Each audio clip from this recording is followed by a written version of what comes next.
Hello, hello! I keep going to look that way because that's where my camera used to be, but hello! Hi, welcome Francesco. Let's get the music going. Yeah, alright, I'm back. And also, I am not donning the lab coat today because I'm kind of in the middle of a heat wave. So, yeah. It'll be here in spirit, I guess. Also, I have a new fan that's over there that I'm hoping won't be too obnoxious. But, yeah. Is there YouTube video audio? No, okay. Yeah, so, yeah, that's all good. I mean, that's why I also have the background music to drown out background noise, so, huzzah. Anyways, so, what are we doing here today? I don't know how this is gonna go, but, we're gonna be doing something that's very, math and physics heavy, so, yeah, as I said, I don't know how well this is gonna work, but we're gonna try. So, basically... Oh, that's what I'm hearing. Hold on. I'm like, I swear I'm hearing something. Is my own stream on my phone. There's a bit of a feedback loop there. That's what that was. Wasn't too close to my microphone, so I don't know how well you guys could hear that, but oh well. Anyways, okay, that's mystery solved. Anyways, so continuing where we left off. Dang, that looks sick. Yeah, it does. So this is meant to be a temporary person. Our final person will look nothing like this. I just got a bit carried away and decided to give him a mustache because it was funny. Yeah, I don't know. This is what he's currently looking like. And I don't plan on animating this guy because I think doing so would be a waste of time. Because I'm going to wait until we have a more finalized, like, real model and then animate that. So, yeah. Otherwise, it'll just be a lot of work I have to do twice. Anyways, like, this was meant to be just a placeholder anyway. I just wanted something that was, like, more human-shaped than just the rectangles we had before. To more represent what I, actually want of the game, because we're a man on a unicycle. Handy Harold Henderson. That will not look anything like this. But anyways, so we did this. We did some other little tweaking and adjustments. Error. Great. Let's start there. Oh. The ride manager expects there to be rides, but I deleted all the rides. I would like this to just... I could delete this, but I'd like it to just work even if there are no rides. Let me just do a quick little fix here. It should just be on start, rides equals get components and parents rides. So I could just test if that's nothing. If rides... Nope. Not length. No, wait, this is not Python? Or some language that doesn't use brackets. Dot length is just greater than 0. Do this, otherwise it'll basically exit. Yeah. And that should be good enough. What's your problem? Maybe you don't have a length. Are you, Oh, did I misspell length there? Oh, it was capital. Never mind, that's it. Oh, good. I'm not going to be as chatty today. I'm going to be lurking because I have projects that I do. Ooh, fun, fun. Best of luck with that. As you can see, I also got stuff that I'm working on. Ha ha ha. So, okay, that's just a quick little side issue resolved. The main thing that I want to be worrying about today is Canon. We started this yesterday. We're going to continue it today. And I did some more thinking about what I actually want out of this cannon. Still trying to figure out how we're actually going to do it, and I have some YouTube videos I've been looking at to figure out some more of the math behind what it is I'm going to be doing. Hold on, let me... Oh, yeah, I had some planning that I was writing out. I don't know how much I'm going to be referencing that. Although I have the agenda for today's stream. I might start doing that more regularly. Just having kind of a criteria of like what I have in mind to do in this stream. Whether we get to everything on the list or do it out of order or whatever. Just because it can. Anyways, so Canon. Well, we're working towards my idea for how we're doing the hub world, but I think before we do that, I want to get this Canon system working first because they're kind of tied together. So, yeah, we're starting with the idea is we have a cannon, the player interacts with the cannon, the player gets in the cannon, and gets shot from point A to point B. I was trying to think about, like, okay, so when I'm setting this up as the level designer or whatever, what inputs do I want? What functionality do I want to give to the cannon? And then, like, what do I want to be figured out automatically? And I think that what I basically want to give as input is So first of all, placing where the cannon is placing where the cannon is in the world. That's the starting point. Having an empty game object or something that represents where the cannon shoots to. So right now I have an X, but like as far as the code's concerned, I just have some empty game object that I'm going to drag and drop. So a target that's going to be basically, I'm saying what are going to be the public variables of the script. Is long story short what I'm saying.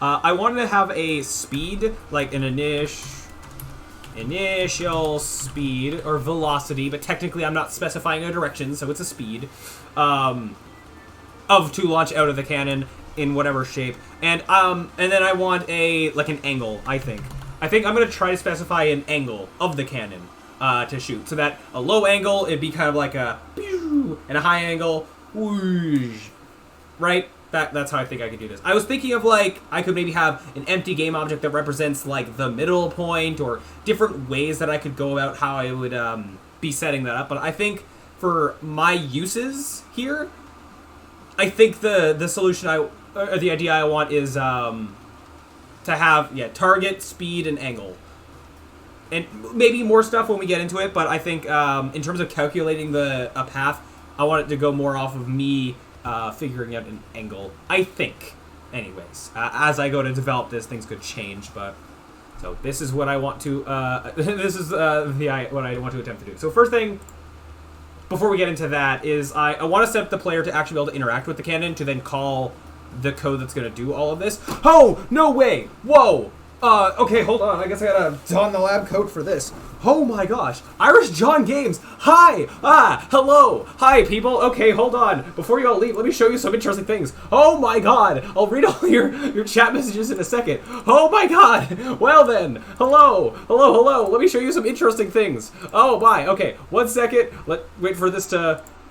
this is the handyman with the unicycle. Look at this guy here. Yes, I'm wearing a lab coat, cause I can. Although I'm in the middle of a bit of a heat wave right now, but that's okay. I'll read your chat messages in a second. Let me just show you some things. So I'm working on this game called the Handyman with the Unicycle. If you can see it behind all of the follows I'm getting, which I'm greatly appreciative of. Thank you all very much. Thank you. I'll read your chat messages in a second. Stop repeating myself soon, hopefully. So, this is the Handyman with the Unicycle. You're a guy on a unicycle. This is a temporary placeholder model that I made yesterday that will eventually be replaced by an actual human of sorts. But, yeah, you can go on tight ropes. You got, bloom is set a bit too high at the moment. I'll fix that later. But we got speed boosts. We got taking damage. The main thing you're doing is pretending that these are circus rides. You gotta go and fix them. We had a mini-map before. I got rid of that because I'm gonna be changing how it's actually, being done. We have a pause screen. Behind my head, there's like 3 strikes, you're out kind of thing of how many rides are allowed to break before you die. Over over that way is, oh my gosh, I'm getting so many follows. Thank you all so much. Oh my god, okay, I really appreciate it. Thank you. Oh, hold on. The actual music is turned down a bit because, yeah, okay, let's do that. So, yeah, pause screen, power-ups, the way that they assemble at the bottom there, very cool. Lots of little things that have been going on here. But also, hub world or transition screen that's broken at the moment. We had a curtain that would like foosh as you go between scenes. It's broken right now. We're working on fixing it in due time because I'm actually completely changing how I'm doing the hub world. For an idea that I think will be really cool, where it's all going to be based around launching out of cannons, which is the name of the stream. We're going to get into that. I literally just started streaming. We're going to get into all that math, which might be very boring, but yeah. So this is also a hub world. So, sorry, this is a tutorial. This is a tutorial level that I whipped up. And yes, that's me talking. This is also very temporary. You speak very fast. Yeah, I'm trying to be entertaining while I have a very much of influx of viewers. I don't know if it's working or not, but I'm trying. Yeah, so this was a tutorial thing I made that's very temporary because this was a school project. So it being a school project, I tried to very meticulously like show all the little things that I programmed for this game, which is not something you'd usually do in like an actual game. So the tutorial is way more meticulous than like an actual tutorial probably should be. But yeah, anyways, I'm not gonna go through all this in the moment. Let me catch up on chat. Cause oh my gosh! All right, Desert Tiger TR. Hi, hello. Cademilia 85. Hello. Salter USA. Oh hi. Hello. Irish John Games. All right. Oh, sorry, missed one. Science Streams. Hello, fellow streamer. Hello, hello. Irish John Games. Hello, fellow game developer. Hello, hello. Not that you need to have gamer or streamer in your name to be as such, but oh well. Everyday Gamer M. Hi. Hello. Arctic Knave. Hello. Is Imply Wolf 2. Hello. The Yaguch. If I pronounce your name wrong, I'm not sorry. I'm kidding. No, I'm sorry. Raid. Yeah, not a Brian. Are you a Brian though? Hello there. Then Francesco. Yeah, hi. Irish Games. Well, hello. It appears to be a button. Something I did earlier was a button? Yeah. Oh, the thing that was off to the side. Yeah, it kind of looks like a button because it's a cylinder that's going to represent a cannon soon. Black Mage UK. Hello. Hi. Alessino. Wow, that's nice. Yeah, this thing is turning out very, very cool. Very, very cool. This looks smooth. I am very happy with how the unicycle movement is currently happening. Ignore this guy's feet not actually lining up with the pedals. That's to come. There's a smooth, Bardakai, wearing the lab coat because I can. Man, my style. Oh yeah. Actually, this lab coat has got me a raid of 60 people at one point, so it has already paid itself back tenfold. Because I can, yeah. Now, and also it's called branding. No. Man of culture, yeah. But why? I just explained why. That tightrope looked cool. Very cool indeed. I can go back to that and show off more cool things. I speak very fast. How fast can you speak? I can speak very, very, very fast. And also very, very slow. No, I don't know. Cool. Okay, almost caught up, I think. He's just done all the coffees. Would you be surprised if I don't drink coffee at all? I've tried coffee like 2 or 3 times. Not a fan. It's working fine. I think you have a lot more time than you think you have. Well, if I'm just sitting here doing nothing when I get a raid of 40 people, then a lot of times they'll just leave. I'm trying to be entertaining and show off the things that I'm doing. I was working in a very blank-looking scene just a second ago, so I had to transition to the more interesting-looking things, I guess. Such as, actually, I want to pull up a thing while I can. Where's my mouse? Over here. Un momento, por favor. Over here. I made, this is my logo, made that myself, me in the lab coat or whatever. Not what I was looking for, though. Well, I mean, sure, good enough. Close enough to what I was trying to find. Shabam! In a second. Bam. Made this myself in Blender, so that's a cool thing. This might be the kind of style that our humans in this game actually have when we eventually 3D model them properly. Except I don't plan on using this guy in the game, not having myself in the game. You get what I mean. The Everyday Gamer M, your energy is contagious. Ha ha ha! Yeah! That's what I'm going for. I love it. Woo! I think he does have some chemistry with that lab coat. Ha ha ha ha. What if I told you I had this lab coat way before I started streaming? It's like a few years ago as part of a Halloween costume, and I just kept it. And I was like, I can wear it on the streams and wear it in my YouTube videos, because I make YouTube videos and all that. Oh, this finally caught up. Woo woo! Yeah. Someone give him a Red Bull. I'll die. My heart will just immediately explode. Someone give Salter. Oh, is that? Oh, Slater. Oh, my bad. I'm sorry. I'm dyslexic apparently. No. I simply Wolf. Ah, that would make sense. I mean, my name is Cyberchroma. My name doesn't make sense either, so yeah. It doesn't need to. I think so. Yeah. Productivity levels dropping. That's all right. That's a-okay. It's worth the occasion. Also, I'm meant to be getting into something that's probably going to be boring for a lot of people. We're meant to be going hardcore into math. So, yeah. Oh, also, I got a water bottle with my old logo on it. So that's a thing. Yeah. I'm wanting to get into Blender. Yeah, so even though I've made this, I wouldn't call myself a good artist. I mean, like, something I'm trying to get better at. I'm a programmer, like, way more before I'm an artsy person. I can't draw, like, at all. I can kind of draw stick people. No, but, yeah, 3D modeling has been something I'm trying to get better at. This scene here took 3 months to make. Although a lot of that was making the person and rigging them, because this is part of a little animation. It's like 5 seconds, like an intro of my YouTube channel and whatnot. Anyways, let me go back to so we can go into that. That coat reminds me of all the college teachers wearing them. It's freaking me out. Ha ha! In university, I don't think I've ever seen a prof wearing lab coats much. Usually this is like in like chemistry classes and all that when you're actually around chemicals. Which, by the way, I said I wore this for a Halloween costume before. This is an actual lab coat. This ain't like no dollar store like part of a costume. This is an actual lab coat that I use for like a Halloween costume at one point. So, huzzah. All names are made up anyways. That is true. That be very true. Hey kid. Oh, hey Dad, with that. Hi. Hello. Been a while. Hello. Hershon Games. Yeah. Alright, finally caught up. Woo. Yeah, let me get Purr back on. I had like background music playing. Just random playlists I have of random music from a bunch of different games. Just because background noise.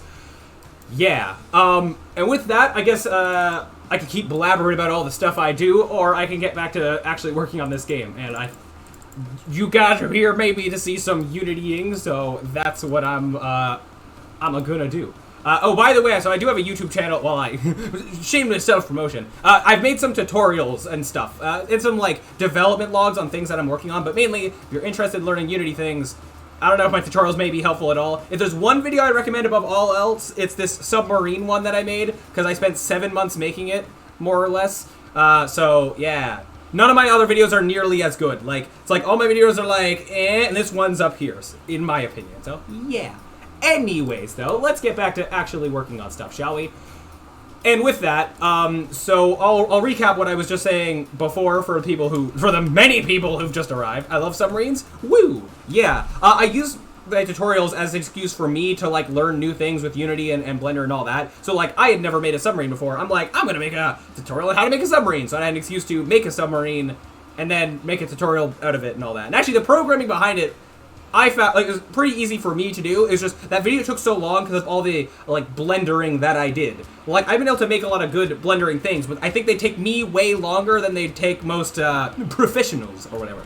Although because you gotta practice to get to that point. So yeah. Anyways, what was I going with that? So okay, what we're doing right now is I want to shoot my player out of a cannon because this is a very circus themed game, so we're gonna be having a lot of circus obstacles and all that. So we're gonna have a circusy cannon that you can get fired out of. Leading towards some things I want to do with the cannons, but just starting here, we're making a cannon that the player can get fired out of and land wherever I place the X or whatever. It doesn't have to be an X, but yeah. And as I was just kind of writing in Notepad documents, because I use Notepad documents way more than the average person, basically what I want to be as input into this whole system, more or less, is the target, like where to land, which can just be an empty game object, in initial speed to be fired out of the cannon, and then the angle to launch at. For my use cases here, I think this is what I want to feed into the algorithm, and have code figure out the rest to launch the player. Second thing is, so this player's movement is very physics-based, a lot of rigid body stuff going on, and some procedural animations for things like the wheels. Like the wheels turning there is entirely through like animation stuff. Or it's like it's through pure code. Like him moving has nothing to do with the wheels turning. That's like an independent thing that's just like a visual thing. Yeah, which is why you can see that sometimes it doesn't, the wheel doesn't perfectly always stick to the ground, but it's a work in progress. Yes, so launching out of cannon. I want to have this happen not through physics, or more specifically, I want it to be very hard for something to go wrong and the player to not reach the target. I want to strip away player controls like while they're being launched, and yeah.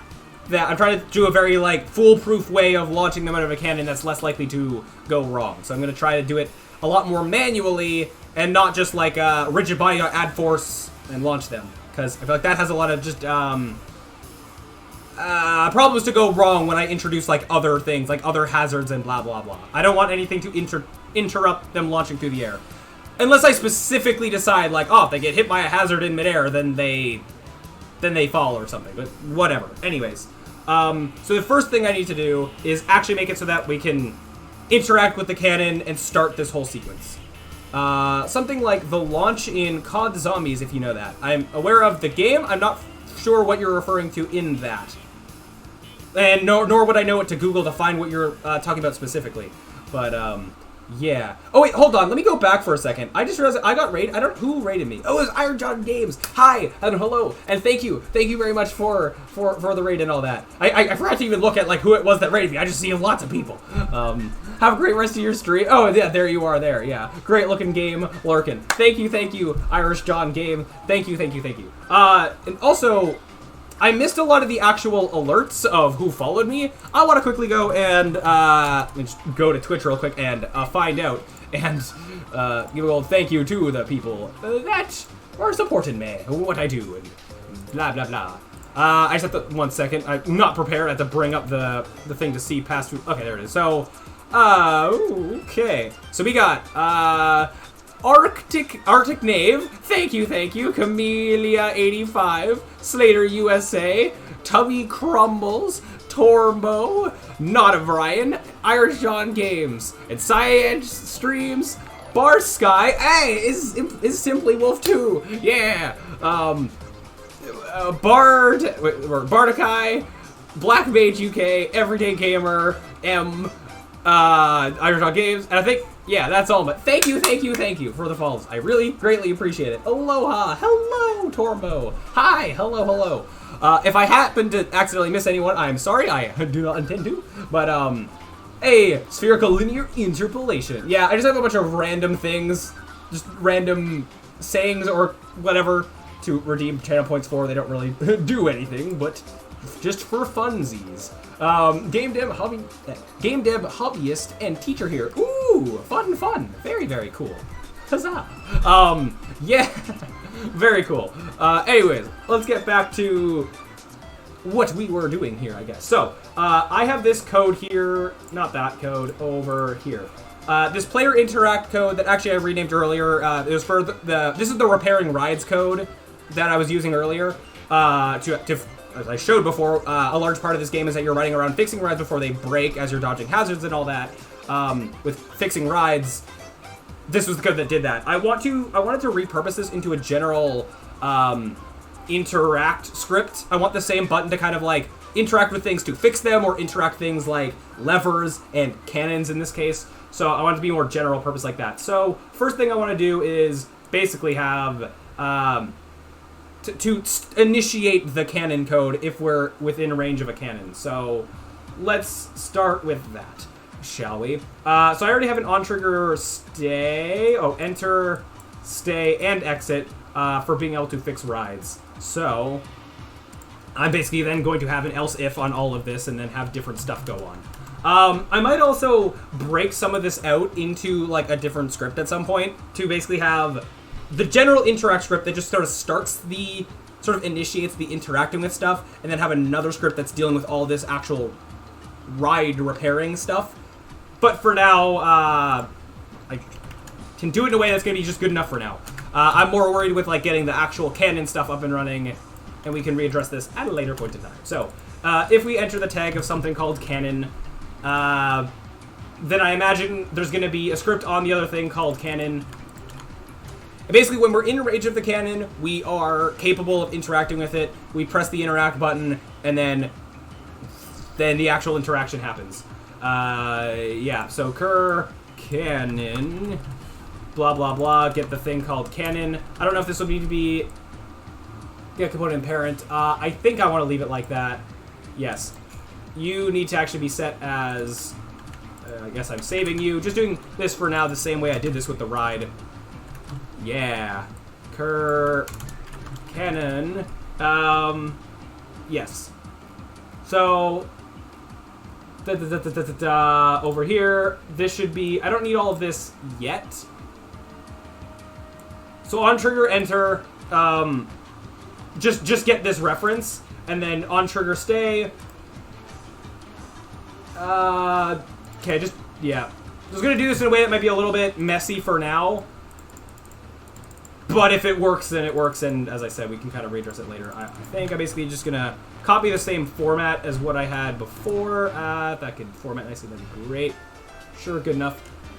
Yeah. Oh man, it's exciting to see you come together. Yeah, very cool. I haven't done much yet. I'm having to. So this code that I'm looking at right now, I haven't even looked at in like a month and a half, maybe 2 months. So that's also a thing. I'm having to, yeah, figure out like, how did I write all this stuff that I wrote before, and hope that I can make these small changes to this without breaking it entirely. So yeah, that is also a thing. So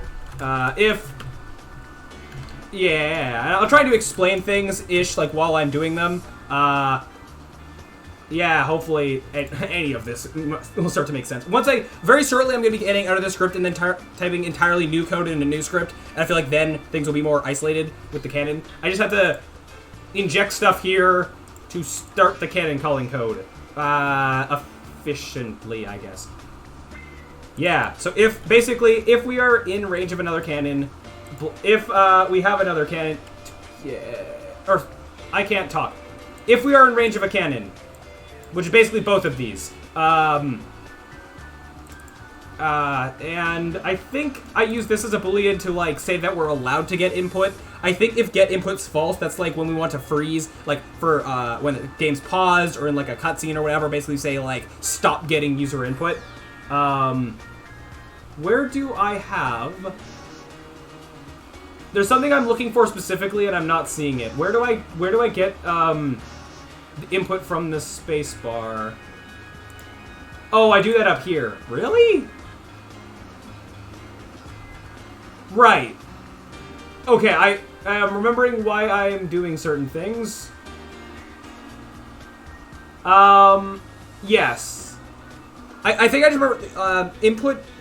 Okay, so for getting keyboard input, 3 ways you usually do that is like get key down, get key, and get key up. Usually it's best to do that stuff just in update rather than through these event calls, because sometimes you can have dropped inputs. So if I'm right in that, I might be wrong in what I've just said, but going off of what past me did, I'm going to try and get input, do the same thing here of getting input here. So, with that being said, oh no, get input is just, hold on. Again, I'm just trying to see how I've used certain variables. You're false. What sets this to true? What sets that to true? I think another script, yeah, for what I just said, if I want to just disable player movement, I turn that off, or something like that. Try to repair equals true. Okay. Store input. Oh, right, of course. Yeah. I do this thing with input where, with some input things, like interacting here, where if we, let's say we're approaching the cannon at high speeds, if we press the interact button slightly too early, I sort of hold on to that input. And then if a frame later, then we get in range of the thing to interact with, then still interact with it. It can help make inputs feel better, I guess, to like less likely feel like, oh no, I pressed the button, why didn't it do the thing that I wanted it to do?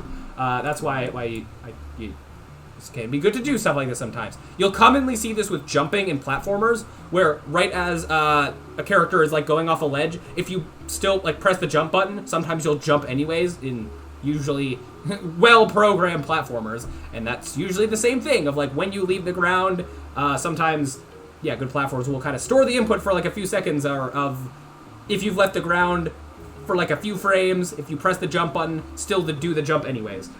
And I'm kind of applying that the same way here. Anyways, yeah. I'm just having to, again, remember just how I program this stuff to then change it. And more so add to it, without breaking what's already here. That's the main thing I'm trying to do, is not blindly change things that are going to cause everything to break. So, this try to repair, I'm going to have a duplicate. No. I'm going to make this more generic. Try to interact is how I'm going to rename that. And then I'm going to follow those squiggly red lines to tell me where to basically just rename all those and also see where else they're being used. I think that was it. Nope, one more. Oh, 2 more. Yes. Yeah, okay, so get input's the same, blah, blah, blah. If this, try to interact is true. If stored input is not equal to null, start coroutine, so this is storing the input for try to interact, yes.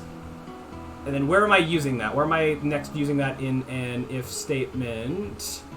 Down here. Okay, so this is my equivalent to just getting input, but plus this holding on to inputs thing. So, okay, good. Okay, I think I see what needs to be done. I also have this thing that when the level is considered over, when I have like the level complete screen up, I just have this like this here just to make sure that like we can't interact with anything when we're not supposed to, when the game is supposed to be over. I remember this music from somewhere. Can someone remind me? This is Gerudo Valley from Ocarina of Time. I have, yeah, over here, just this random playlist of currently 748 random songs from random video games. Some I'm not as much a fan of, but I'm like, background music, it works. I'm trying to get it to 1,000, as I remember certain games exist that have decent soundtracks, I guess, but I'm working on it. Anyways, okay, so I also know that some of these could be combined into a single list statement, and maybe I'll readdress that later. Okay, so I need these guys. Okay. I'd like to say this is going to get less confusing as we go along. I think that once we get out of this script to the other script, this will maybe be less confusing. So, yeah, anyways. So, like, all I'm trying to do is initiate interacting with the cannon based on all this other code that I've written so far. Yeah. Okay, so if we have a cannon that we can interact with, that we're close enough to interact with, and we are allowed to get input, and, like, the level is not considered over. Don't need this part. This, basically, we've pressed the interact button, and don't need this bit. Yeah. Then, this should... We haven't written this yet. This code is empty, but, if I just make a new script real quick, public void use cannon, which I'm going to figure out what's going to be all in this very shortly. Then we're just going to go curCannon dot use cannon. Oops. Right. And you know what? Yeah, I can just, let me just make this a bit better. Oops. Combine this all into one. Like, these do not need to be a bunch of if statements. I mean, it's a lot of booleans, but it's necessary, I think, with what what all I've had set up before. Is it a choice to not write any commentary? Oh, comments? That's just me being lazy. Let me be honest with that. I probably should, and maybe I will later. For now, yeah. Yeah. That's... may say use confusion when you next work on the project, just out of curiosity. Yeah. Also, this started as a school project where I was making it under not a lot of time, so I was focusing a lot more on just getting it done to a degree. But, yeah. Anyways. Okay. Okay, use cannon. Is that all I need here? No. I need the opposite of what I have here. Okay. Yeah, I'd like to eventually probably make a more robust system for adding new things to interact with. But again, we're going to kind of readdress this later. When I made this code, like, I wasn't planning on this cannon thing being a thing. When I was making this for the school project, I had a certain idea of kind of what it was going to be for this little demo I was making. Then I decided that I wanted to continue working on it and have now planned out a lot more of what I want for the game after that. So now I'm having to change a lot of this code that, like, I guess didn't plan to get as big as it did. Sort of. I don't know. Same for my first game, lol. Yeah. I think eventually maybe I'll come back and comment this. There were some things that were commented, kind of. Anyways. Okay. So I just need this to be some of this. Don't need you, don't need you, don't need you, don't need you. I just need to set this to null, I think. Now, you may have noticed before that, this is more for a polish thing later on. Let me just go into another scene to show what I'm about to explain. Back into this one, the main level that we were working in for a while. Okay, so when I get close to rides that need to be fixed in a second. There we go. Then this, oh, that's too short. I'll need to raise that up. But okay, I'll do that another time. This fixed text that comes up might have a similar thing on a cannon that just says use, or a more generic thing. If it just generically says use, I could apply that to different things to interact with, maybe. Not going to worry about that polish right now. I'm more concerned with just getting the cannon to actually work. So back in here. I don't know how much I want to... You know, let's just quickly... rather than like having that cylinder, I'm just going to make a quick hollowed out cylinder for a better cannon placeholder. Just real quick. Yeah, cylinder. Sure, you can be like that. It needs to be person-sized for our protagonist here, but figure that out better later. Actually, hold on. No, hold on. Maybe like... I don't want it to be too thin, because it needs to fit him. Just do this. Blah. Right. You get what I'm going for. Actually, I don't even know if I want it to be that thick on the top. Well, okay. And we'll make a better cannon later. Far later. Let me also go shade, smooth. Could also make like a base for the cannon and, you know, as I just said, like a lot of things to polish it more. For now, this is going to go under... I don't have a thing for level stuff. Let's make, levels is, like, level environments is what that folder is supposed to be. I'm just going to call it level stuff for now until I think of a better name. Later. Cannon. No, better idea. Hold on. Rename. Interactables. I think that's better. Also give this a quick color. Just call it Cannon.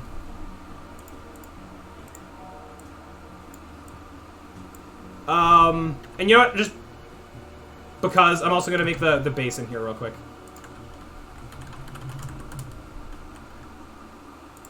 Not that it... I don't know how to what extent it'll... Like, I need a base, but... Sure. Okay. And then we just name this, and then... Base. And material for this. Go with the same random colors I went with it before. Ooh, circus-y. Do you have a tutorial or one that you recommend to learn Blender? It'd be great if I did. I tend to just every, like, thing that I'm trying to do, I'll Google that, and then I progressively learn things from doing that. Yeah, I don't know if I'm the right person to ask for that. I, just kind of learn things as I go and attempt to, yeah, figure out things as I go. Blender, very complicated. Very complicated. Okay, so, interactables. We got the cannon. Let me just quickly, did I make the... Yeah, I have a model defaults thing here. Yep. Okay. And then I can extract the materials. Yeah, do that real quick. Materials. I kind of keep, yeah, all the materials with a model together with it, rather than having one giant materials folder. Just kind of makes it easier to be like, here's the cannon, there's its materials. To a degree. Oh, you don't need this. Oh, wait, no, you're fine. Okay. Anything else I wanted to change here? I do not think so. Okay, cannon. Oh, that's really small, but oh well. Okay. Actually, I think I want to specifically put this under here. Delete you. Zero you out. Should be able to make this be all ones. Okay. Hold on one sec. There we go, cannon. That moved my X's. How dare you? No, that's fine. All that. Zero, destination. Move you back over here. This should also be scales of all ones. And then this I should be able to just scale back into place. I don't remember what the scales were of it before. Or what to, like, really multiply it by, but I can get it close enough. Something like that, and 0.5? 1? Good enough. Big red X. I think that's bigger than it was before, but oh well. Okay. Cannon, I guess. I just want to, because I can, just see, like, is the rough size of it make sense for the human we have here? Can he fit inside of it if he tried? And unicycle included. Not height-wise, and I would like him to. I'd like to just make this, even this placeholder model, I'd like the size of it to be proper. You know, I'll just make it twice the size. Because also the base was too small. I think I said rather it be slightly too big than too small. So is the destination preset? Ideally, it's just an empty game object that I can put somewhere, and it'll know to launch to that object. Regardless of where it is. If it's up, down, like, yeah. We'll see. That's the plan. What I would like to have happen, and then what actually happens. What is going on in there? Why is there like an extra cylinder? Did I accidentally make one? Or is that something that was from the old thing? What are you? Oh, you still have a cylinder. Okay. How about no? You are... how do I want this to be? So the cannon is just... Yeah, it's a child object that's basically just the mesh stuff of it. I will have to animate this thing to actually, like, turn, I guess. But we're going to worry more about the actual fanciness of it later. Worry more about the launching first. So this sphere collider is going to be the like the trigger range of it, of the cannon. When you're inside this sphere, you can interact with the cannon. Except maybe raise it up.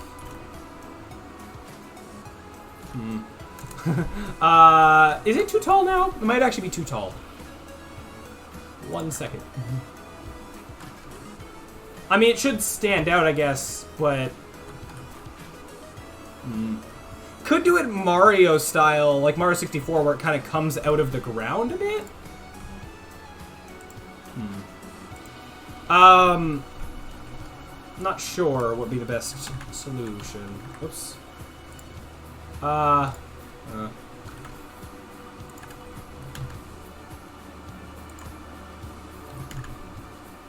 maybe lower a bit. Do something like that. Let's see. That's not half the size. Alright. In a moment. Okay, that should be good enough. That's like closer to... Yeah, good enough. I don't know. Yeah. Alright, let's do this.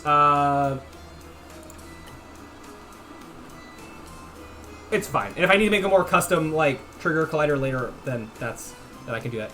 Hey, oh, Luska, hi. Hey, man, nice to see you. I didn't want to see you yesterday, but I was busy. How are you doing? Very, very good. Making cannon things. We're about to be, I think, yeah, now we're going to be finally getting into more of the cannon math, which I frankly don't know how it's going to go. So, we're going to see. Let me start, though, by, I'm getting errors, because I don't have, this doesn't have the cannon thing. Cannon. That's a layer. No, I want a tag. I'm going to give this a cannon tag.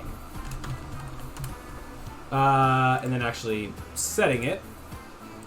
While at it, I guess the parent object will have the cannon code. So target being destination. So the destination doesn't actually need to be a child object of the cannon, but for now I will for organization's sake. But I can have the target be whatever I want in theory, in practice. Oh, the inspector's a little bit behind my head, but I've been verbally explaining what I'm doing, I guess. One thing I do sometimes is this. Move the console behind my head, so then the start of the inspector is like down here. Still blocked a bit by chat, but I guess a little less. Okay. So I think I had everything set up there, so I should be able to... Oh, wait, no. I know another thing's going to go wrong. For the... Let me find this real quick. On here, for the ride, I used get component and parent. I know that that's not the case with the... I don't think that's the case with... with this. For now, I'll like that. I'm like, I might want to change it later, but like have the trigger collider be its own object to more freely move around, but for now, I won't worry about it. Can I show you? It might give you ideas for the cannon thing. I have been watching some videos. I have an idea, like, I guess visually, of what I want to achieve, and I might be doing some more Googling about the math behind it, but we'll get there, I guess. So if I press space, I should see... Actually, I won't see anything because the code's not running anything. I should see this print something. Just to first see that, like, is this actually running? Let's just start there. I see video link. Is this... It'd be funny if this is the same one that I've watched. No, it's not. Worms, forts under siege, all weapons. Oh, so this is for some projectile stuff. Yeah. Fair enough. I know what I want to do visually. The hard part's going to be figuring out the math behind getting it to happen, I think. But, so I hit space, I see my random things, cool. I do want to see, oh no.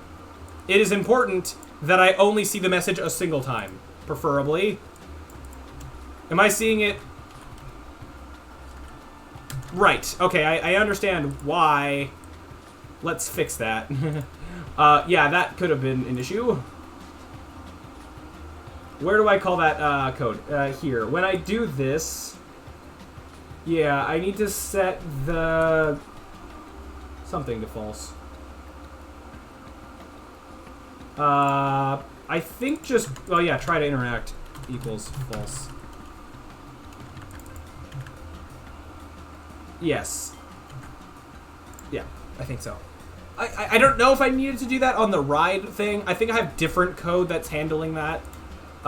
Making it sort of only go through once. I know that that part's working, so I'm just not going to mess with it at the moment. Anyways, go in here. I should see the message once. I don't really need to be doing this in full screen, but whatever. Perfect. If I spam the button, I keep seeing it. Okay, that's, yeah, what I expect. I do need to make it that when we're like... Oh, I don't need 3 consoles. How about no? 2, one behind my head just to clear things out, and then one down there, sure. I just imagine you hit the cannon and suddenly you have 5 handymans with unicycles. Yeah, that's the kind of stuff we're trying to not have. Yeah. Okay, so that, cool, sure. I do need to make it that, like, when we're in the middle of cannon interacting mode, that yeah, I'm going to be locking all player inputs as part of it until it's done, because for what I'm using some of the cannons for, it is very important that the player doesn't miss. Or, yeah, that the player gets to that X. It is very important that there could be some potentially very game-breaking bugs and glitches if it's possible to not make it exactly to the X. Put it that way. So that's why I care more about this, the way that I'm doing it. Okay, so now I don't need any of this. So now this is using the cannon with the player being... the thing. For now? So, I was about to say that I can, like, assume that it's the player using the cannon so I could get a direct reference to the player. However, this cannon code, if it works, I could use it for launching just generic projectiles. So what might be a good idea is to... How about I just feed in a game object? No. I'm going to say I'm going to feed in the game object to be launched, and I can just feed in the player. However, the player does need some special rules to, like, lock out input. I might need to do fancy camera stuff. So thinking about it more, it might actually be better to treat launching the player, and if I launch a different, like, any object as a projectile, have those be more separated than this. So, never mind. How about instead I pass in a bool is player, so that it's just like, if it's the player, do this stuff, else do this other stuff, and maybe I still can share some code. So for this specifically, I'll pass in true. Just thinking ahead of the applications of this, to not run into problems later. Okay, so now we're at the very hard part. So, to start, I need to actually, I need to get the player ready to fire. So let's if we were to put this in steps, and I can do that with comments. Ready player to fire. Launch player. Then, like, player flies through the air. That's gonna be some kind of loop. I'd always use booleans. It's not what, what booleans are for. What do you mean? They're meant for true or false values. If you have a better way to do it, then sure. Basically, I'm like... I mean, okay. So yeah, I could have two functions, use cannon player and use cannon. However, I think some of these functions might share some stuff. They might not. They might not share that much. But I can always change this later on. But for now, it seems like it would work. In fact, I don't even need this yet until I have launching other objects, I think. Which I don't even know how much I'm going to do that. I could just... they're not meant to separate logic. You should just have two functions. It's simpler, even if you have to copy code. I feel like using a boolean to go between two different bits of code versus copying code, using a boolean just makes more sense in that case. Like, because copying code is usually bad, so any way you can avoid that is usually a good thing. But I get what you mean just in that, yes, I could just have two functions, public. Yeah, I mean, I can. I guess there's nothing stop me from doing that. Use cannon player. Hold on. Use cannon player. And if it's something that's slightly more optimized, then sure, I can do it. I'm all for good optimization. And just use cannon. That's like generic, I guess. So, I'm just going to have this print fire for now. We're not going to touch this function for now. And we'll see. We can see after we write them.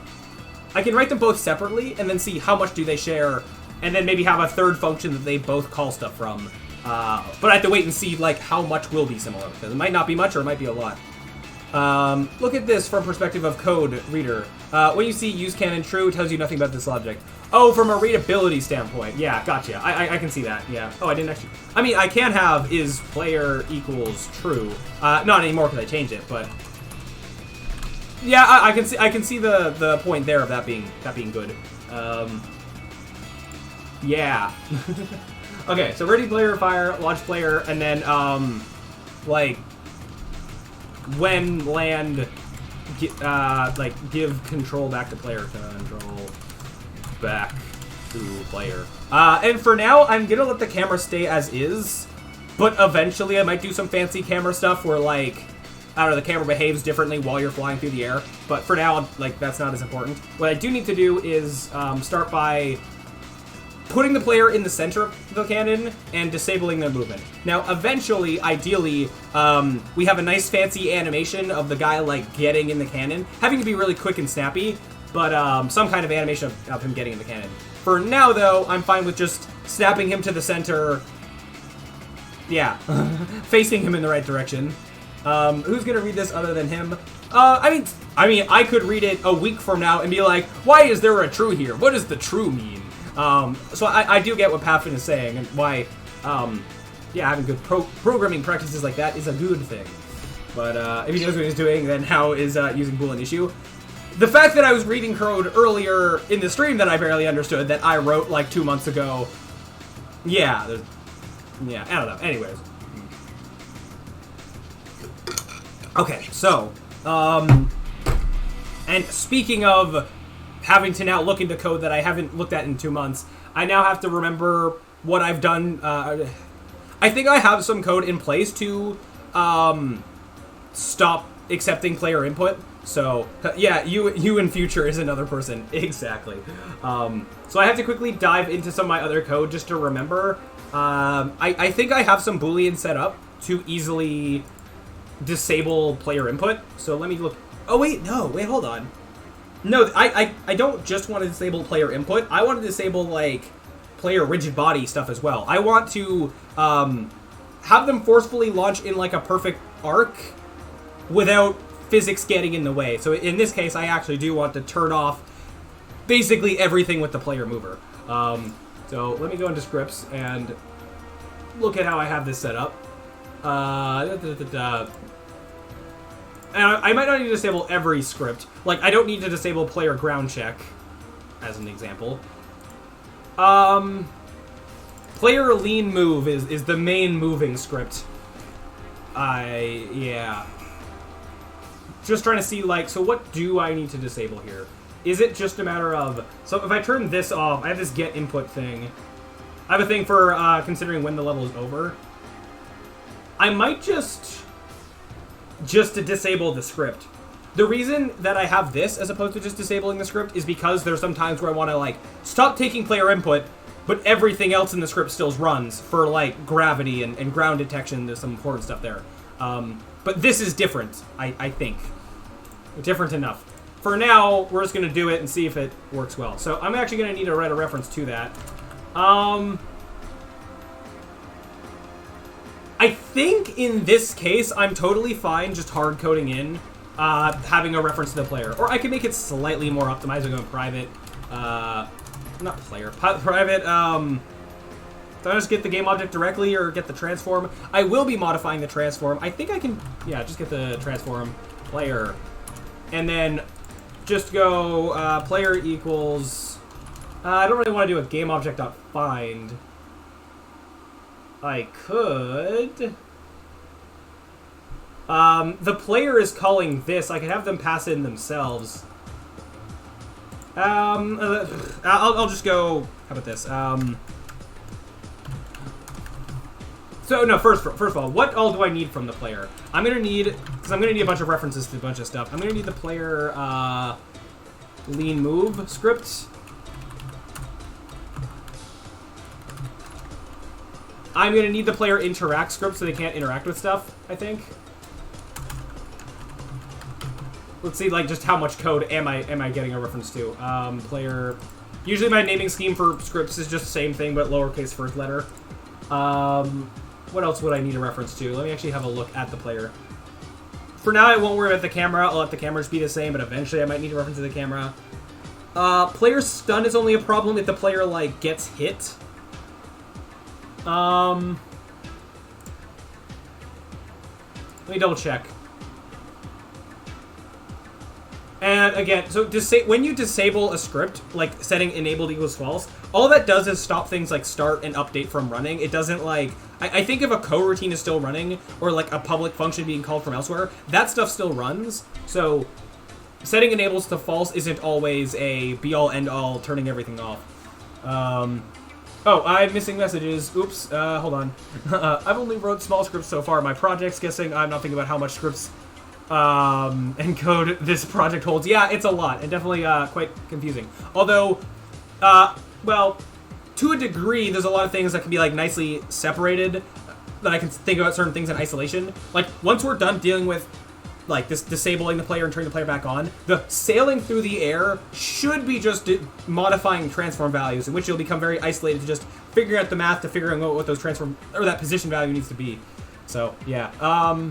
I recommend reading code to learn, not just writing. You can take a look at huge projects to learn a lot. Yeah, I mean, yeah, both sides of that, I guess. Like, reading code can be helpful, I guess. Learning new things that you otherwise wouldn't have known existed. And also, of course, writing code. You learn by trying to accomplish certain tasks. So, yeah. If you think about it, we as developers read much more code than we write.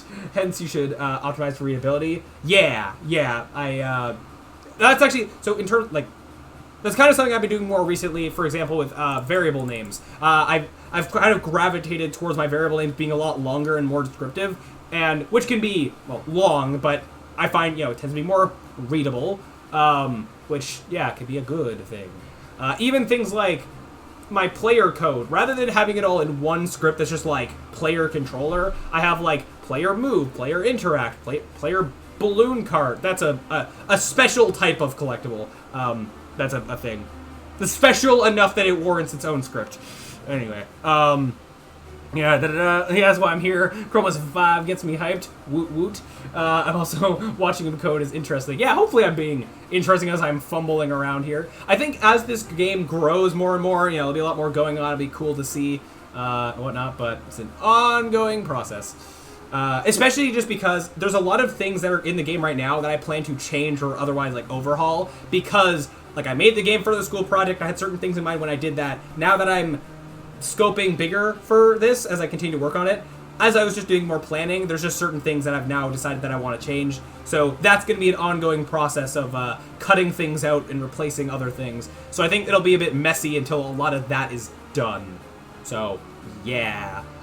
But yeah, it's, as I said, an ongoing process. For example, you can see here, can be stunned, this is a dynamic value, can be invulnerable. Is player is not, this is my logic behind separation. Yeah. In this case, yeah, can be stunned. I think I used that for... Yeah, it's used a lot around... Basically, it's like, is the player currently allowed to be hit by a hazard?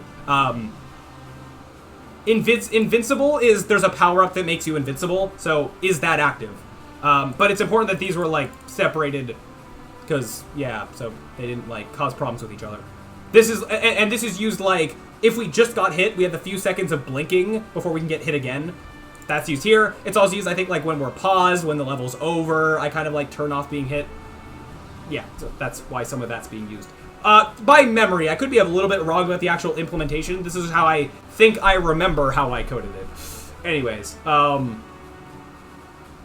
no, or maybe, yeah, maybe. I don't know. I see at the very least here, it's like, yeah, when we get stunned for a few seconds, we can't be stunned again. So there was some of its use there. Actually, it's private, so actually, no, I guess that's all of how it's used. Oh, well, whatever, anyways. What was I doing? Oh, yeah, I was seeing, like, what code do I need to reference here? Even turning this off. How does this... On-trigger state doesn't run when a script is disabled, right? I'm pretty sure that's how... Yeah, that'd be how that works. So, yeah, for now, I'm gonna go players done.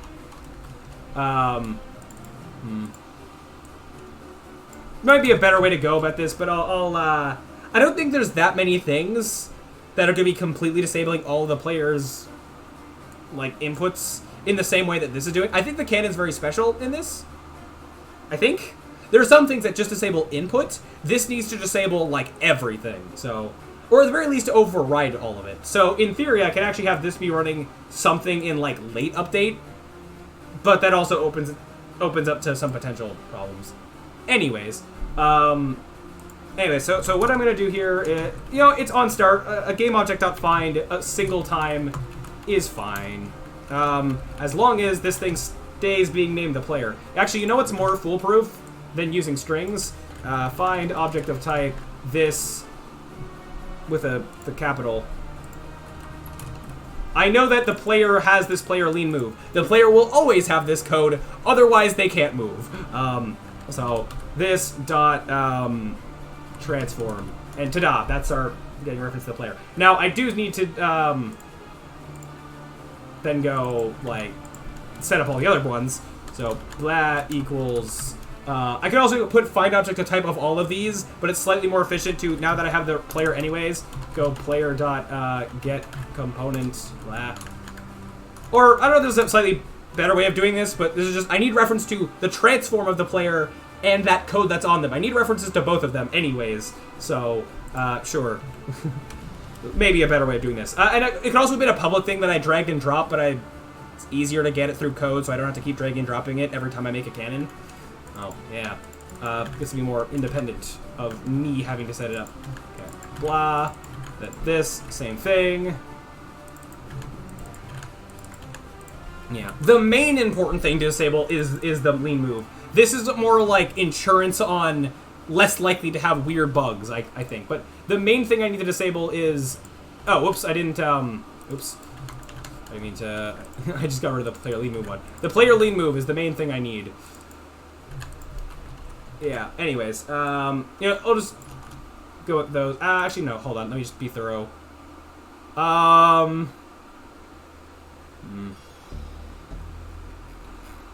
don't think I need to get a reference to these two things.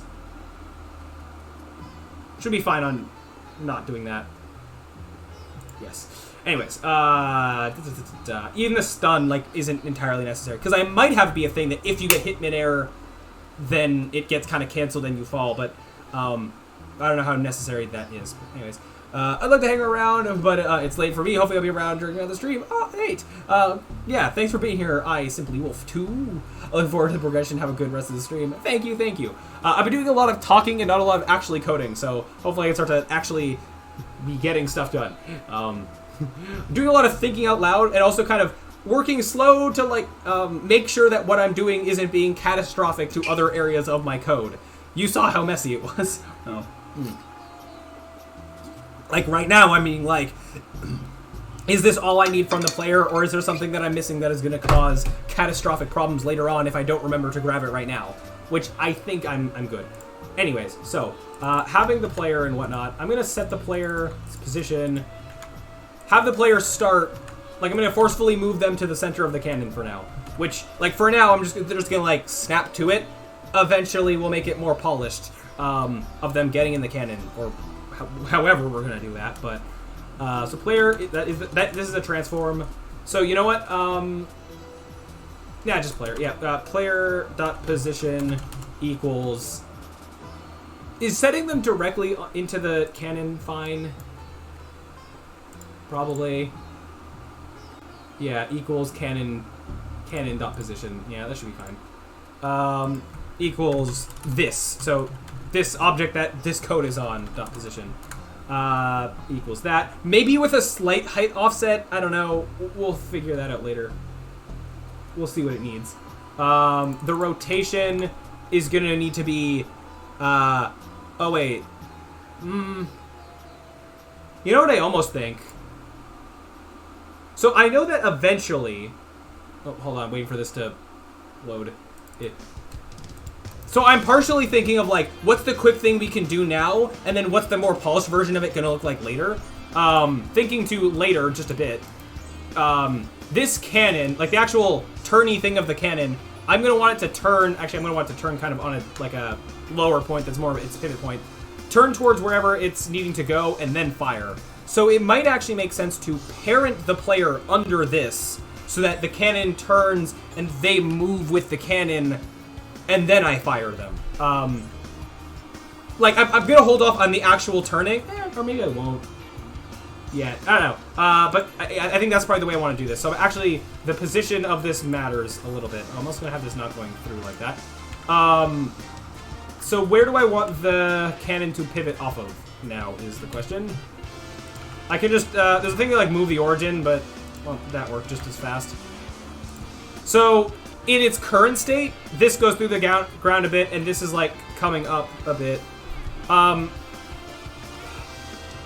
What I might do is, rather than it just turning in whatever direction, similar to the, let me, in like the Super Mario 64 cannons, that's kind of what I'm thinking of. 64 cannon.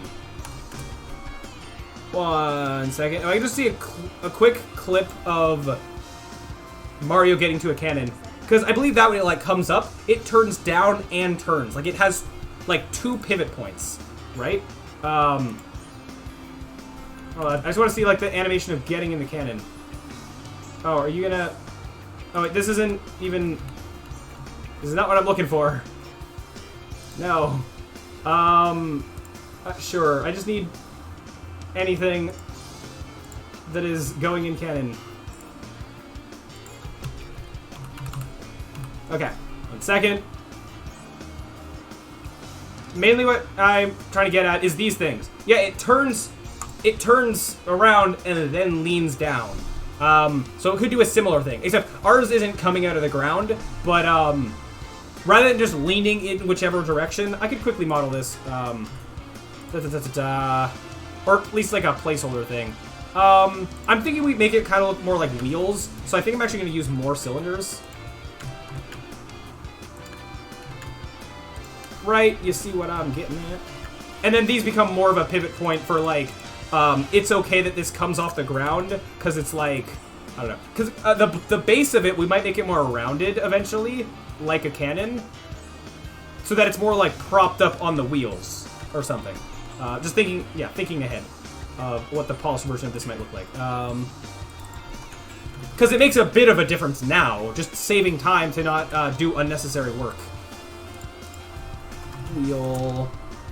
I don't know why I'm just going for crazy colors, but I guess that's what we're doing. Oh wait, it's my logo colors. That's unintentional. That's really funny. I didn't mean to do that. I mean, this is more of a purple than a magenta, but I still think that's kind of funny I did that unintentionally.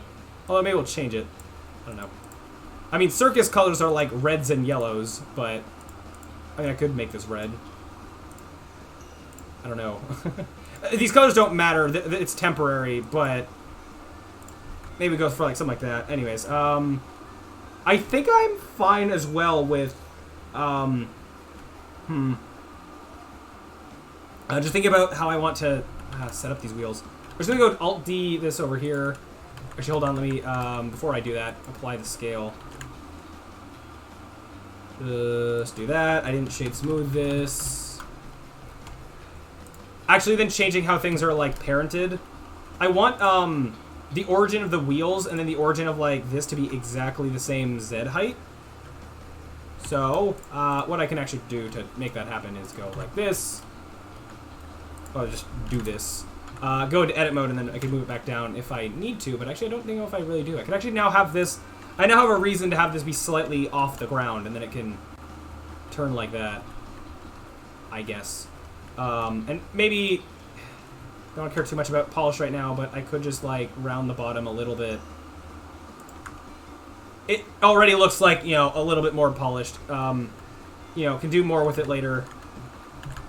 I say as I'm going to continue to do stuff with it. You know what? Maybe I go full, I don't want to spend too much time, like, blendering right now, but... could do it like this, move this back up. The inside doesn't really matter right now. Could make the wheels also a bit more cartoonishly oversized.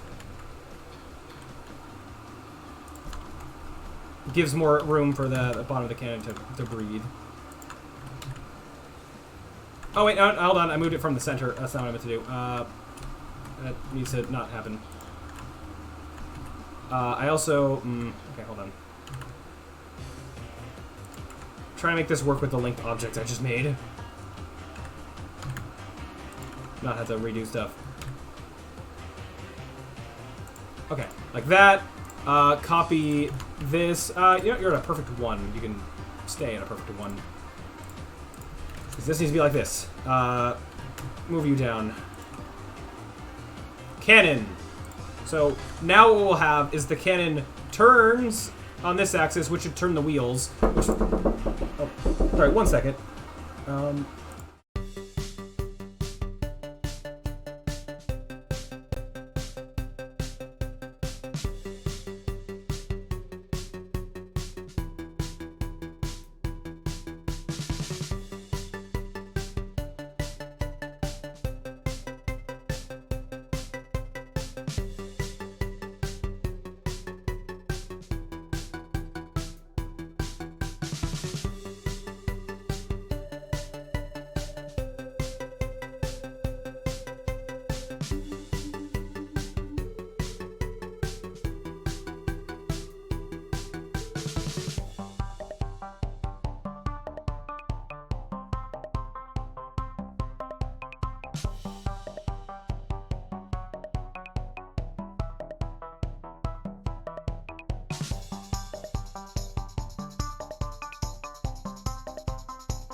Alright, all good. That's fine, it's just my roommates. Anyways, got very startled. Anyways. So, what we're doing, parenting, wheels to cannon. Whoosh. So that this rotates, those rotate along. But then, oh wait, no, hold on. Or, actually, well, so right now, like, the wheels aren't much, but when I rotate this, the wheels are going to be turning, and, like, do I care about that? Do I want that to be happening? I think maybe not. So, in that case, that would be a no. How am I trying to do this?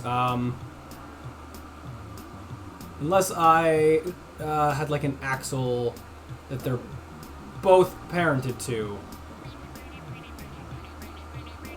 No, so I could turn the axle, have the wheels spin independently, and then rotate the thing down. Okay, sure. Yeah, I need, I don't have to actually model one. I mean, I could, I guess. Quick little, make him a little cube. Yeah. Yep, this one? Yeah. Just do that. I'm gonna hide it under the... You know what? No, how about... No, rather than axle, it's just gonna be an empty game object that I'm gonna call cannon pivot, maybe? And then have the, like, all three of these parented under here. So then the cannon pivot can turn like this. I can have the wheels turn separately. And then I can turn this down without moving the wheels. Okay. Perfect. Now, matters a little bit. Let's see. So, in this current formation, this at 90 degrees is going through the floor. I'd prefer if it wasn't, so upon closer inspection, I need to... I can actually lower the base. The base doesn't need to be that tall. Assuming that the red line here is the floor. It's fine, that goes slightly below the floor. I just need to raise the cannon enough so that it just doesn't go through the floor. And then make the wheels work with that. Let me back up on that. Okay. I don't think I'll ever need to shoot down. Like, even if the cannon is at a higher vantage point than, like, the target, I still think that I might, like, pew down. Probably. And if I ever have some special scenario where that's not the case, then I'll worry about it then. So now I just need the wheels to line up. Oh no, this doesn't line up perfectly, and I'd really prefer if it did. Is this one off? It is. How about you don't do that? Okay. Okay. This. Those are now very oversized, but it's practical, I guess? And I think it's mainly because of how wide this is, because it's people-sized. It just, yeah, because of that. I guess it makes sense. We'll come back to it later. The actual proportions can change, but for now, yeah, it is functional. And the colors didn't update. Hold on. Let me just find wherever that model is. Okay, where are you? Interactables. This. Extract that wheel material to here, and then reset up these that are now not matching, but yeah, I can fake it. This was like I made it a white, and then the wheels are like a yellow.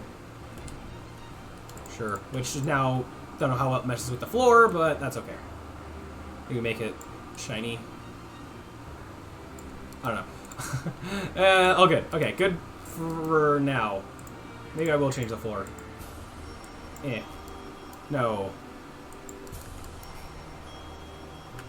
We can stick with the yellow, it's fine. Doesn't matter that much. Okay, so we have cannon, and we have red X. Yeah, and then now just these objects are better suited to what we actually need. Yes. Okay, so, we set the player's position, and then we are going to set the rotation, or, as I just said, we're going to parent it under the main cannon. So let me actually give it a better name. What do you usually call this? Cannon barrel. Then we got wheel. I can go like wheel left and wheel right, I guess, for slightly more descriptive names. Cannon pivot. Yeah, I'll just call it just barrel. Sure. Yep, okay. So now I'm actually gonna, I think, get references to that stuff. Yes. And I'm fine with these being public. No. Yes, no. Whatever. For now, I'll just have it be public. It's fine. Okay, public, transform. Whoops. So what do I need specifically? I need that pivot. And then I need the barrel. Might need the wheels eventually, but if I'm gonna turn them, that's gonna be entirely like a polish thing. So I want to temporarily, only up until the fire, I guess. I want to go player dot parent equals barrel. This is a transform, so this should be fine. Yeah. Just to set this up for later, to then actually launch them, I'm gonna want to make the parent not be that anymore. Does the player currently have a parent? No. So I guess then say equals null. So set that parent, set the position to all of that stuff. Actually, I guess I'll set it to the local everything. So local position equals, I guess it'd be vector3.0. And then local rotation, and I have no reason to do stuff at scale. I don't know if setting the rotation like this is going to cause any issues, but we're going to find out. Yes, so then once they launch them, then I can do anything. Oh, I do need to make sure that the player is still facing straight up. I kind of just want to turn them in the direction of that the cannon is going to be firing. So while the cannon is straight up, doing this should be fine, in theory.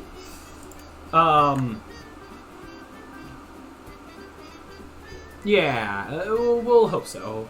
Ready player to fire, do all that stuff. So then we've got to disable all of their movement. And I don't know if we do this beforehand, but nah, whatever. Also, the waiting to line up, because rather than just turning in position directly, we're gonna like have it be cool and smooth by going like fire. Except I want it to be really fast. I don't want it to basically take a lot of time to use the cannon. I want it to be a very quick like hit the cannon, interact, fire. Like it should be like very quick and snappy. I think for how I'm using it here. So yeah.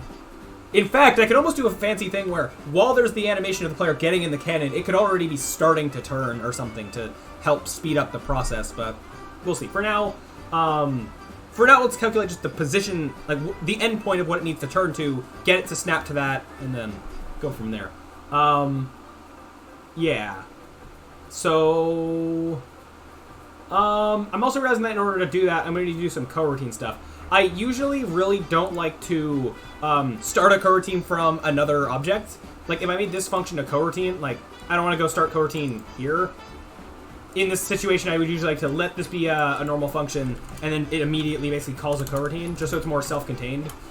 Enumerator. I guess I could break this into steps. Rather than being one super long function, I can have a few functions that are the different steps of this. Enumerator align cannon, I guess. So this is gonna make it, and it's ready, and then yeah, fires. So enumerate, or no, hold on. Wait, what's your problem? Oh, because you don't have any yields. Yeah. For now, I'm just gonna put a yield return null, just so I can think that it's fine. Okay, then, yep. Okay, so then at this point, I guess I'll call the coroutine. Start coroutine. I need to know when it finishes, though, to, like, start the next thing. I mean, the end of a line cannon could then just call the next thing. I don't know if I should be using update to any degree in here. I mean, I can either be waiting until stuff happens, or in update just test for that. So when I'm aligning the cannon, am I waiting for it to reach the position, or have it be based on a timer? I think I'd like it to be based on a timer so that it's consistent, and then basically say, in a fixed time span of, let's say, 2 seconds, line yourself up to where you're supposed to be, wait like 0.5 seconds, and then fire. I think I like that no matter what angle it has to turn to, let that time be the same. So because of that, that would be way easier done in a coroutine, so I can just be like, yield, wait, blah, seconds. Right.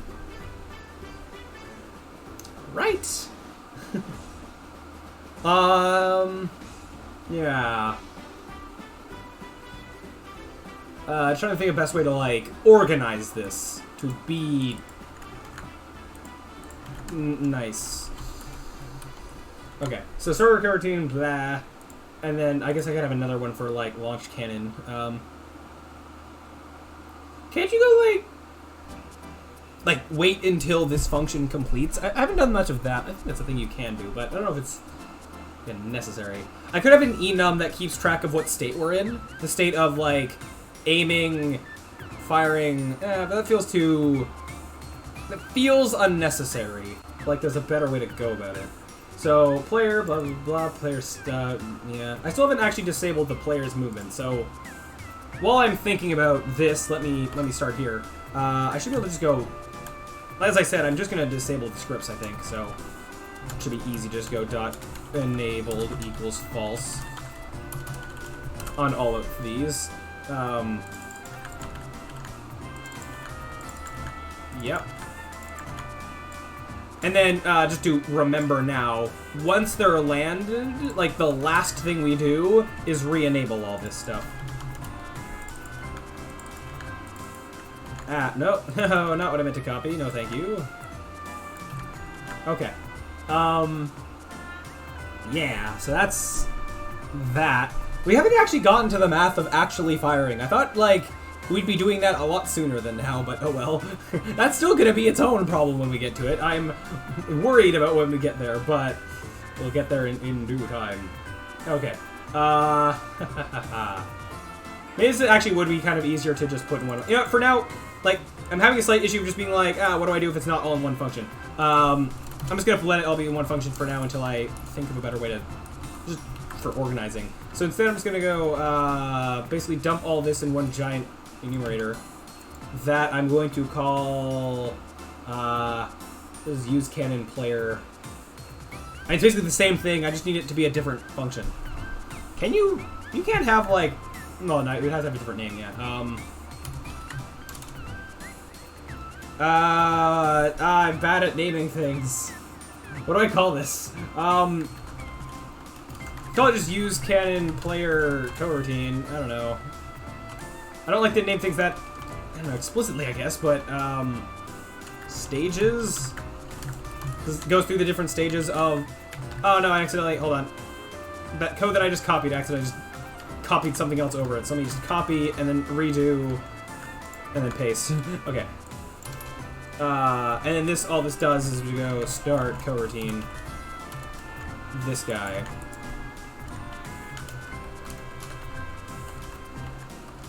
Yeah, okay. Use cannon, not user. Use cannon, player, stages. Why are you having a problem? Because you don't yield return anything? Yeah. Okay. I was gonna do that for right now. Okay. So different stages are ready, player to fire, which is all this stuff. Whoop. Outline cannon. I can mark the different stages with just comments, I guess. I mean, or I could have fully fledged comments, but this will do.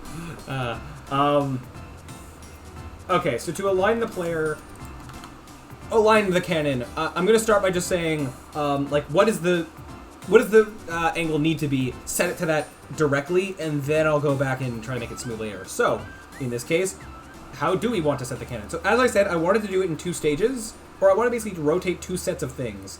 The main top part of the cannon. Okay, so let's say that this light for a second. Let's say if this is the empty game object that we're going towards. What do we need to do? So first of all, rotate this, not this, the cannon pivot. Rotate the cannon pivot to face it directly. So it's probably gonna be like its forward rotation. I mean, I could use a dot I could use like transform dot look at for a 1 frame thing. But if I want to smoothly go towards that, that's not gonna cut it. But anyway, so move towards there, sure. And then I'm going to be setting an angle. I'm setting the angle myself as a public variable, so then rotate this to match that angle. Pretending that, well, the angle is going to be off of the ground, so like, this is 90 degrees rather than being 0 in this case, so yeah. And I don't know what I should do, like, oh, like, I'm gonna assume that, like, I'm not gonna put numbers outside of, like, the range of 0 to 90. Like, if I put it in a range of, like, yeah, shoot with an angle of 100 degrees, like, how is that gonna work? I'm just not gonna worry about that for right now, because that's not what the code is meant to handle, I guess. I mean, it would be kind of interesting to see the cannon go, like, booey, like, shooting backwards, but still trying to figure out how to land to the X, but, again, not gonna worry about that for right now. Yeah. So the 2 stages are, like, turn pivot to target, and then, turn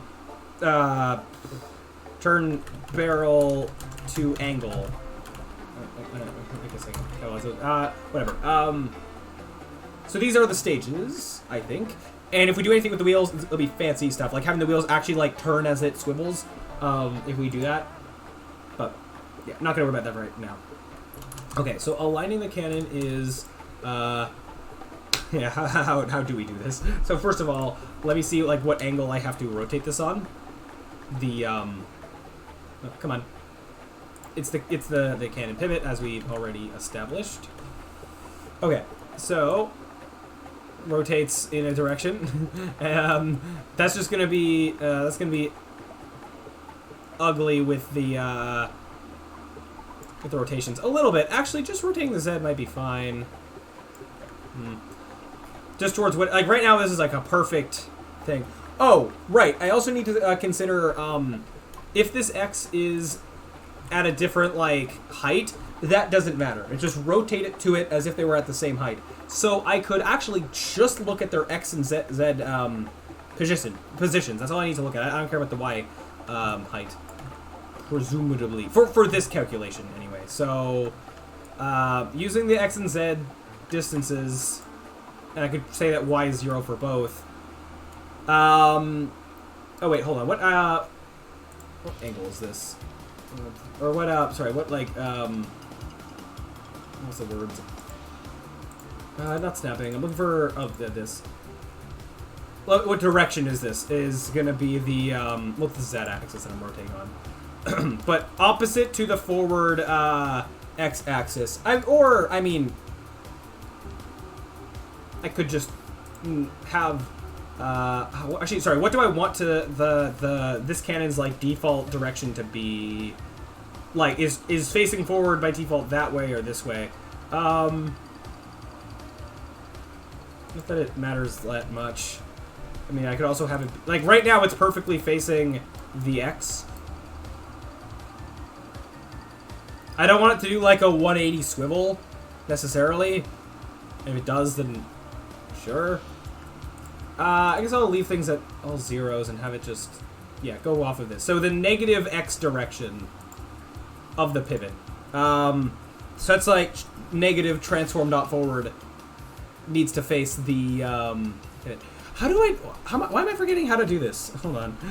Unity, like, I can't use, there's like transform dot look at. I can't use that because I can't have it be smooth by doing that. Oh wait, no, there's like look rotation. Isn't that a thing? Like transform dot look rotation? Or if I do it with a capital T each? Transform dot look rotation? No, or was it quaternion dot look rotation? Yeah, that'd be it. So, okay, so that, yeah, okay, then I just need the direction, which I can just say is the target dot position. Is the target a game object? No. I think I only need your transform, so just get it directly. Minus our, to be more specific, it's going to be the cannon pivot. So I'm going to make sure that's exactly what I mean for it to be. What's your problem? Because that's position. Passing in an upwards direction is optional, isn't it? What's your problem? Oh, because I didn't do this. So, I mean, I guess I can just to make sure that's gonna like. No, it's the default is up, isn't it? Might as well be better safe than sorry. Okay, so Now, as I said, though, I can't use these vectors directly because I need to modify them. Because I just need the Y positions to be the same, so that we're not looking up or down. We're just setting the Z.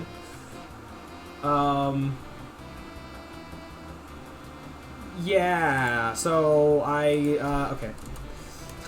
Barrel, let's go vector 3, barrel direction equals this. And then go this. Oops, no, hold on. Dot Y equals, no, setting it to 0 is not what I, yes, no, yes, just setting it to 0 is fine. It doesn't need to be relative to the barrel. And then I can just stick this in here. Yeah. Okay. So I do that, and then I should have that rotation. Now to actually turn. I mean, so for now, if I just go, not transform, but barrel or cannon pivot. Oh, hold on. So that's actually, I mean, cannon pivot direction is more what it should be. More of a proper name. I don't like how long that is, but whatever, it's fine. Dot rotation equals this. So I am just going to set it directly for now, with the intention to smoothly do it later. Wait, you make a vector? Wait, what? Oh, hold on. Or no. Wait. Of course, this didn't return. It didn't return anything. Of course. Actually, I should save this. Make less calculations later. Can pivot. Can swivel. Rot equals blah. I'll go full rotation. Equals this, and then blah. Maybe more like target direction. Let's go. Just to be more descriptive with a name. Deer to target. Yeah, just deer to target. Yeah, direction to target. Sure. Blah blah blah blah. Okay, set that specifically. I guess I'll just test that that works. I think that will be setting the forward way there, but whatever, it's fine. Oh wait, I need to drag and drop the other references. Okay. You got the can pivot, the target is the destination, and barrel is here. I guess I also get to test the player stuff, because I didn't actually test that yet. Okay. Let's see if this works. Oh, this is super tall now. Oops. That's fine. Okay, so not exactly what I would call working. So let me still at least go like yield return new wait 4 seconds. Have a quick delay here to let the player get put in the cannon with what will eventually be an animation. This would be like a wait until the rotation is aligned. Well, sort of. I would like it to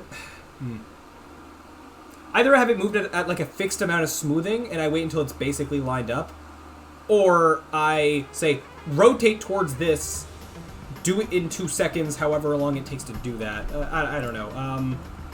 For now, let's get it to actually be the right rotation, because it totally wasn't. And I'm not exactly sure why. First, let me just see that, just because I'm curious. If I set this to super high, I just want to make sure that the player got put in the cannon properly, because I saw it for like a second. Yeah, I want to see it more directly, preferably. Okay. Back over this way.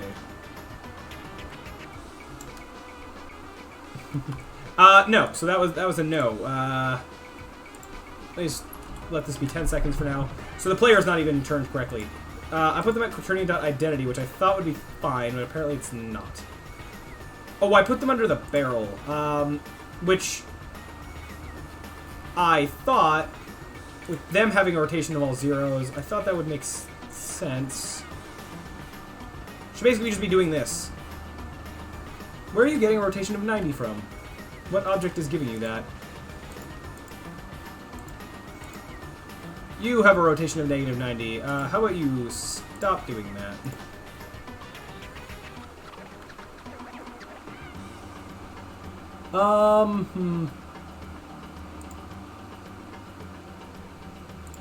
I mean,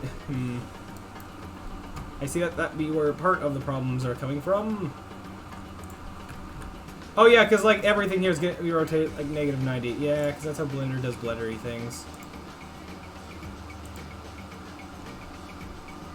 Okay, I'm trying to think of the best way to go about this. So first of all, like this doesn't need a camera and a light. Let me just get rid of those. Those don't need to be here. Can pivot. Base. Yeah.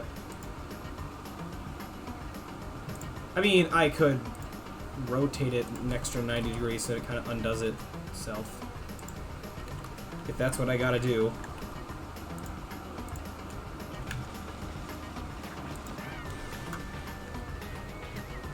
Oh no, hold on, wait a minute. Wait, how did that happen? That's another issue kind of in itself. All three of these should have the same pivot. Well, or they should have the same Z pivot is what I mean. Okay, that's lined up. So let me just go 3D cursor to no, hold on. Cursor, how is it? Can I go like cursor to origin? I thought that was a thing. World origin. Now I want to move the cursor to this.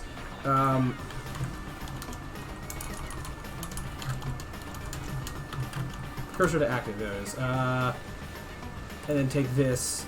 Actually, I mean, wait, no, this is just an empty game object. It's not gonna, I don't want to move an origin. I just gotta move this. Well, I guess then move everything else down. Like that, and then it should be lined up. Yeah. Okay. Minor issue. Hold on. Okay, you rotate like that again. Do that. And now I just want it to be underneath the barrel with all rotations of zeros. Okay.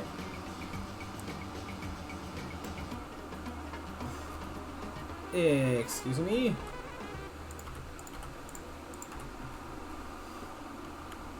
That's what I was trying to prevent just now. Why?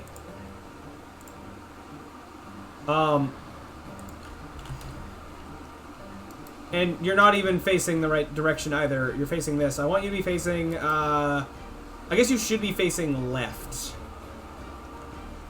Which is gonna be this. No. This. No. This is what I want to have happen.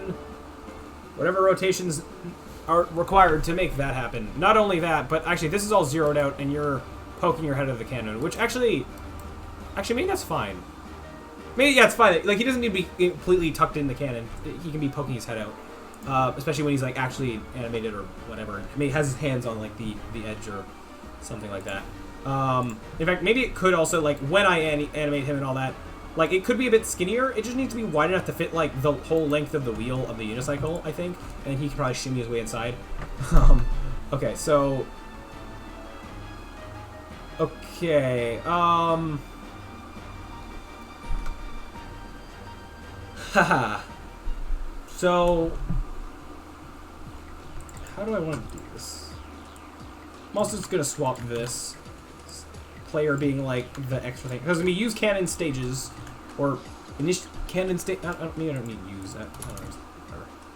Cannon stages. Cannon stages player and then cannon stages like other is what this is gonna be. Wasn't expecting to have this be what I'd be having issues with. Like, preferably, these don't have rotations used. If I just set the player's rotation differently, I wouldn't be having this issue. So let me try to do that rather than turning down identity. I basically just need to be facing, or setting the way that he's facing. So, why don't I just use the same trick of look towards, actually be looking towards the target. It's the same thing. No, it won't be looking, sorry. It's not looking towards the target, it's looking towards the barrel's forward right direction, I think, because the forward direction is this, which, frankly, maybe I should change. So let's actually do that now. Rotate the wheels, so this is the forward direction now. So let's just go off of that. So now the player would have a rotation like...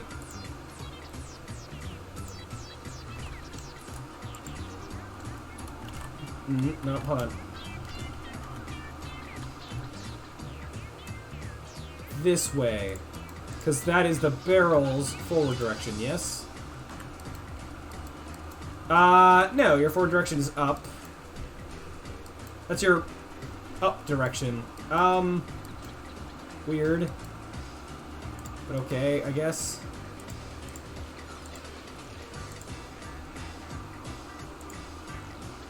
Uh-huh. Weird, but okay. Oh, didn't rotate you like that. Yeah. So negative 90, 180. I could set this directly. I just worry about it causing me issues. Potentially. But you know what? Sure. Let's just cheat and set this directly. So local rotation equals quaternion dot Euler blah. Is it this, I think? Yes. Yeah, sure.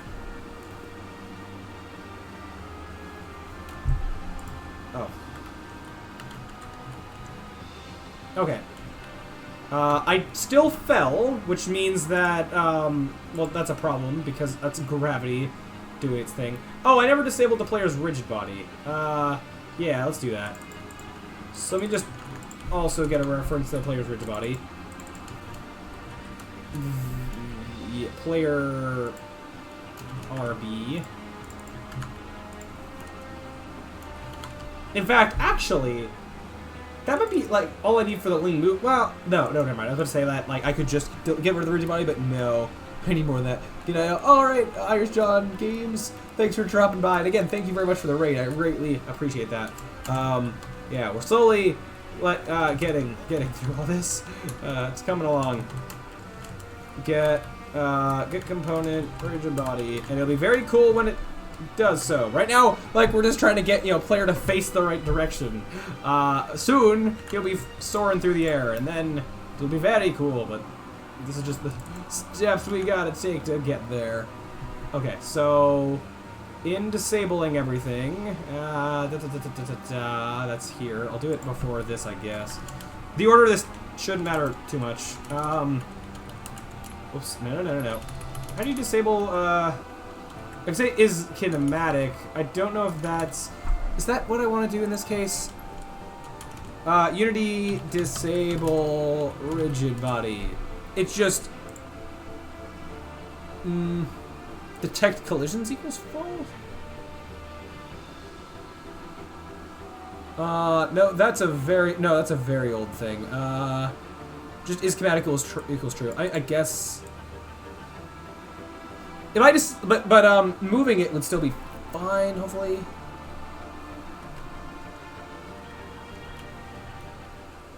Okay, we're just gonna try setting the rigid body to kinematic and hoping that that's gonna do all.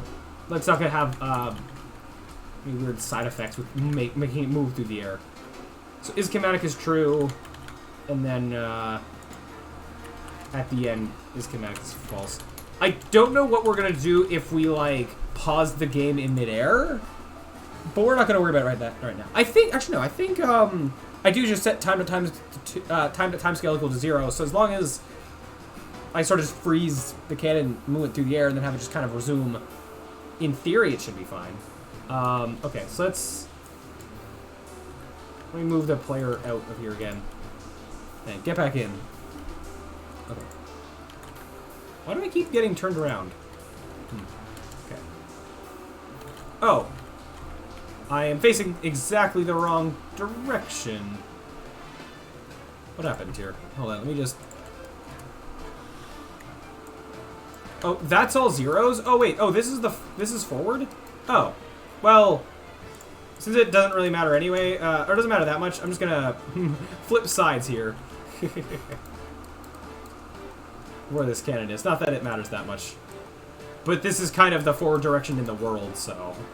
Sure. I guess I'm moving this to the other side. That's why some of the, some things have been seeming backwards, I think, from how I was thinking they should be. I don't know. Actually, I'm gonna place myself by the cannon. Okay. See this work, please. Is that the right way? Is that the way that I meant? I thought he should be facing the other way. What do I have maybe wrong? So this is negative 90, it's negative 180, but it's the same as positive 180.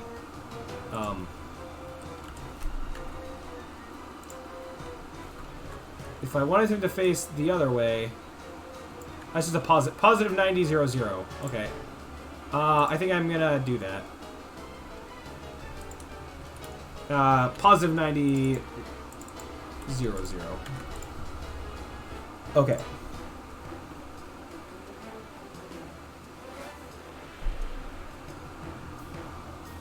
Yup. Cool. Cool, cool, cool. That's the direction he's supposed to be facing. So next, 0.1 seconds, and then aim the cannon, which seemed to also not be working yet, but maybe now it magically will be. Except, actually, I did change, I spin some stuff around. Oh, no, hold on. I span around what was like the forward direction and all that, so maybe it'll just work. That is the right direction. Hey, well, no. It's almost the right direction. It should still be pointing straight up. So that is a slight issue. Look rotations. Okay, so it's the forward direction is going to face the target. But I think we already established that the forward direction isn't what I think it is. Of the cannon pivot. Yeah, the forward direction is up. So I preferably need the forward direction to be forward.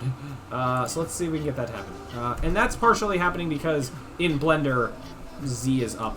I mean, I would like it to still look proper here in Blender, but I mean, I could quickly mess with, try doing this again. Do this. Oh, whoops. Oh. And I will apply the scale. It's not something I meant to be kind of done earlier. And then if I do that and then kind of rotate it back, by like applying the scale and then moving it again, see what that might do for us. Set that back how it was. Yeah, there we go. So now that's forward. Cool. I don't know if I'll need to do the same with the barrel.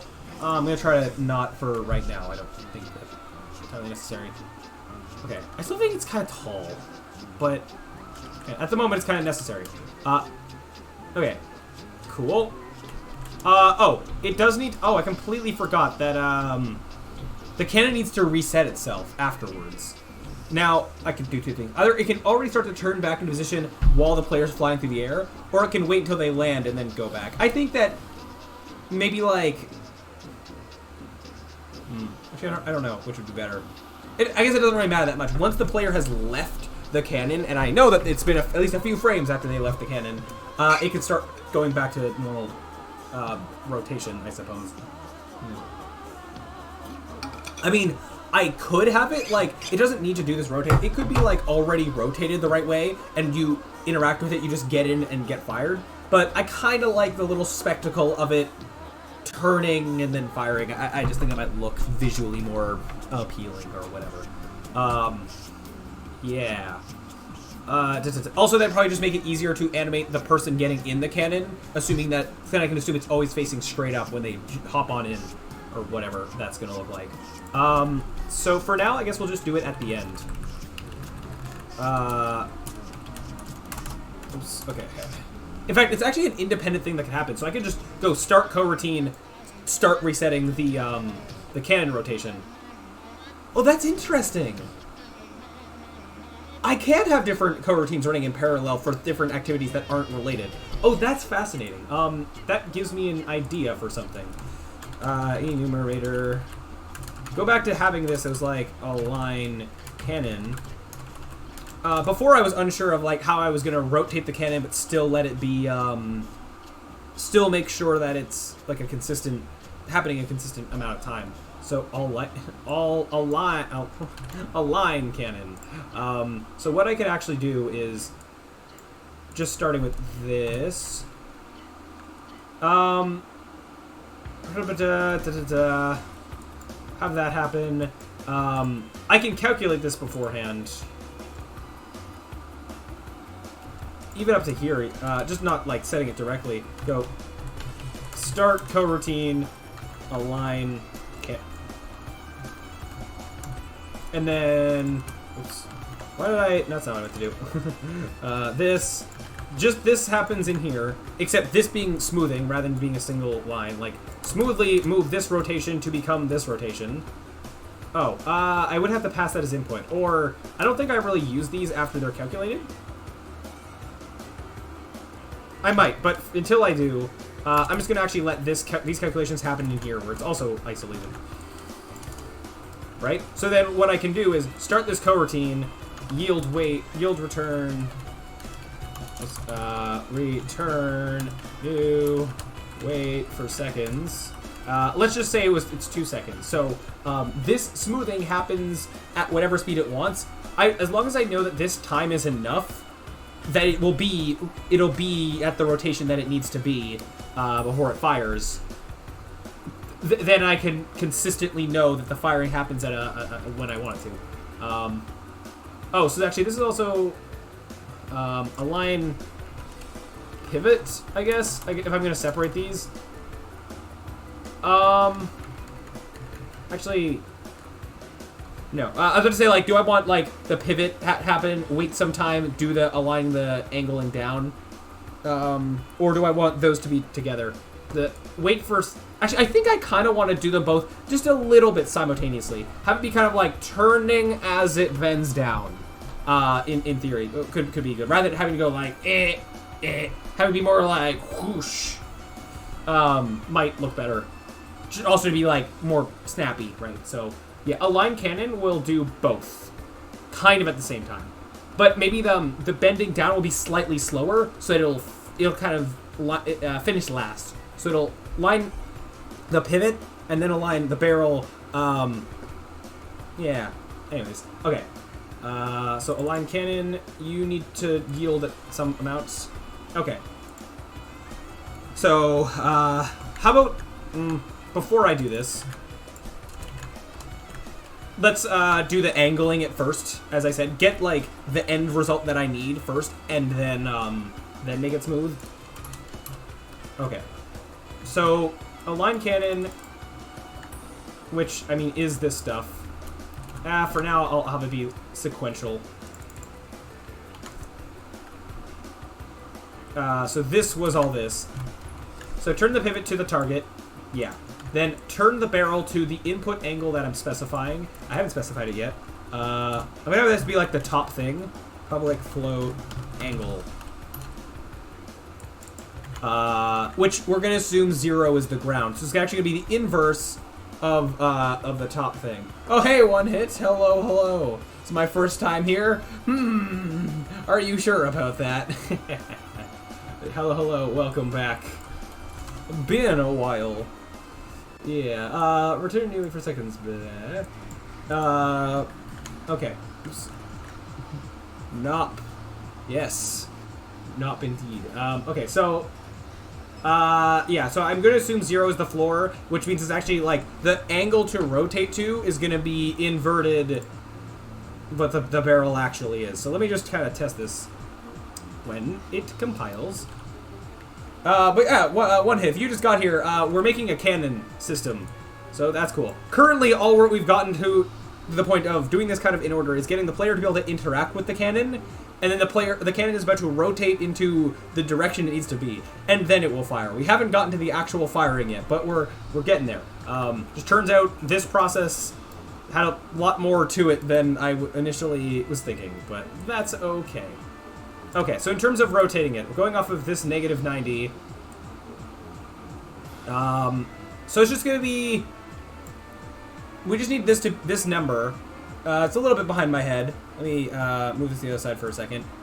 All we need is this number to be, it looks like 90 degrees, or whatever the angle was, but negative. Yeah, right? So 0, 90. That's all. So that's all. That's easy.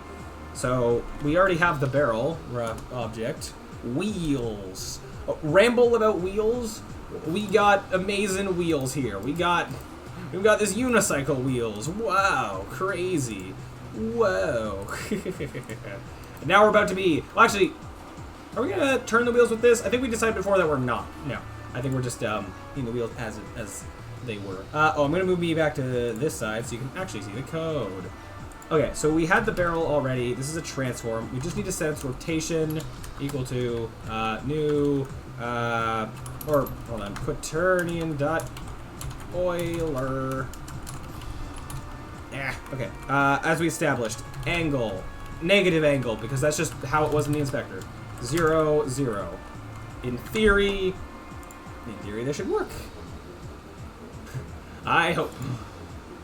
Usually, like, setting rotation values directly can sometimes just be iffy, but yeah, let's find out if this works. So we're going with an angle of 30, I guess. Will this do what I want it to do? Aha! No. Oh, no.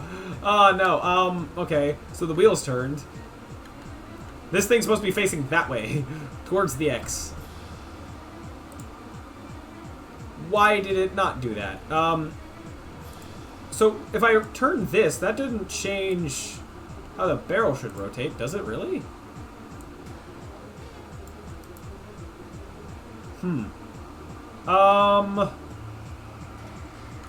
Okay, what was the problem? Should I? Oh, because I should be setting local rotation. That's it. Got it. What game? This is my unicycle game that I was working on like a month and a half ago, or maybe longer. This is the Handyman with a unicycle. The main premise is that you are a guy in a unicycle having to ride around a carnival and fix rides before they break. Now throw in explosions and like tons of hazards and like tons and tons of hazards. It's meant to be like a stressful, like, get over here, does this, as you're trying to fix rides. Yeah, and then you got yourself a game.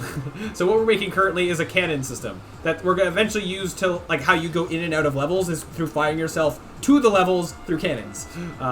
So, yeah. Well, also the cannons could just be a thing in the level that launches you to other parts of the level. Also, it worked. Huzzah. So currently what we just got set up is the cannon can... The player goes in the cannon, as you saw. I'm, like, in the cannon, ready to go. Except it doesn't reset itself afterwards, so it needs to do that. But it is, yeah, facing that target. We have a red X that's basically going to be like launch to the X. And yeah, currently it's working cool. Yeah, so we did this. I do want to, now that I have done this, actually have that resetting process happen. So... Align cannon. What would be the inverse? Instead of align to not align to reset, or just make this reset. Make him blow up, set him on fire. I mean, he could when as he. There might be an explosion of sorts as he launches, or the kind of like circusy cannon thing of having the very cartoony like. I forget what you call that. Like the thing you set on fire that's like. Like that kind of thing. We'll see. We'll see it when we. Yeah, get to the visual flair, the visual fluff of all this. Okay, so reset cannon. Basically, I want to do the opposite of... Actually, I just need this to rotate to whatever its default was, which was 0, 90, 0. Oh, wait. Oh, hold on. I don't need to undo that. Okay. You need to be all zeros. You need to be -90, 0, 0. So it should be just as easy as that. Okay. So I shouldn't need any of this stuff. Oops. Turn pivot to default. And turn barrel to default, I guess. So instead of angle, it's going to be -90. And then I'm just realizing that this should probably also be local rotation. Should it? No. Not in this case. In this case, yes. I think. Maybe. But I think this should be able to just be quaternion.identity. It would be all zeros. It shouldn't need any of this then. Currently I have it waiting like a single frame between doing the two things. I don't really need that. Permanent to mincemeats. Can do. Not yet. I do want to learn some VFX graph stuff eventually, and we can make all the pretty explosions we want. Okay. So, the firing process doesn't happen yet, but... Oh, I don't actually call the coroutine. Yeah, it's not going to work if I don't call it. That's kind of a crucial step. Okay, reset cannon. Okay. Except it's coroutine, so I have to actually mark it as such.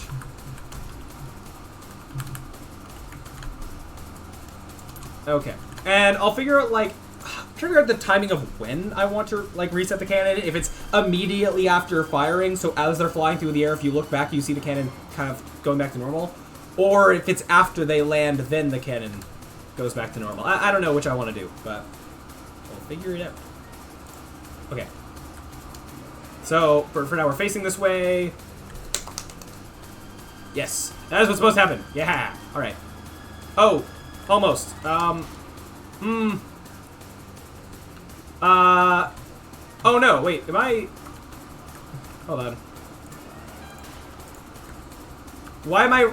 He's spinning in ways that he's not supposed to be spinning. Like, he should be facing up right now. Something with his rotation isn't being reset properly, maybe? Okay, hold on. Oh, I think I know why. Because it's the unicycle pivot that I need to reset. Yes? Yeah, there be. Okay. Unicycle pivot, all zeros. Where am I gonna find that?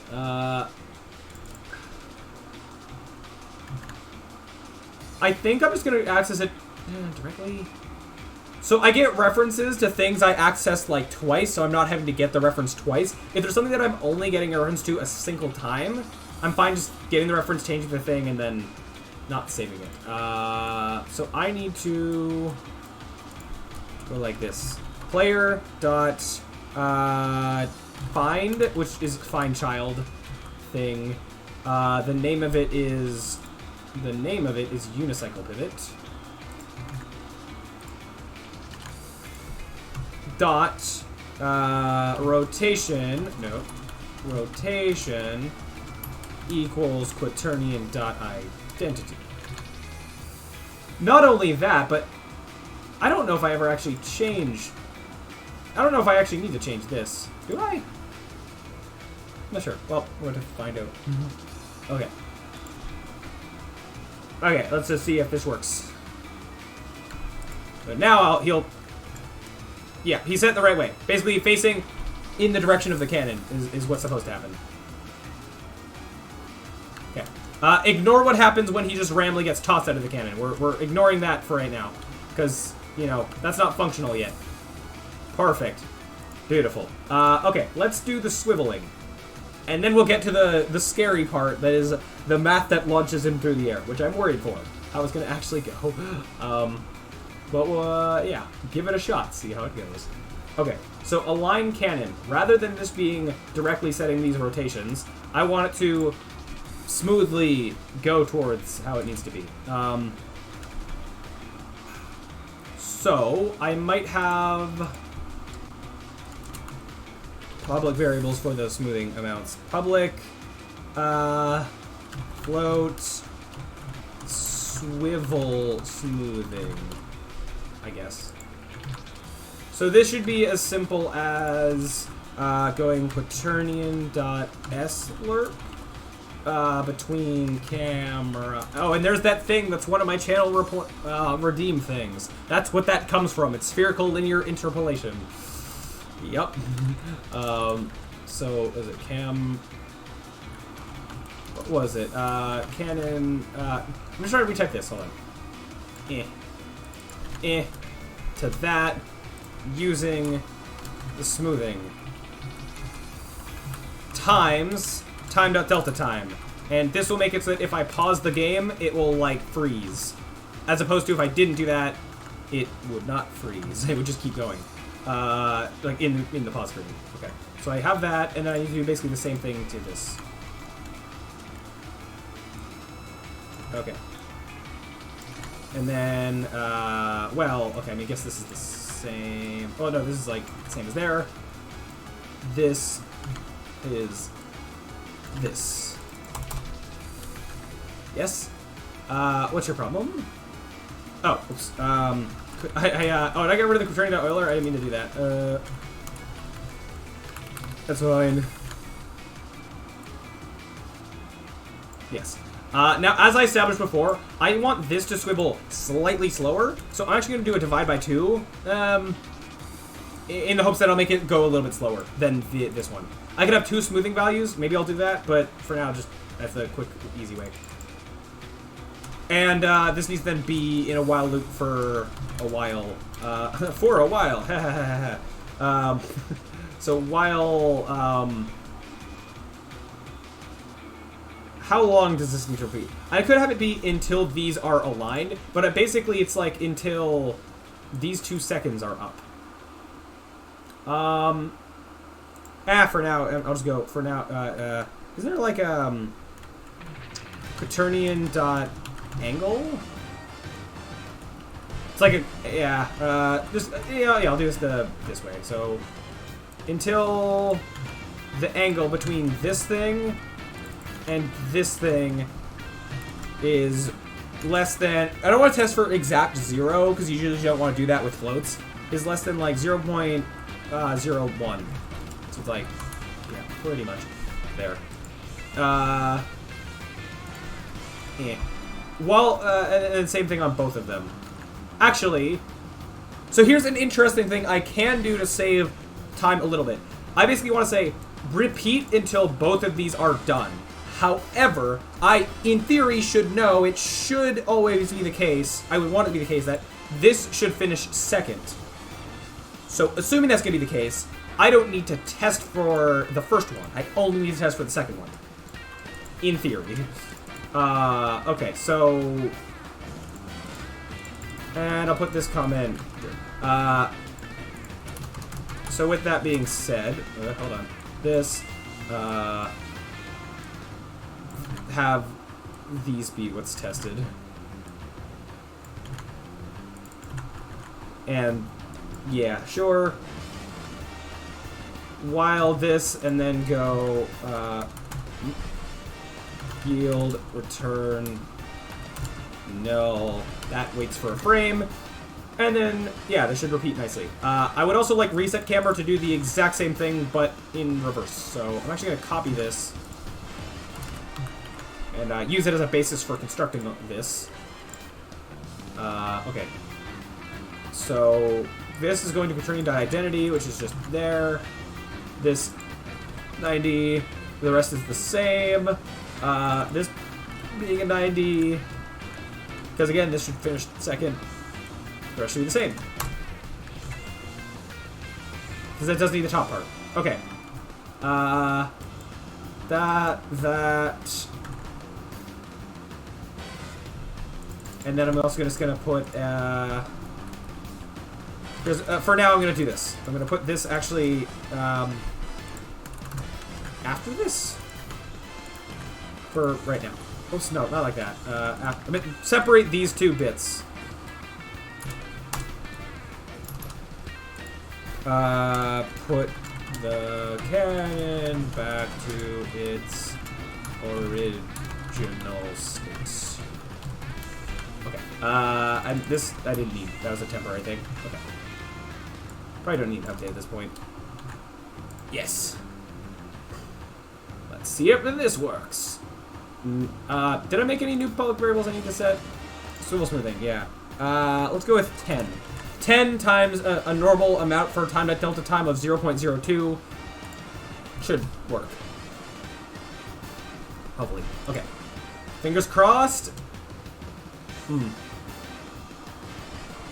It was supposed to do stuff. Things were supposed to happen there. Why not? My guess is that I messed something up in these calculations and this just finished. While this is less than the... Oh, while it's greater. Yeah. Reverse. Yep. I don't know if that number is too big or too small, that 0.01, as the sort of min amount.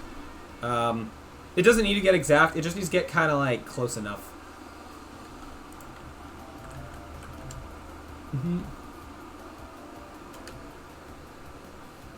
Oh, okay. Yeah! Kind of. That's, like, almost what I want. I just want it to, like... So I want the, how do I want to change this? I kind of want it to go a bit like whoosh, whoosh, but not entirely. Like a halfway point between whoosh, whoosh and what we have now.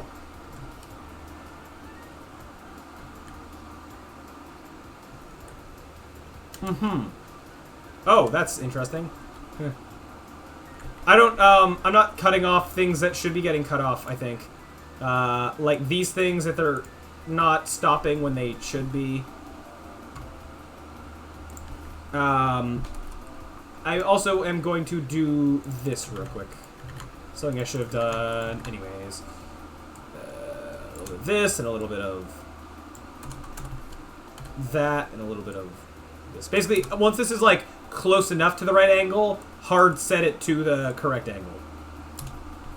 Make it look a bit nicer in its kind of final state. Especially here. It's actually more important to be done here, so... Yeah.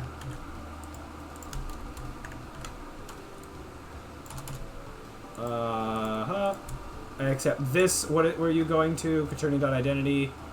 Sure. And then a 90. Also sure. Doesn't solve my issue. Okay, well, here's how. I just go stop all coroutines. Then it should be good. As long as, it's turned into position, as long as basically as this finishes before this starts, although I can check when this starts if this is still going, but that basically shouldn't be happening anyways. If I just put this to like a 3, then it'll probably be fine. Yeah. I'm also going to, this divided by 2.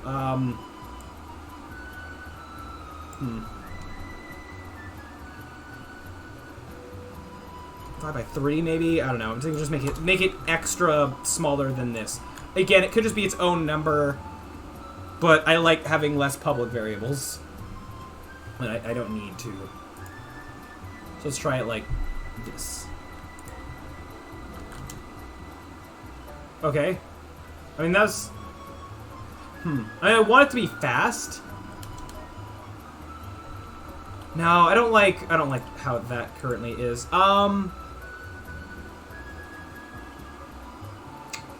If I could... Maybe have a different way of this having a delayed start. I could have them be different functions entirely, I guess. Yeah, that's what I think I'll do. I think that'll get more of the result that I have in my head of what I think I more so want. A line cannon, and this is going to be a line barrel. And yeah, I think it'll be better for the best if I separate these, because then I can delay the second one. Have this go for a bit, and then have this go. Oh, hold on, that's not how I want to do this. Okay, so that I don't need any of this. And I can do the same on the reset, although it matters less on the reset. Yeah.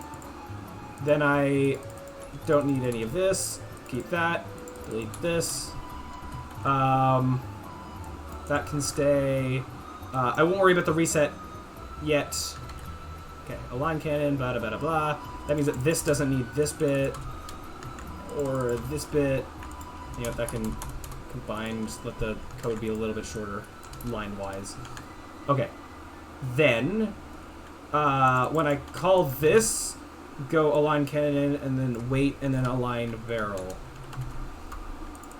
And then wait more. So this should be like 0.5. Very little, but I think that little bit of time will help more for what I want. And then they can both share the swivel moving speed. And then this testing, I guess, should be these now. That'd be more proper. Okay. So when this is done, it'll stop. When this is done, it'll stop. I should do it on the reset as well. Yeah. I shall. So reset cannon, reset barrel, where then on this one I get rid of that, and on this one I get rid of this. And I just need to make sure to call one after the other. In this case, I'm actually going to do the reverse then. So I'm going to reset the barrel, so have the barrel go up, and then it swivel back into place, I think. Yeah. Have another wait 0.5. The amount of time also might have to fluctuate. I think I'm also fine letting that just be 2. Because it should still be quick. Okay, angle, blah, blah, blah, swivel. Let's see what this does.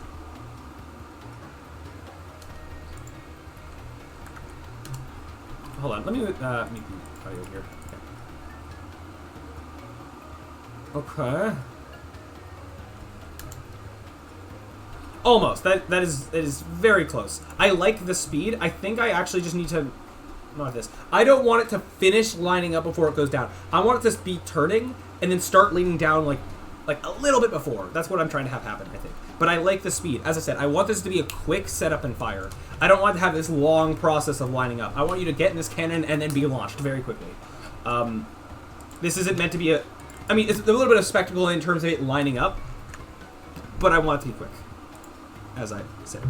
Okay, so... Yeah... Let's try this. I can adjust the swivel smoothing, but I think I like the amount of smoothing. Again, it's just gotta make the timing work. Almost there. Could have this be a public variable, but I'd rather not. This is the kind of thing that'll be like, once I find the right value for it, it's gonna be kind of fixed.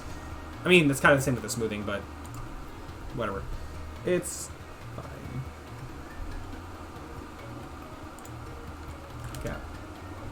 Almost there. Almost there. Almost. Actually, maybe I will turn down the swivel smoothing just a little bit. Is maybe 0.1 what I need? Let's go 0.15?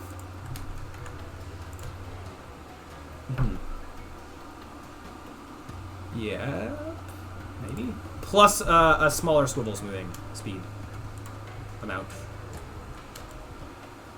Almost there, I think. It's kind of... I just want a little bit more of what's happening there. So let's try 6. So maybe I will put it to 0.1. Oh, it's like so close. That speed actually might be what I want. Okay, 6. 6 was here. 6, and I think I put this just to 0.1. I essentially what I want is just a few frames of turning before it starts to bend down, I guess. But I think I actually want it earlier than what I was thinking. I was thinking it'd be like 3/4 of the way, but maybe it's only like... It's like a quarter of the way turned, then it starts bending, and maybe that'll do what I want. Oh, now the other question that I'm just realizing is lerp what I even want to be using? Or is move towards what I want to be using? Because for a cannon lining up, it might be better that it has more linear movement, but quick linear movement, now that I think about it. So let me just try that real quick. But even what we have right now is, like, workable. Is it turning up, move toward, rotate towards? Yeah. It's essentially the same in terms of I don't need to change any of these numbers. Technically, this becomes a speed rather than a smoothing amount, but, and the actual number in the inspector will need to change. But let's just try it left as is. But I'm probably going to need to bump it up a lot. Or not.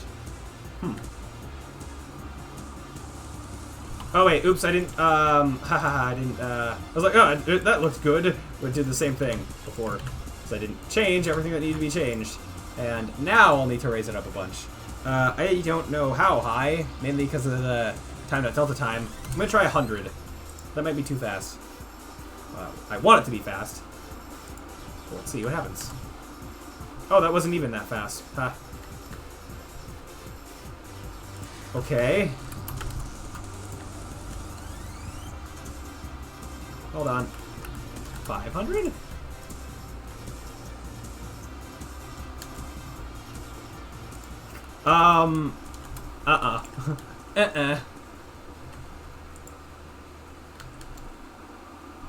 No, that looks so much worse and so much more clunky. So let's just go back to how it was before. I think it was actually maybe fine with the S-alert. Or I could later on try to find some other kind of movement function of how to move it. If I want it to like come down and kind of clunk all the way down or something, or I don't know. But I think how it just was better, and I think I'll keep it like that for now. As I've said before, I don't need to be worrying as much about the... I mean, I shouldn't be worrying as much about the visualness of it yet. Kind of focus more on that later. But I think that's workable. That mixed with maybe actually rotating the camera towards where we're going to be firing. Oh, yeah.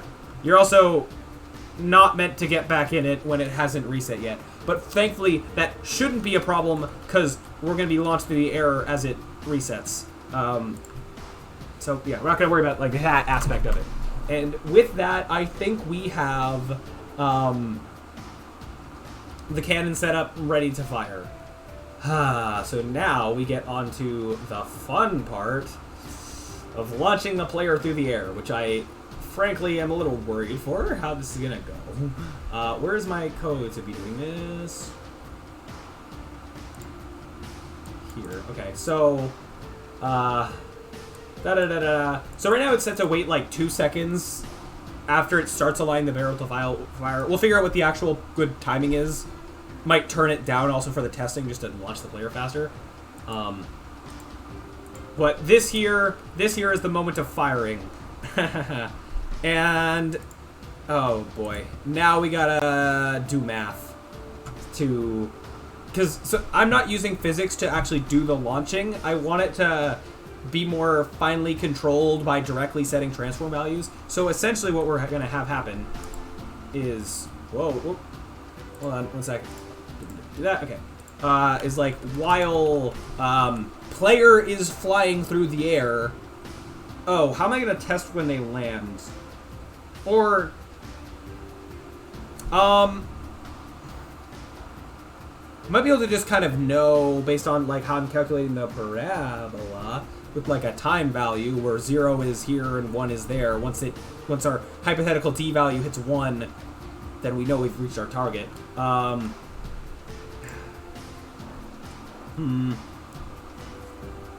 gonna have a float called, I don't want to call it time. Lunchtime? I'm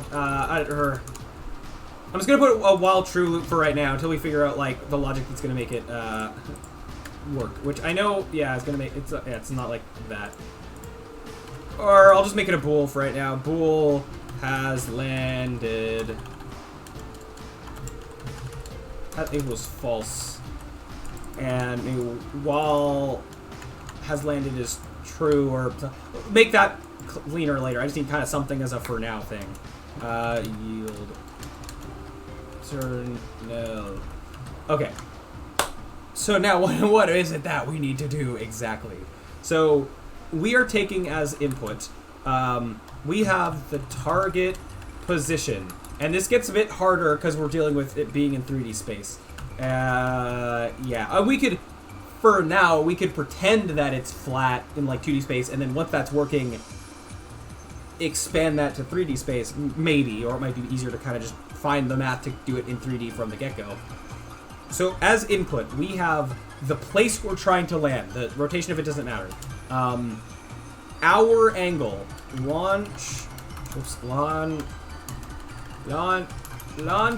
angle, and we're gonna feed in a launch speed. I guess, no, speed. So these are our 3 inputs. We gotta calculate stuff based on that. Okay, so, I guess I'm gonna start by going, so angle, public float, launch speed. Yeah. And then we need to basically go do math to then get player new position. But also, like, I think we're gonna have a time value in here that we kind of increase every frame as like time since launch or something like that. Yeah. So now I gotta figure out the math to actually do this. And I was doing some Googling earlier in terms of parabolic motion. It's all blanked from my mind now. I'm gonna be doing some, yeah, cosine sine things. So here, let's... I mean, I can just Google, like, Unity, like, launch object in arc. Because it isn't... I know a lot of things I'm going to see are going to be physics ways of doing things. I need, like, just like, oh, just use,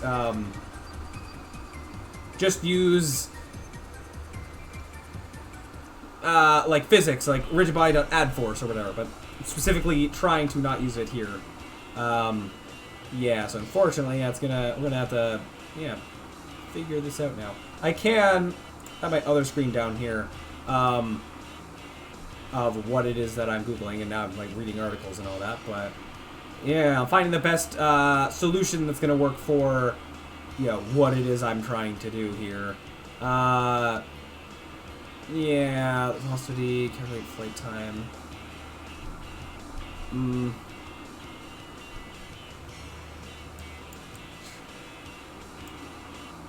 Something like this could work.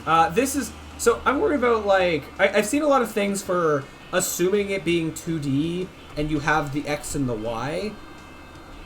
And, like, yeah, it kind of works, except I'm launching something in a 3D space. Now, I could take the way that we're launching and sort of, like, flatten it as far as the math is concerned, and then unflatten it after. But, the end result of whatever we're doing here is going to be, player... dot position equals blah equals something. So I need to basically calculate the new vector of how it is that we're moving. Yeah. I was watching like this video before that was going through a lot of the math for doing this. I don't know if I just want to sit and re-watch it on stream, but I kind of might have to do that a little bit. So, yeah. Actually, here, I can, put this on main screen. You know, I'll keep that over there in the bottom corner. So, yeah, I think this is just kind of what I'm going to have to do to figure out how to do this effectively. Skip through to copy bits of the code that I need. Look at that math. Ooh. Yeah.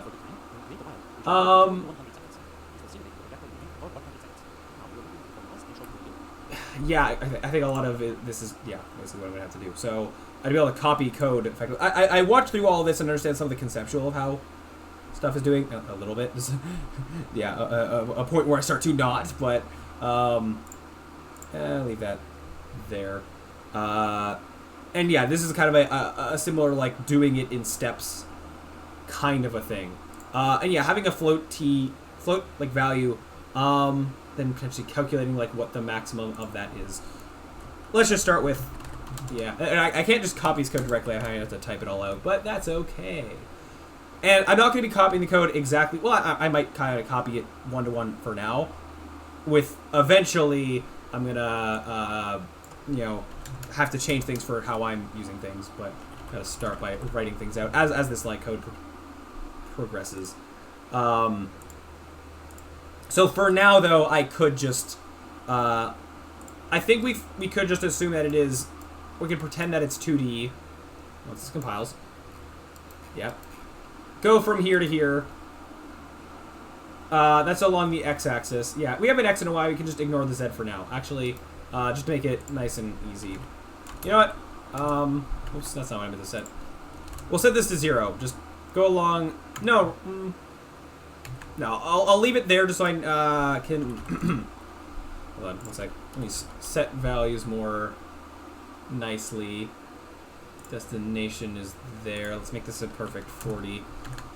Yeah, do that. And then I'll hard code the Z value for now. Sounds good, sounds good. Yeah.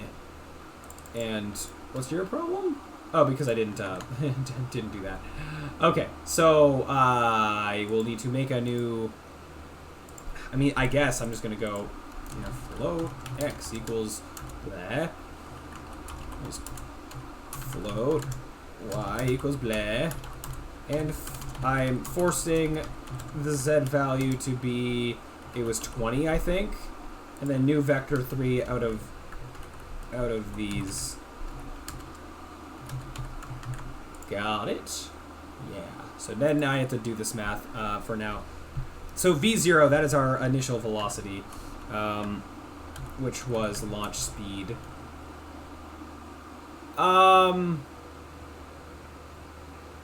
Yeah. Well, that's not a velocity. I might need the direction that I'm going to degree, but times t times yeah, doing some cosine math. Did this ages ago in high school, and actually a little bit in university, but not in a very long time. Then this is gonna be, hold on. Now I know this alone is, well, actually, there's an idea. I'm just thinking of, do I want to... Oh, hold on. Not have that shaking.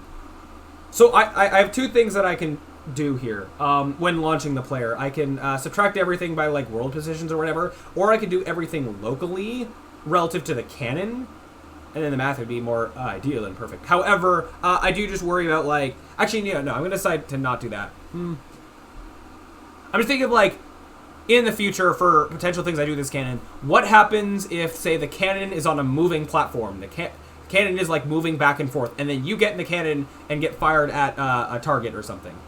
In theory, I would want, the second that you leave the cannon doesn't matter anymore where it is. So I should almost be going off of a recorded starting position, maybe.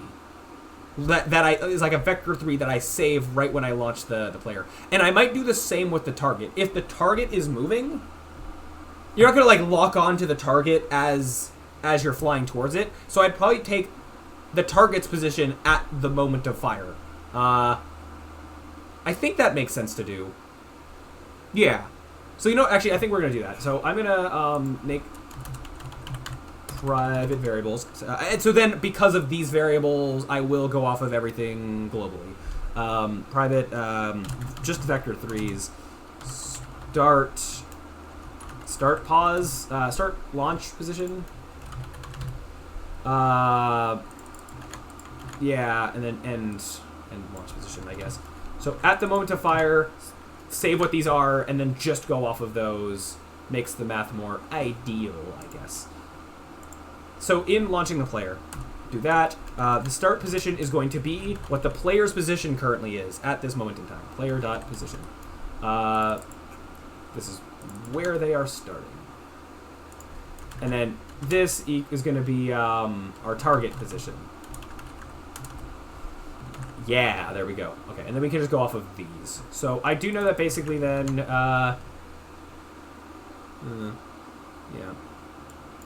I mean, okay, well, right, okay, the video at this point in time, like, doesn't use an end target thing, but I know that it eventually does, so we'll factor this stuff into this math eventually, but for now, it's fine. I'm just thinking of that, like, I might do the math kind of more perfect here, and then add in that, like, back the start launch position afterwards. So then these are like relative to 0, I guess. And I don't know if that's the way I want to do this. But it might be for now. So yeah, it's what we're gonna do for now. Okay, so we have x being launch speed times our t value times mathf dot cos angle. Yeah, and then we have that times t. The y is like the same except a sign. Nope. And then end up going off of some. We end do end up calculating like a max height. Eventually, we'll get there. I don't know if I want to. I'm not going to use. I don't know if I want to use the physics gravity. Just thinking of like, I might hard code this in case I like, I don't know, do something with that gravity value that might cause weird issues later. Or maybe I'll allow each cannon to have its own gravity value if I want a particular cannon to make you go like, slam into the ground. Ow, that kind of hurt. Versus like one cannon that might be more lighter of a fall. Maybe that could be a variable that I get control over. We'll see. Mathf dot pow. Just again, I'm trying to think of ahead of how I'm going to be using this cannon. I have the one main way that I'm using this cannon, but then thinking of other ways. Yeah, angle.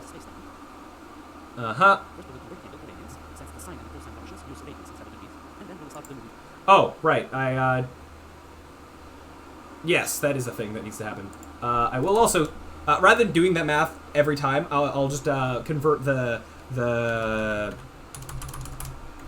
I will convert this into. I would like the input angle to be in degrees because that's just easier for input. But then I'll record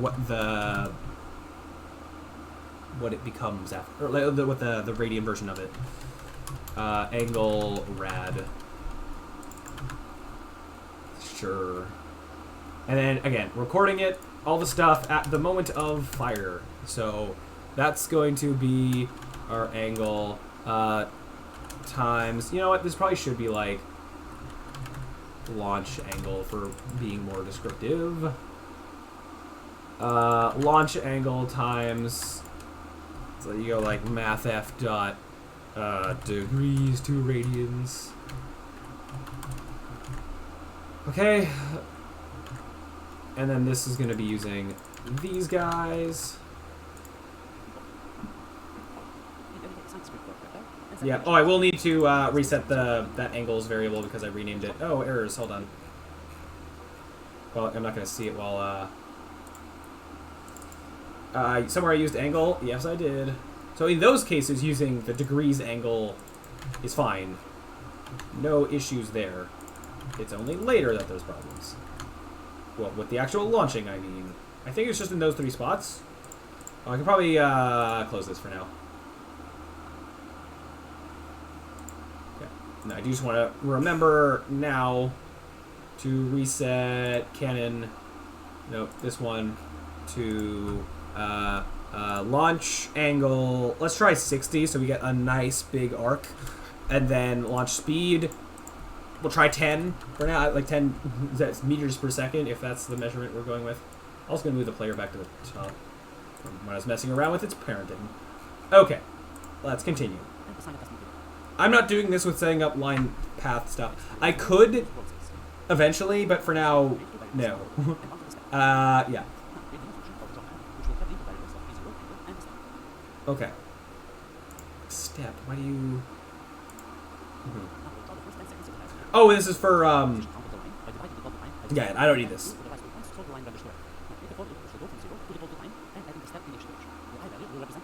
Uh-huh. Yeah. This I'm not doing any visuals of it yet. Maybe I could later, but for now I'm more worried about just getting it functional. Uh-huh.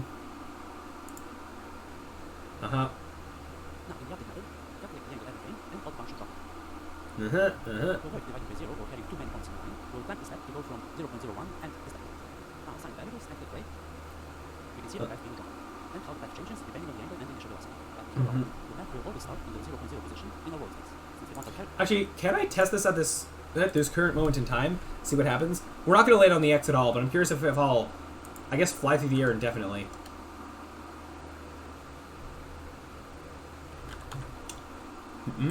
That's, not exactly flying through the air. Why did you go up there? I mean, 20 is there. That's where I thought I was sending him. Oh, because I get the start position, so I'm adding 20 to 20, so I'm just getting zeros. Yeah, got that. Okay. Also, I'm never increasing the T value. There's the issue. I mean, I guess this could be a for loop, but I don't know if I'm gonna keep the. I don't know if I'm gonna keep the while being that how it's done. So for now, I'm just gonna do it like this, even though I know that a for loop would do the same thing. So increase that every frame, basically, of this enumerator thing. I don't need this. Well, I'll keep that comment. Okay, so there's another thing I was going to change. I thought the 20 thing. Yeah, so this actually just 0 for now, because this is putting in the 20 for now. So I should maybe fly through the air to some degree, please.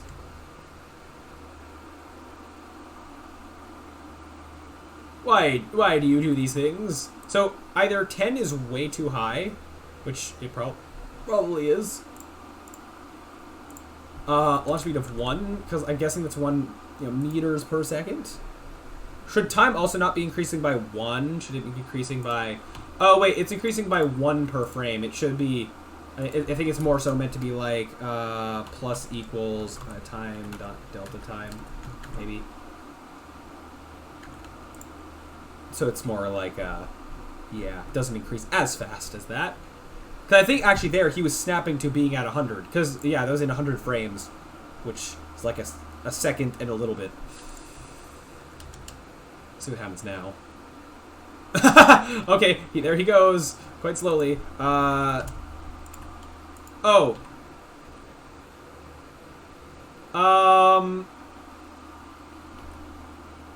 Okay, sure.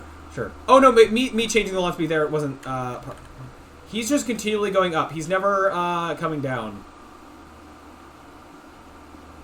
Oh, you know why? I think my gravity is supposed to be positive. I think I remember that being a thing in this math. Maybe.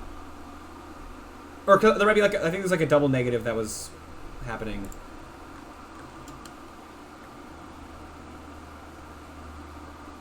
He's very jittery. Don't like that.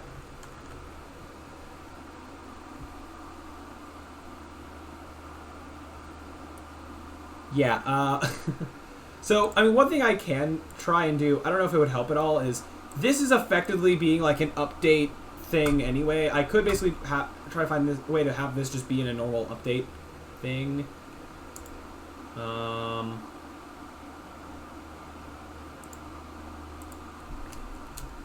mean, I don't think changing the angle is going to help much. I'd like him to hit the ground somewhere in the red, or somewhere in the yellow for right now. I could do the line drawing thing, because that might just help me better visualize this. I don't know.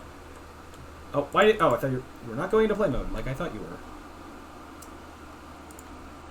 Okay. I'm still turning correctly. Why are you being so jittery, Mr. Man? He's not going down at all. Why not? Is he gonna I'm waiting to see, like, is he eventually gonna go down? Maybe T was supposed to be plus equals 1. In the way that this is being used. I don't know. But then... I don't know.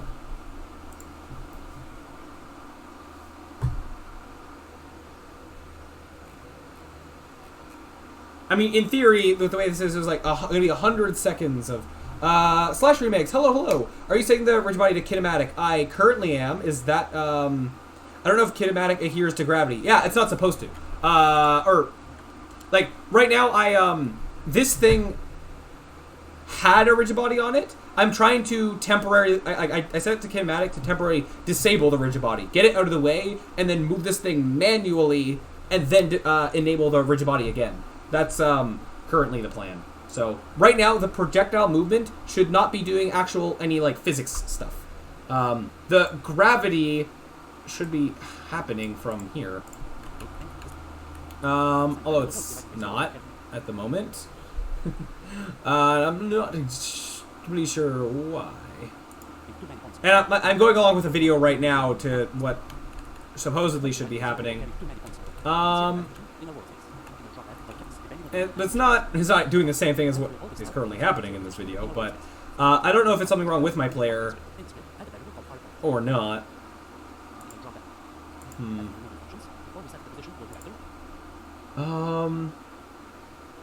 Wait, I have to see how this is like on my other screen that's like down there.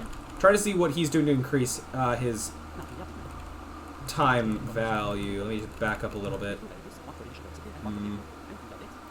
Something I'm missing, potentially? Yeah, using V0 as a float. As a float. Yep, I did convert those to radians. You use 5 and 45. Oh, what? This is already working like that? Okay. Oh, you do use... Oh, how did I miss that? You do use a plus equals time to delta time. Which is what I just had a second ago. But that also didn't seem to be doing what I thought it should be doing. Why? So I'm pretty sure. So it's like, in his thing, it's negative physics.gravity.y. I'm pretty sure physics.gravity.y's default value is negative 9.1. So for him, it's a double negative. So then for me, like positive 9.81 should be equivalent, I think. Just in case, though, you know what, let's make everything exactly the same. Just try and get things to work, and then once things are working, then I can try to change things. What else could I be missing here? This being at 1,000 just means more steps are going to run, but that also doesn't matter to the same degree. Yep. I have this... But that shouldn't be causing the issue. But you know what? As I just said, for now, I'm just going to try and make the code exactly the same until it works, and then try to change it. Then I'll progressively try to change it back to, you know, what I have currently. Because that's my current plan. Just looking for if there's any differences in the math that I accidentally just have things typed differently. My launch speed, like, it's the same thing. Go less than blah. Yeah. Mm-hmm.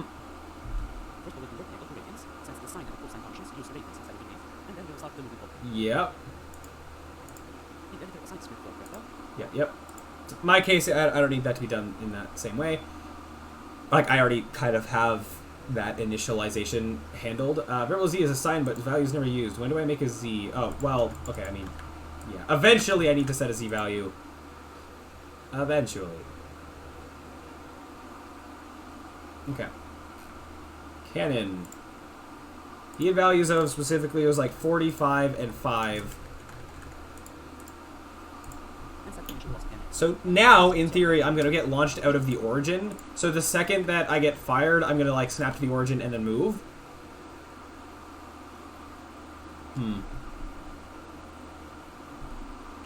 So like why is it so slow? Why is it so jittery? Is two current issues. And why does it never go down?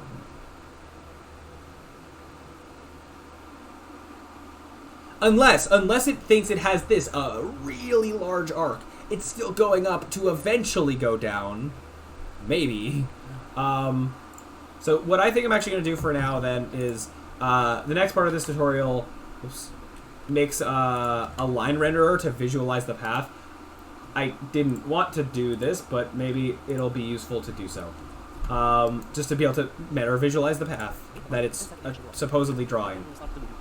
To see if I can look way in the distance and does it eventually curve down or does it only go up. And it seemed like it was going up linearly, which is weird because I was using a quadratic, like power of 2 type thing. Sorry, wait, what did you do?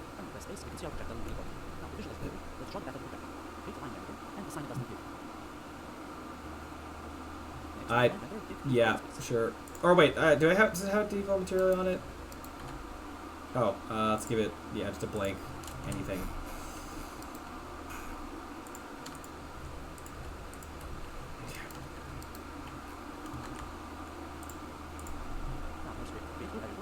Wait, no, what else did you do? Just had that. There. It's world space. Okay. So get a reference to the line. Yeah, I'll make it public for now. I don't know if I want to keep the line, because I don't know if, in this case for a candidate, I don't know if I want to have a visualized path thing. I don't know, maybe I do, but I just didn't think, I'm not sure. Line render. And maybe it would look more polished to do so, to some degree. I have worked with line renders before, with my tightrope system, but you have a public step. I just don't know, yeah, why this is behaving so weirdly. Actually, hold on. I have a theory. Before I go any further, I have a theory. Because if I can just fix whatever the problem is, then I don't have to do this that I'm about to do. Although it might be better anyway for visualizing it, but... Wait, I could just do it with the debug.draw lines, maybe. Might actually be faster. I mean, that'd be more to draw out the path as it's happening, but... yeah, I don't need those variables at the moment. Okay, so my theory was this. To test if it's the rigid body that is the problem. Get in the cannon, and at this point in time, I think it already disabled the rigid body, so it's not going to reference it anymore. If I now remove the rigid body, does that affect anything? In theory, it shouldn't. As soon as he lands, it would cause an error, because it expects the rigid body to be there, but it's not. But before that point... No, okay. So that's potentially good, that the rigid body isn't the issue. Let me keep removing some of this code that shouldn't be doing anything to see if any of them are the culprit. That eventually causes sudden, fast, smooth movement. Okay, so if it's nothing of those, I'm just going to start deleting other things. As soon as I go to play mode, it's all going to come back. To see if deleting anything with other code on it might randomly do things. I'm slowly deleting the unicycle. I can still see the guy is moving. Is there anything else with code on it? There's an animator. No. So, okay, so it's that this is it helps isolate the what could be causing the problem. And it's not anything on the player, which is interesting. I frankly thought it would be. Okay. In light of that, I go to play mode, it all comes back. I will do the draw path thing just so that I have some better visual, I guess.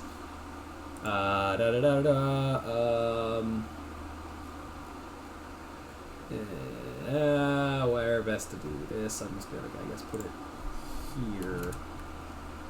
Draw.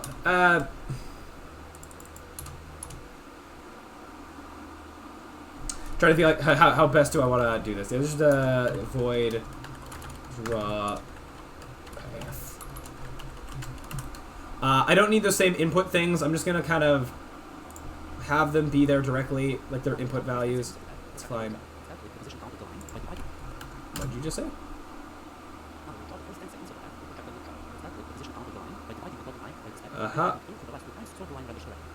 I'm just gonna skip forward to all this being written and then just copy it all. There. Got it. Okay. So float total time equals 10. Line render dot position count. Oh, this is actually very similar to what I did with my tightrope thing, because those use a line renderer that does a very similar thing. where it makes a bunch of chunks and then, yeah, draws the lines between them. Int count equals 0. Yeah, I don't know what's going on with this. I have an idea to deal with the jitteriness, but not the. But I'm more concerned with it not moving down, and I'm gonna hope that maybe fixing one will fix the other. But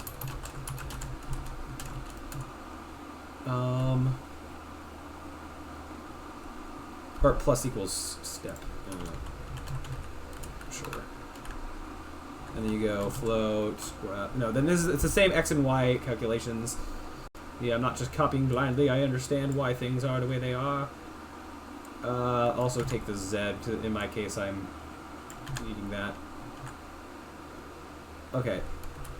Line renderer dot set position. Except this is I.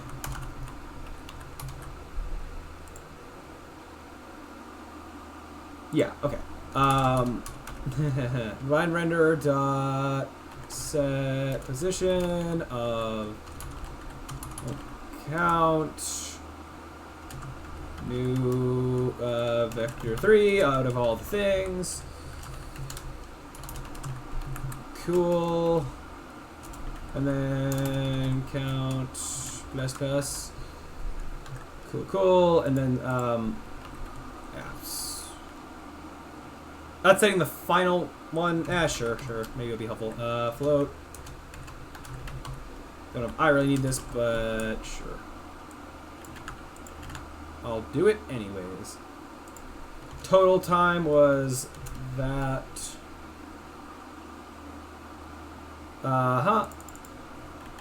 Yep, that's that. I guess I'll copy this. And then y final equals this total time. Blah, blah, blah. Instead of t, these should be using I. Yeah, I don't know why this is behaving so strangely, but oh well, this is the debugging process.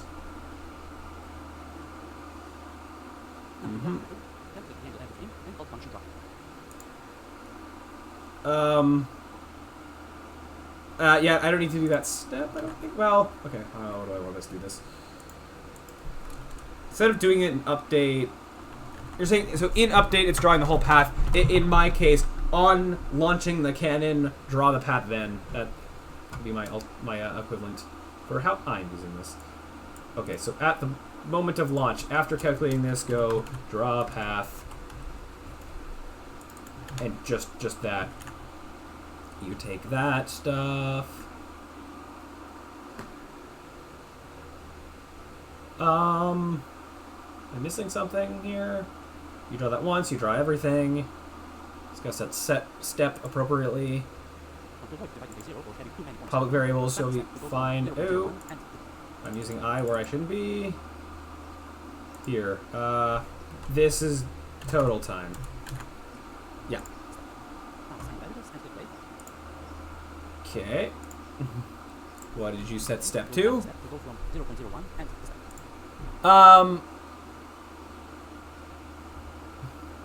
That's just like an input thing. Be like, it can't be like too small. I'm fine with not worrying about that for right now. This you set to 0.1. And then the line render is this guy. So let's see what happens. So it's only like when I get launched, it's going to draw a path. And I'm just curious to see, where is this path going? What's it doing? And this is, okay, this is an easier representation of the fact that it's linear. Okay. Also, something weird. Hold on. Let me, I had some post-processing stuff I was experimenting with. Let me just kind of tone down the bloom. It doesn't need to be happening as much. Or, sounded like a little bit. So I'm just experimenting around with. Okay, I mean, okay, for actually making this a little bit easier to test, I don't actually need to wait till I fire into the cannon to draw the path. I kind of can just draw it on start, I think. So I might as well just do that just to save me some time for later on. I'll have to redraw the path whenever I launch the cannon. I don't need to be drawn on update, I don't think. I don't need to bother with that. However, I know I am missing... I think there's something I still have to set. Or, yeah, what variables need to be set for this to work properly? I think angle radian is the only one.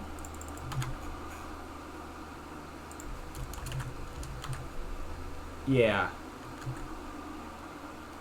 Eventually I'm going to want to incorporate the start and end positions. But after I just get like the default thing that's not even associated with the cannon really right now to be parabola.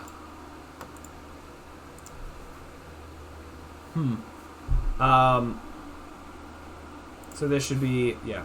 Why are you a line? Oh, that's interesting. Oh, that's interesting. Okay, okay, that's, well, just that this goes about 40 units, which is the range from here to here. I think that's sheer luck. So, yeah, it'd be great, basically, this to be like this. So this should have a bottom point there and then a top point like there-ish. Yeah. Is the angle right that it's coming out of? I think that's like a 45. Yeah, it seems like it. Let me just quickly, for the sake of why not, play with different angle amounts. We can put this for a minute. Yeah, sure. Sure. Okay, so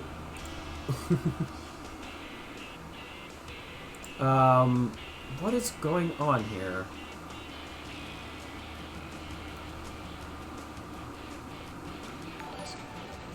Oh, hey, Sasha Mix, thanks for the follow. Thank you, thank you, thank you. I appreciate.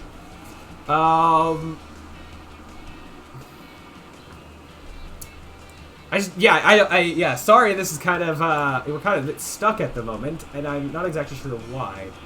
One thing I think I do want to do, however, that's gonna, I think, if I'm now gonna be going back and forth between, the two places where I have that X and Y code, here and here. Oh, I'm newish to Unity, so this debugging is great for me. Yeah, you're seeing my process of how I'm going about things. My number one, I guess, thing when it comes to debugging, if you can apply it, is usually to, like, when you have a problem, try to narrow down what could be causing the problem, and by extension, you can, like, chuck out things that, like, you know aren't causing the problem, I guess. Like, you see how what I've been doing, I've been like, okay, so it's not this on the player. It's basically not to do with the player itself. It's not to do with this. It's not to do with that. Trying to narrow down what could be causing the problem. Sort of try to isolate it to try and find what the problem could be. And then, like, what I'm doing now with the drawing the lines is potentially a better visual aid to be able to better see what the problem is, I guess, maybe. Yeah. And also, lots of print statements can sometimes help, being like, at this point in the code, print out this variable. Is it what I think it should be? Which actually might be what I do very shortly. Because the main thing, so this X value is doing what it's supposed to, I think. Yeah, the X value is being what it should be. This Y value is not. So that's actually interesting. Yeah. So first thing I'm going to do, though, is there's two parts where I basically have the same function.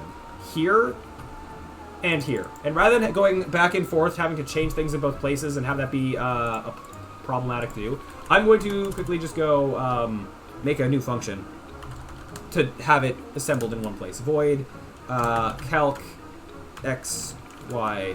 This might be temporary-ish. Well, maybe it won't be. I don't know. I guess I'll do these together. You know what? I'll put in the Z here too, just for even more consistency. Because eventually I'm going to need to calculate the Z value as well. Debug.log is a lifesaver. Yes, it is. And here's the thing, if you're newish to Unity, so debug.log puts stuff to the console. Print does the exact same thing. In Unity and C# specifically. Like, print is the same as debug log in Unity. So that can, I don't know, you can write less with that. You can type it slightly faster. Anyways, so this, the only thing that's changed is the I. So I'm going to put in, no, a float. I'm gonna call it T. Yeah. Put it there. And then I'm gonna do a weird thing. I can do this. I could actually just have it be a vector at this point, can't I? No, not for. Wait a minute. I'm just realizing that I didn't actually use that final bit. Hold on. Not that this mattered, but still should probably do it. Or it didn't matter that much. It matters a little bit. Why do you have a problem?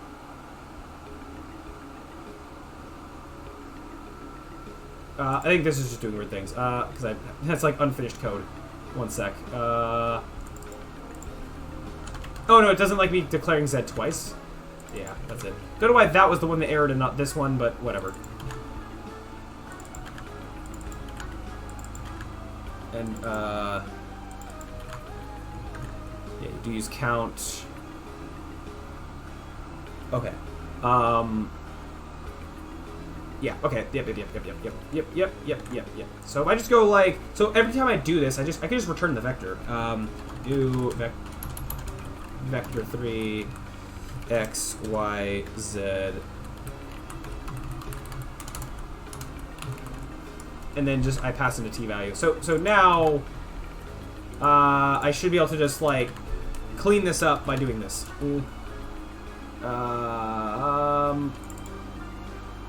I mean, I could put this on one line, but wait, for clarity's sake, I won't. New pause equals this, where I pass in I.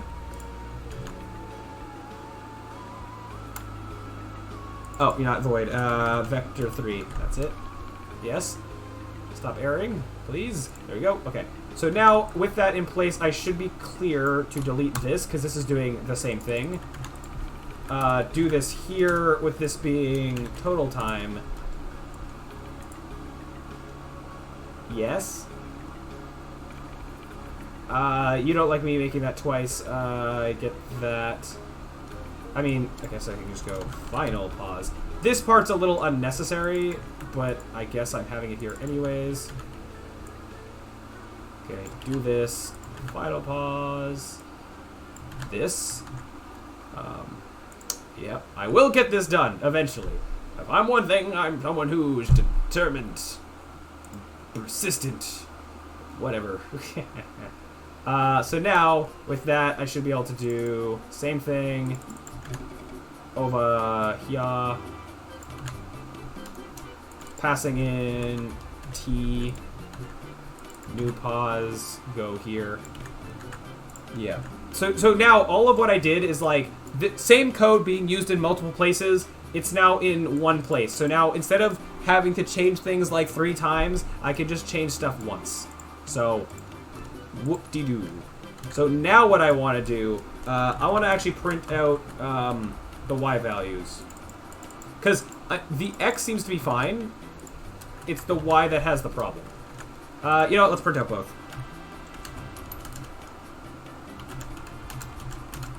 If I just do that, it'll be like one number, space, another number. You know, I'll put a comma, I guess. Not that it matters. I don't care about the Z, like I know Z is 0. Yeah, so let's see what that does. Once it eventually decides to run. Okay. Alright, so we got 0, 0. Ooh, interesting. So, yeah, the fact that these numbers are identical is not how the math is supposed to work. So I gotta basically then figure out why. This power of 2... Let me pull out Desmos for a quick second to better visualize the math in better real time, I guess. So I have some launch speed at can be X times... Well, actually T is better suited to be X. So there's a X times sine of some angle. Let's go with 30, because that's what we were testing with. Let's go for a perfect 45. Minus What? Oh, so first of all, you see linear. Whoa. So this is what we don't want. So I'm going minus 1 over 2. That's still linear. Could it just be a case of brackets not being right? Times... I'm just gonna... like, gravity being like this. So, this is the difference that this makes. Of that being negative or not negative. But that doesn't change the direction of the line. So the part that's, I think, supposed to make this quadratic is the last part, the power part. So that's going to be... This is the equivalent of, not t, it's going to be x to the power of 2. Yeah, so this is not how this is supposed to look. This is parabolic, but in the wrong way. So, first of all, did I type any math wrong here? Adding an additional, like, if launch speed is, like, 10, that's just, makes it... Oh! Oh! Interesting. I was about to say, like, this doesn't do anything, it's just gonna make it bigger. But maybe what's happening is that the parabola is basically looking like this, and it's just going up this. Now, the numbers do eventually, like, they're a little different here, but it might be that, like, this is so big that it... Or... Actually, I'm not sure. I don't know if it's basically, like, doing this, treating it like it's linear. For reference, the thing is supposed to... Or what we're going towards should be looking like... Kind of like this. This, but this starting at 0. That's what function... That's what math works... Oh, my bad. Sorry, I meant to do this on my main screen. My bad. That was really small. Sorry. Yeah, I can't see very much when it's, like, extremely tiny. My bad. Yeah, so the blue is kind of what we want. The red is maybe what we're getting at the moment. Yeah, let me double check the code. Put the code over here. Actually, let me double check how it's written here. So I noticed he changed the 1 over 2 to just being a 0.5, which, I mean, sure. That doesn't change how any of the math functions. It does, you know, save on the dividing, I guess. The angle shouldn't matter. Right? Like, it's not, yeah, that's not gonna be flipping anything. And I think in Desmos here, this sine function is working based on degrees, or whether it is or isn't, again, it doesn't matter actually that much, I don't think. Yeah, again, it's the direction that's more concerned. So, and I'm trying to not just be like, oh, obviously, like, if I make this negative, now it's, that seems to be flipping it. But I'm trying to more so be like, why is it different than what I'm seeing in this video I'm watching? I'm more concerned with, like, not just, I'm a bit concerned with, like, not just what's the problem, but why is this different? Because, yeah, knowledge. Oh, wait, this is flipping it. Oh. Okay, yeah. So, no. Okay, no, so this is actually what we have. Or, this is what we should be having.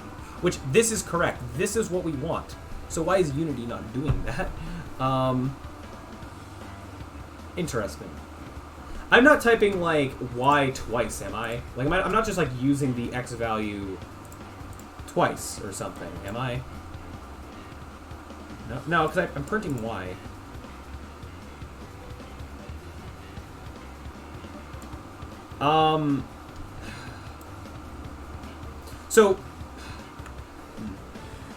Okay, so here's the thing. This stuff's all going to be the same number, always. It's this part that's supposed to... And then this part increases linearly. This part's supposed to be all quadratic, making that happen. So let me just print out that specifically real quick. Oh, there are some errors. That's fine. I think the level ended, and yeah, that's not a problem. I'm not concerning myself with it right now. Okay. Why didn't change anything? Why are you working now? I didn't change anything. Excuse me? No! You can't do this to me. Hashtag programming. I changed the 1/2 to a 0.5, but that's not... Like, I had brackets around it, so, like... What? Like, the order of operations would have still been fine. But... I mean, yeah, there's that, but that's not... That's fine. Now it's like, I fear... Are you gonna tell me that even if I put that back to a Y, it's gonna now work? I'm more concerned because I don't know why it's working now. It's like, yay, it's working. But if I don't know why, it could break at any time. And I could put this back to a 1/2. Don't tell me that's doing weird Unity things. No. No. Surely not.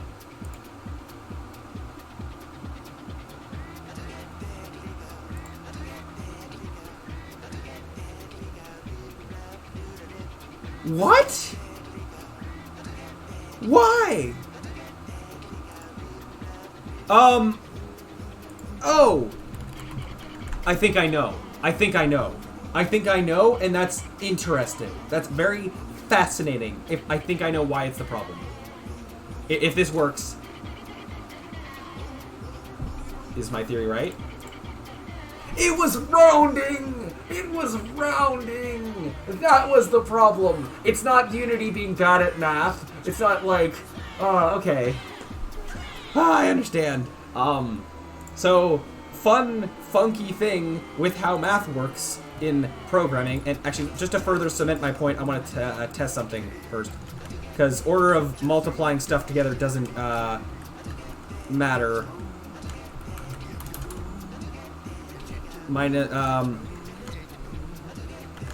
This should also,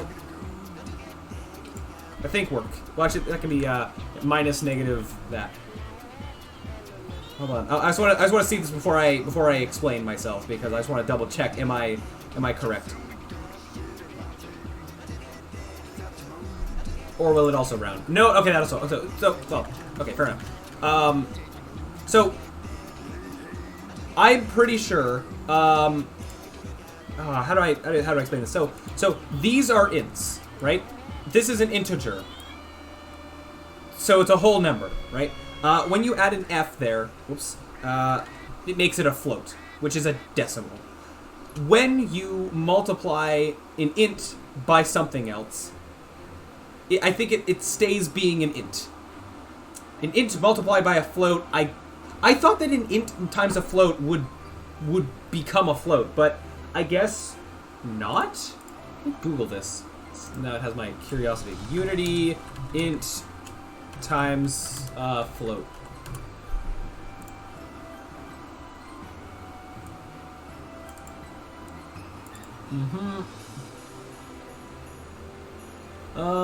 Yeah. There's no multiplier operator for float and int. A float cannot be implicitly converted to an int. An int can be implicitly converted to a float, so we'll convert that into a float. The result is, but no, but I'm getting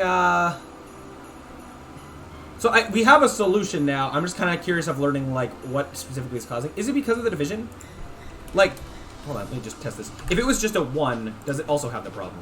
Now I'm just more so curious of learning. Why this is happening. Because why I thought it was happening is actually maybe not exactly why it's happening.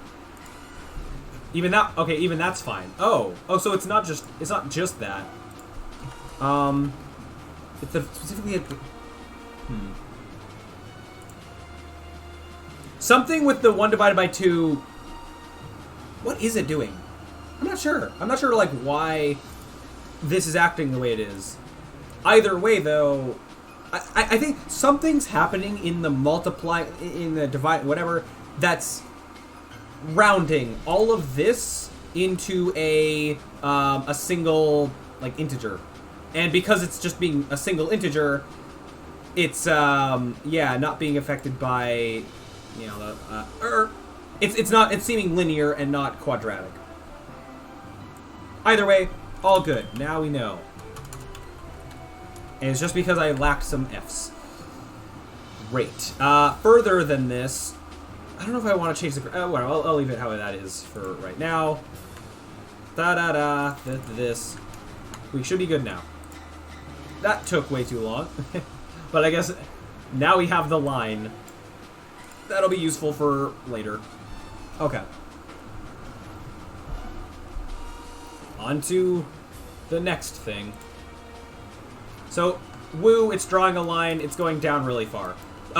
Our end goal here is that this line is coming out of here and touching the X.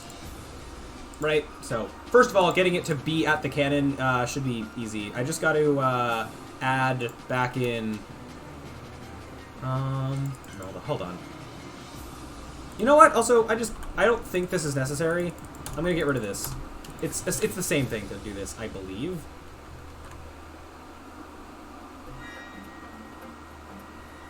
Oh, except you want this to be then exactly total time. Oh, I see. Never mind. I see why you do it that way.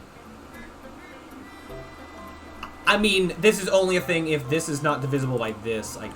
Whatever. You know, fine. It can stay. Okay. So, what was I about to do? Okay. Calculate x, y, z. Return this. So this vector, add in the start pause. Start plus that.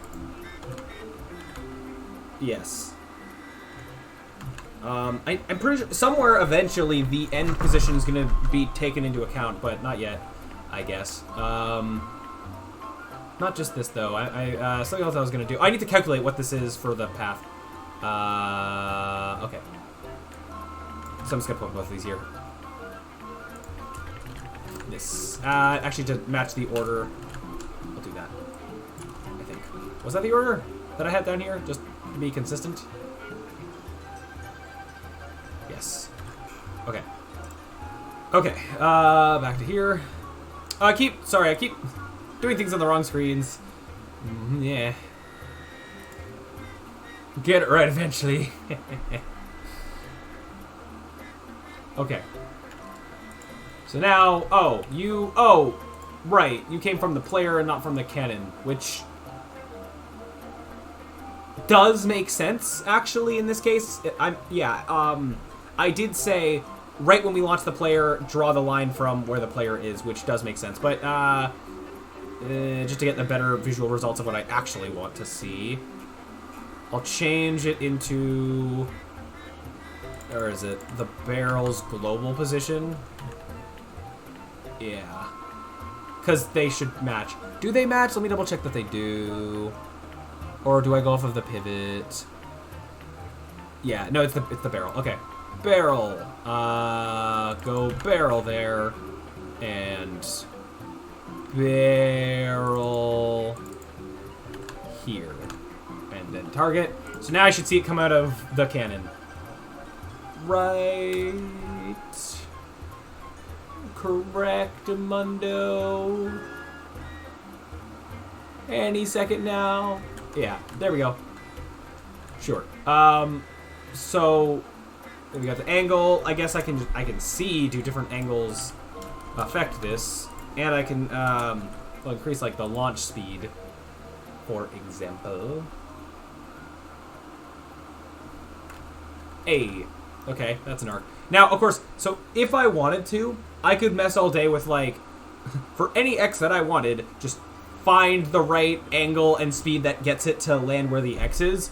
But no, I want it to be automatic. I want to set down that X and then have it calculate the arc using that target. So that's what we're doing next, which I know this video, that's what it does next. So now we can finally continue with it. Okay. Yep.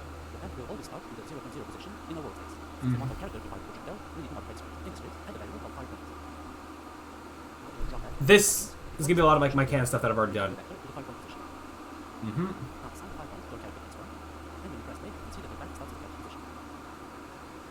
Yep, that's already got that handled.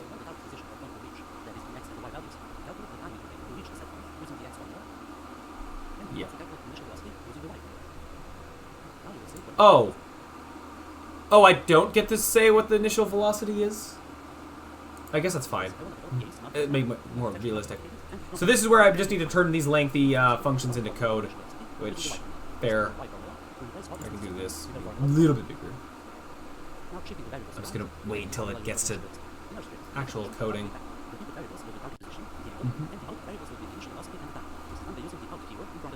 Yeah. Okay. Yep. I'm just going to integrate that into the calculate XYZ that we already have. Okay, so... Okay, target position.x and target position.y. I'm fine just, like, getting them directly. I don't need to convert them like that. Okay. We got G being, negative physics.gravity. Yeah. Although, I'm thinking I might make that, instead of using the actual physics gravity, I might make it its own public variable. If I don't know, if I wanted to control gravity like that. I don't know, like more, to be, like, heavier out of a cannon. I don't know, we'll see. In terms of how the math is. But we'll come back to that. So, So you just have float v1. Oh, my. Okay. Float. I also need to make this actually work on the z-axis, too. That's still to come, which I'm worried for, but we'll see how it goes. Math.how. That's then target.position.x to the power of 2 times. Maybe I should just do it the way that it's doing it. It might be better. Yeah, you know, just cleans things up a bit. So I'll go at x t equals target.position.x float yt. Let me get, while I'm typing all this, it's gonna be a while to put the music back on.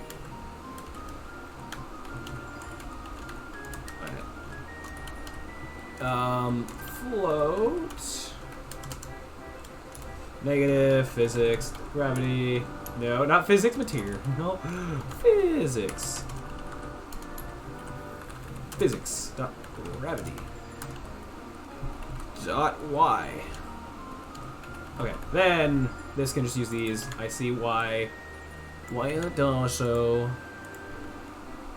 this float v2 equals 2 times xt times mathf dot sine.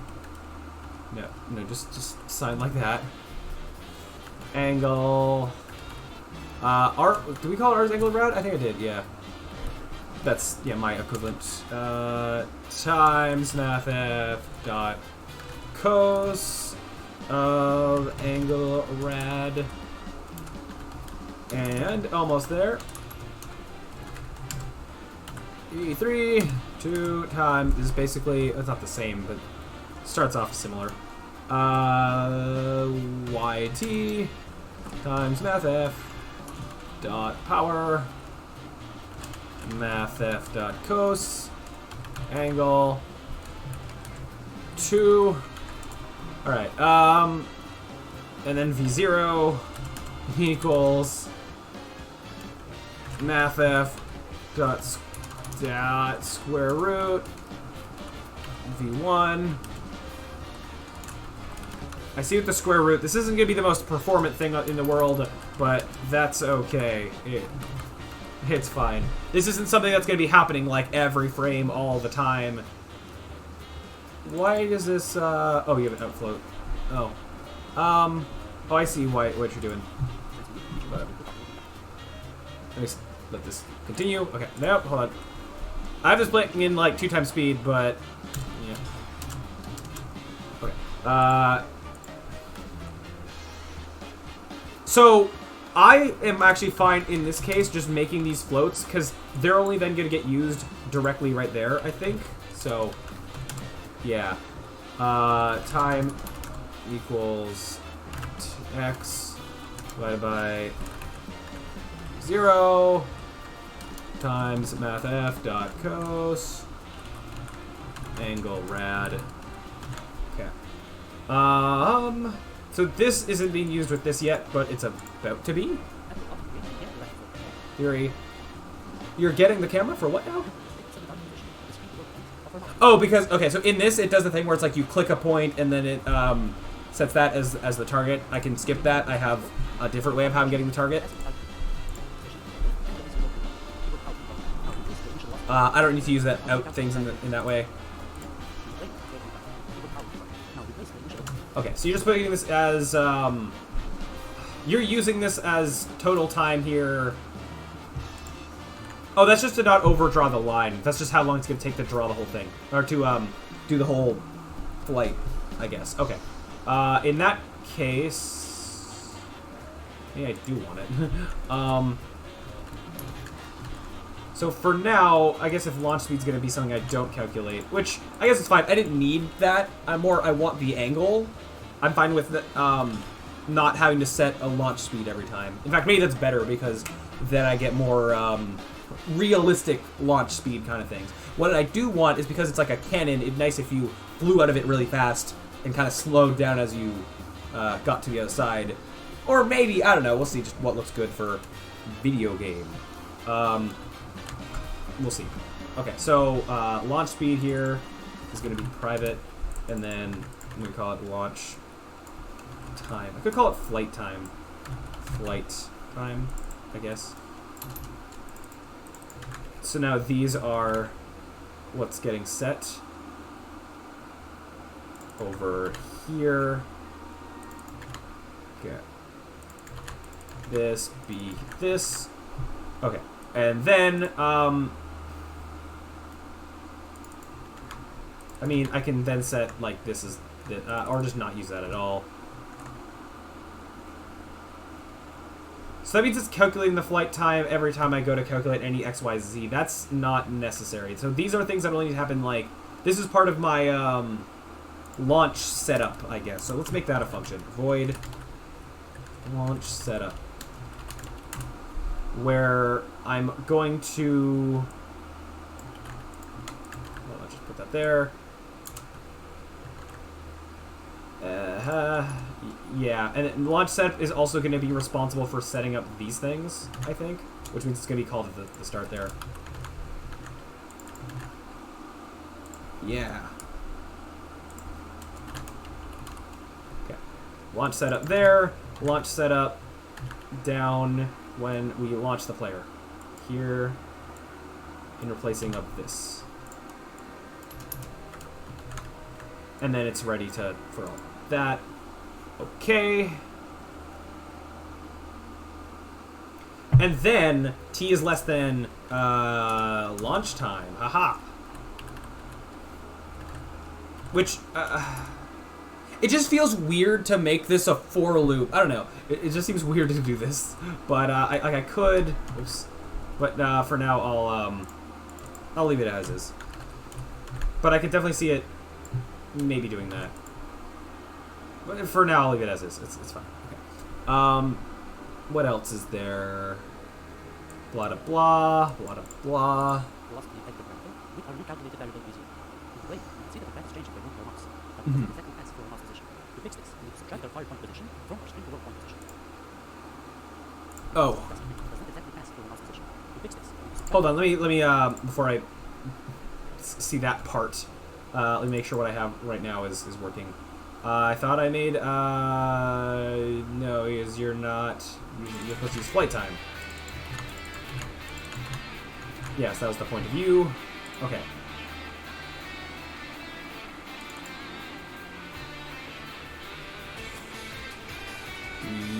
Yep.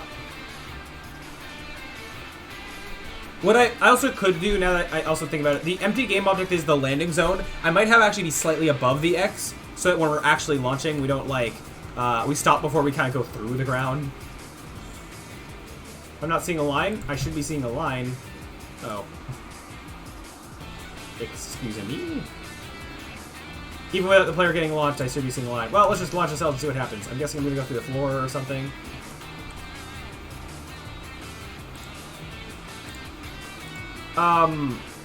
Excuse me?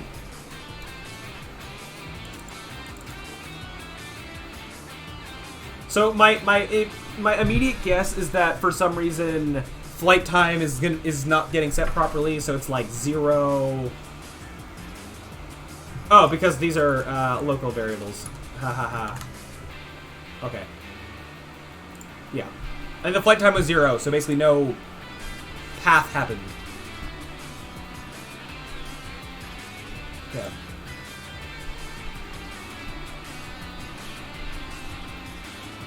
Wait a second. Oh. Almost there. Interesting. So again, this is supposed to kind of match their... not exactly.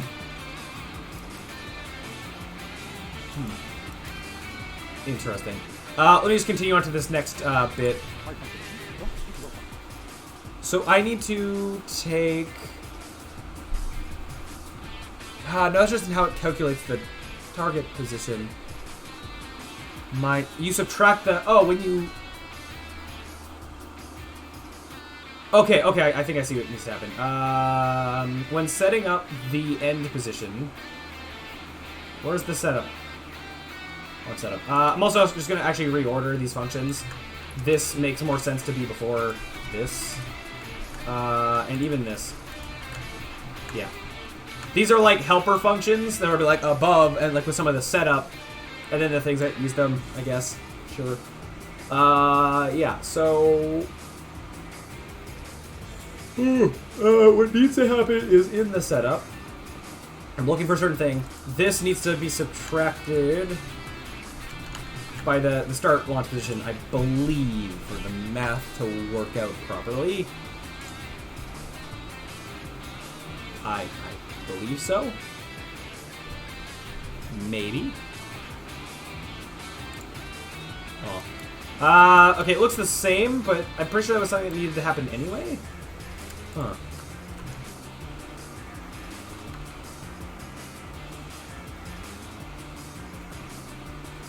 Oh, that's interesting.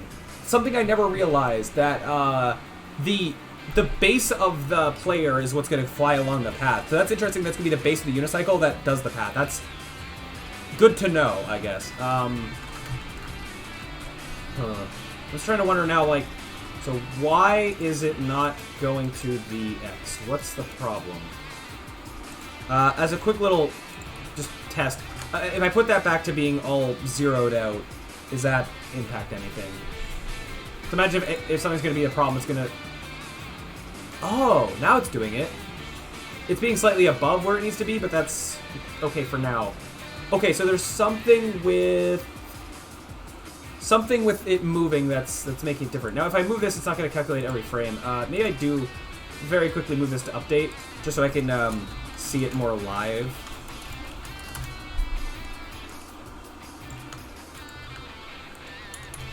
Yeah, sure, why not? Yep. Eventually. Because just seeing it, like, how it moves in real time might just be, insightful. Okay, so moving to the left is making it get smaller, making it move to the right is getting bigger. Okay, so something with...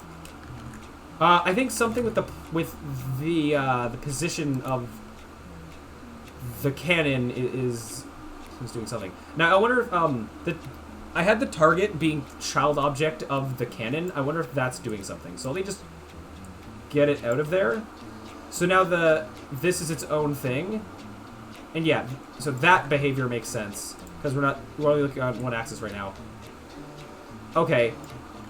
So moving the just moving the cannon is not moving this. So let me get this straight. The cannon's position doesn't matter. It's looking at the destinations. It's looking at its distance. It's looking at its distance relative to the origin rather than to the cannon. Okay. Oops.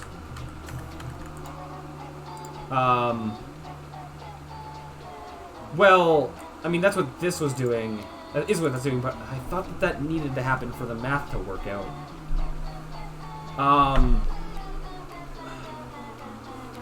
So the target's position minus... No, this is not distance from the center. This is the distance from the cannon. not the distance to the center. So what is happening that's making it go off distance to the center? And not only that, did you see how when it went to the left too far, it went negative, and then the line renderer was having errors. So that's interesting. Now, why might that be?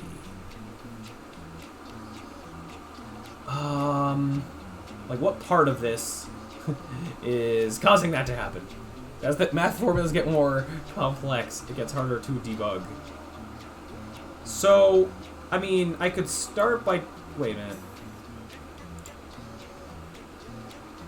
No, I was gonna say I can start by just, like, debugging what all of these are. Where could it be? So, before I even launch the player, like, it's just, the line is wrong, so it's gotta be somewhere in one of these two functions. Or in things that they call. So it's either in the launch setup, in calculate XYZ, or in draw path. I still don't have it. I still don't have it using the Z information, but I will soon, hopefully. Yeah. I imagine it might be very similar to the. Would I be able to just use this same calculation? I don't actually know. Maybe. No, it would be the same, because otherwise they'd give the exact same numbers, which they're not identical. Only on, like, a perfect diagonal it would be. Still though, why is this not working?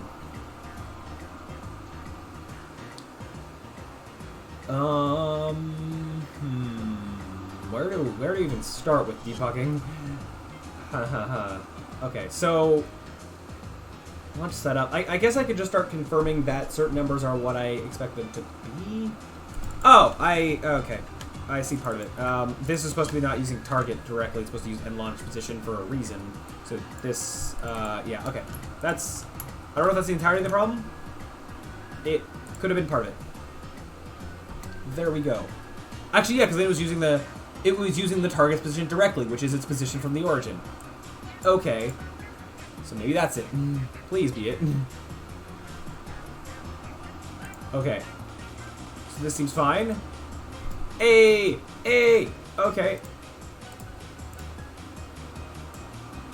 Oh yeah. Again, this isn't gonna do anything yet. Okay.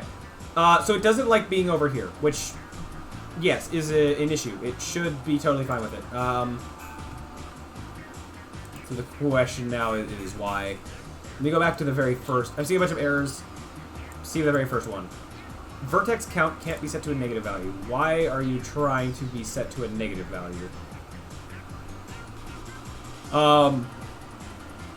So I'm just realizing that, yeah, so the how do I so a lot of this math is kind of assuming that it's like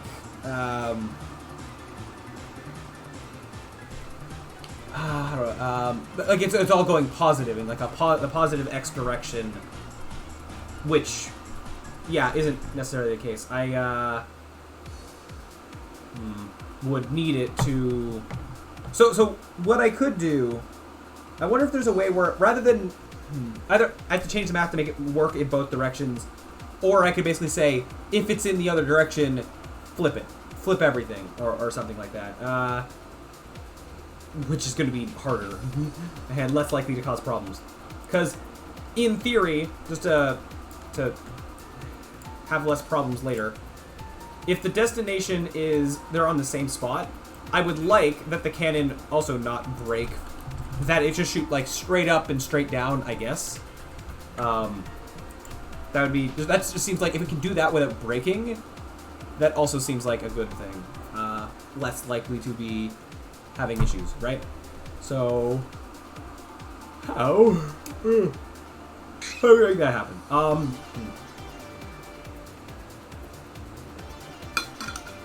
So first of all, actually, let me just test.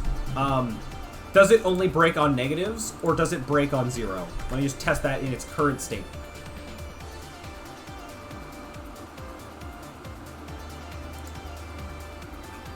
It does break on 0. Does it break on, like, 0.1? Error stopped. No, they might continue to happen until... Oh, wait, I moved the Z. 0.1. Even at a 0.1, yeah, actually, it's probably... I don't think I can really get it to launch straight up and straight down if I can't set the initial speed.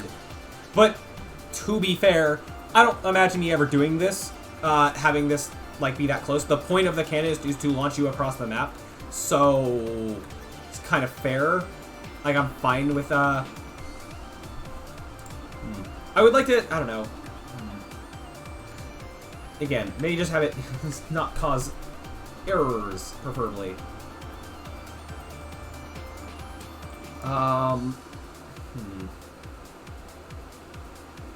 So, okay, so going negative. I just need,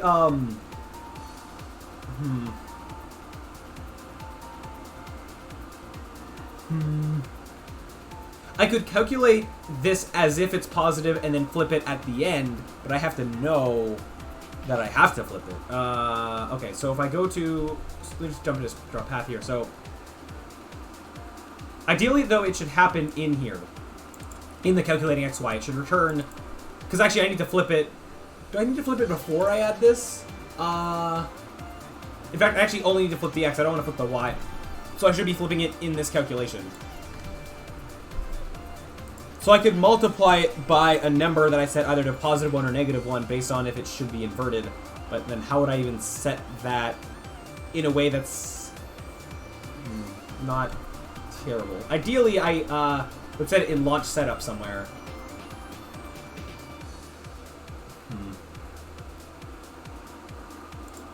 Okay, so...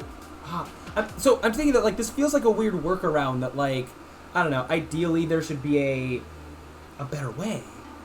Like, surely there's, like, a way that's way more robust than this, than just flipping a switch. Like, it, okay, so let me see if I can kind of rationalize what the problem is. So, like, total flight time is negative. Because, thinking that the T value is all negative, I think. Because it's in the opposite direction. That shouldn't happen. Flight time should be positive, even, like, going in whichever direction. And, by extension, T should only go up. T0 is at the cannon, go up, that goes towards, our end area, right? So... T should always go up, so why is T not being positive? Where's the T calculation? Or no, sorry, flight time isn't being positive. Because...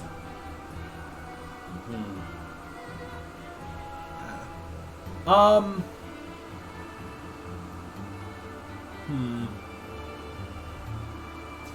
don't remember what these V1, 2, and 3 represent.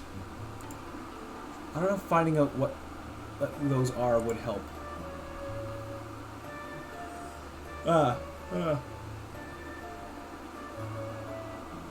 Okay, so... Or was it... It's this function converted into code, right? Because that's...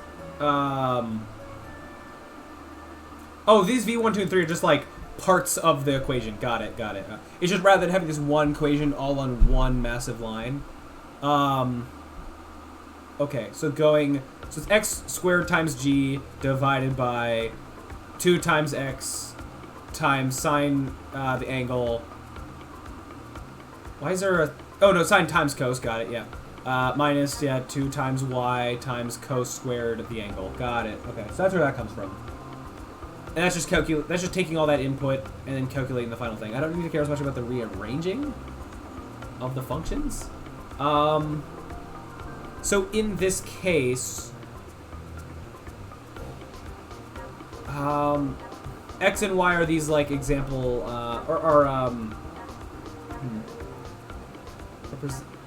in this case, x and y are the points we're trying to get to.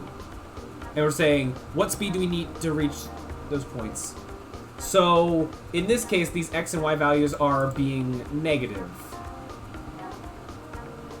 So I need them to be positive. But if I get the absolute value of them here, because this will, I think, will this apply to the y value? I don't actually know. Maybe the y value is fine, but the x value, okay, mathf.absolute. Like, I can absolute value this.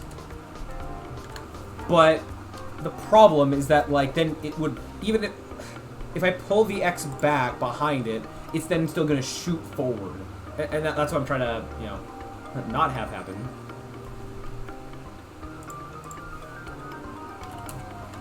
But let me just see what's happening right now. I think it won't error now, but it's going to be just basically shooting the wrong way. Or let's find out. Yeah. Which makes sense. It doesn't error on 0 anymore. Really? What?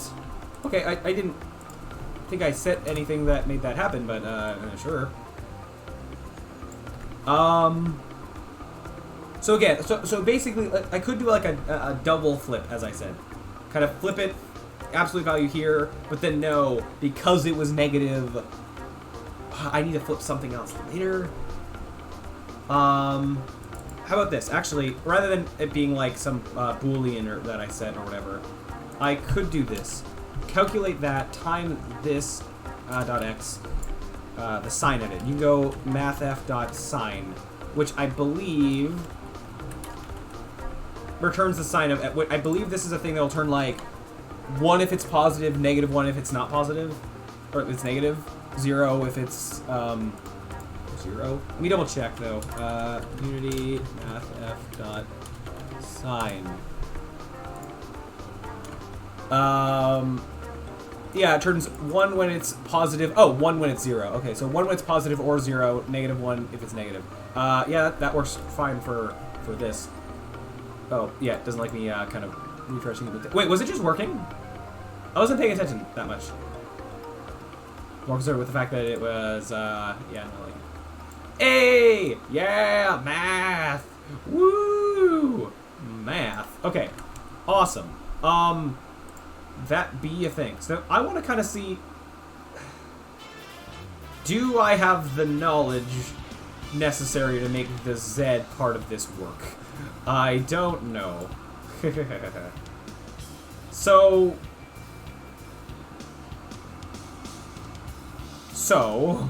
I do know that it's going to behave very similarly to the X.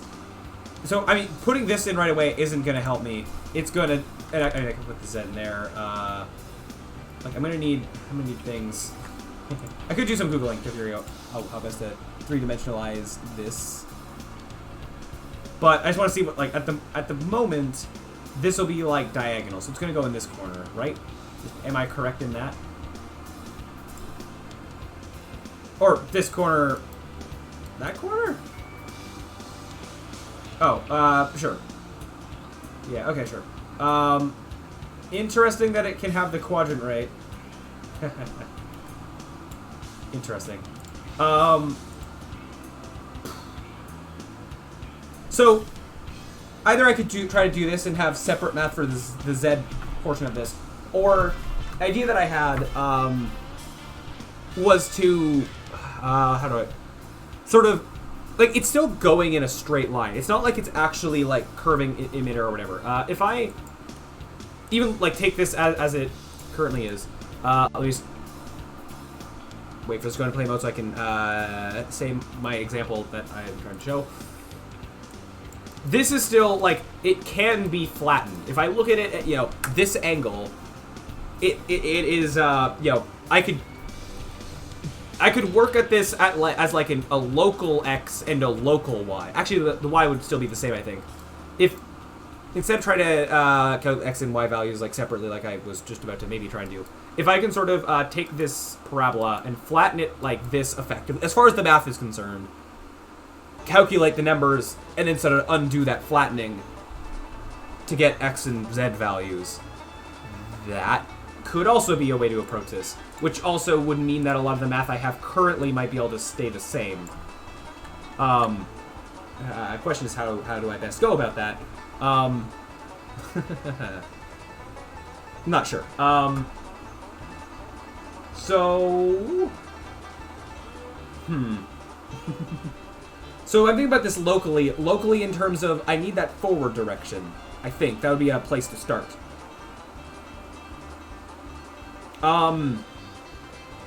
Or if I think about it like...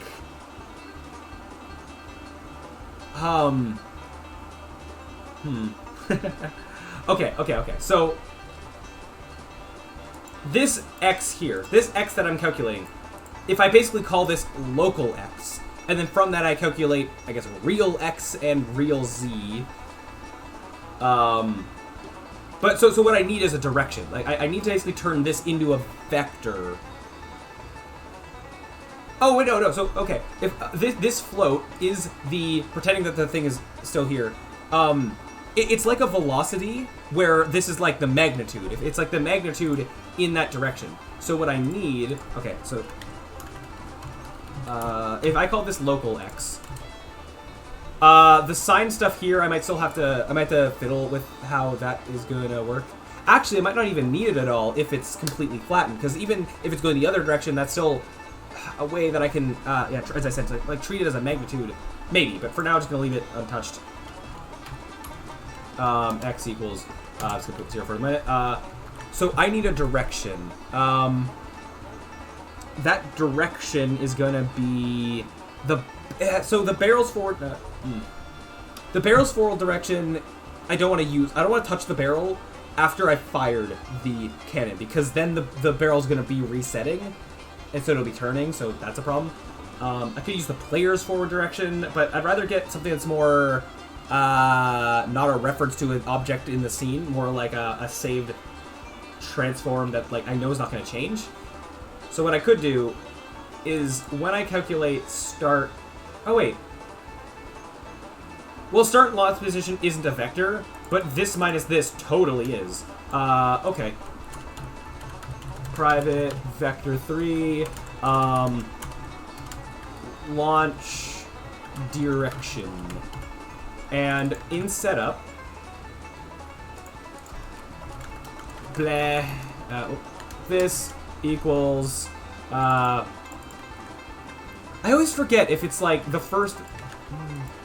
If I go start position minus end or end minus start, I always forget how the order of the subtraction. But either it's going to be exactly in the right direction or it's going to be exactly in the wrong direction. So I'll, yeah, get to that.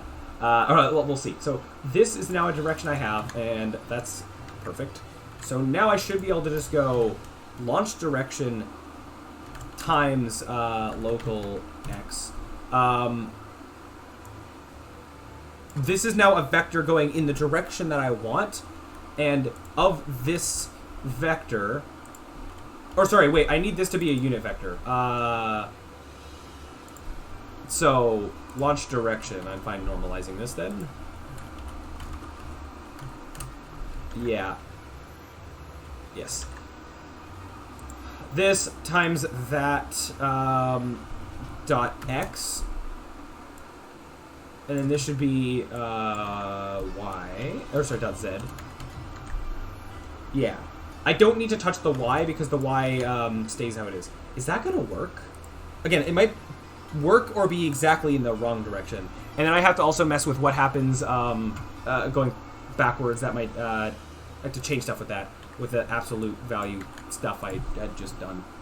So it might not be as necessary. Let's see. But at least it's now here in the positive quadrant of both. Fingers crossed. Ooh, ooh, ooh. Is it opposite? Oh, interesting. So again, okay. The absoluting is something to be messed with. Okay, so it's the second thing minus the first thing. I don't know why. I always get it backwards. Or confused which way they need to be subtracted to get the direction that I want. Okay. Okay. Please work. 3Dify that line. Oh yeah, okay, it's not perfect. But I think this is progress. Oh, interesting. I call this progress. Interesting. So it's like... The smaller the X is, it's lowering the whole line. Interesting. So let me first... well, what do I do first? I think the absolute valuing that I did before doesn't need to be done now, because even if it's going the other direction, it's going to be kind of localized along the sort of forward direction anyways? Or is that already being done?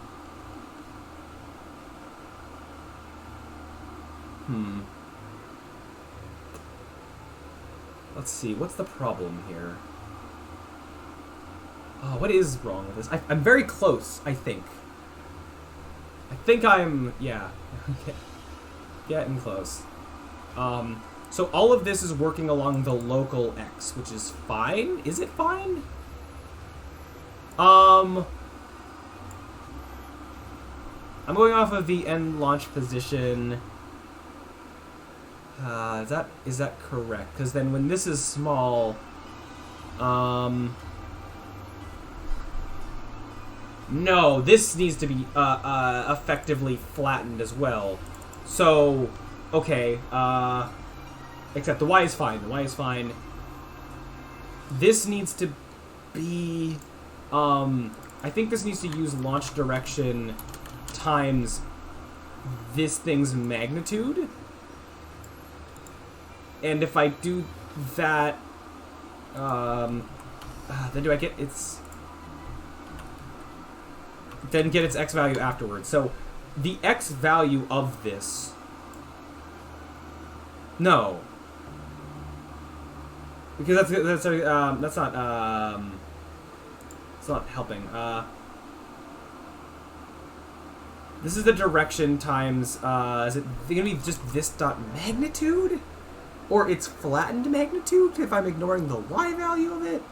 What does this need to be? So, it was just the end launch position X, which was perfect when it was flattened, going from the start to the end. And it was just the X, so it was essentially flattened in that I didn't care about the height differences between the two things. I think I will shortly. I'm going to have code that deals with the height differences. For now, it's fine. So if I 3Dify that, go along the diagonal, then I basically need to go in the direction of launch direction, and go that way by how much? The amount is going to be... I think it's just going to be launch direction before I normalized it, isn't it? Which was these... I mean, so essentially it's just launch direction.x, but... Hold on here. I can't absolute that. Actually, I don't need to if I'm subtracting them like this.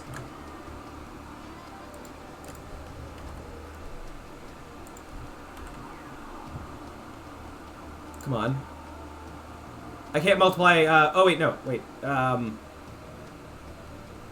Hold on here.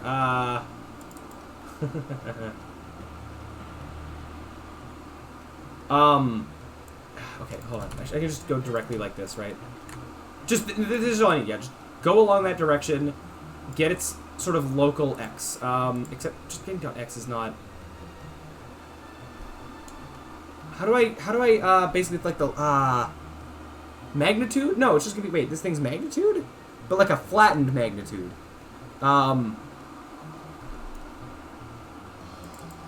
I think I actually want to take this and then go this dot y equals 0 as far as the launch direction is concerned. And actually, no, I'd want to do that first and then normalize it. Oops, no. Dot normalize. Well, can I go like? Is it just like dot normalize that normalizes that vector? I guess. Yeah. Is that how that works? Yeah. So I don't need these, I guess.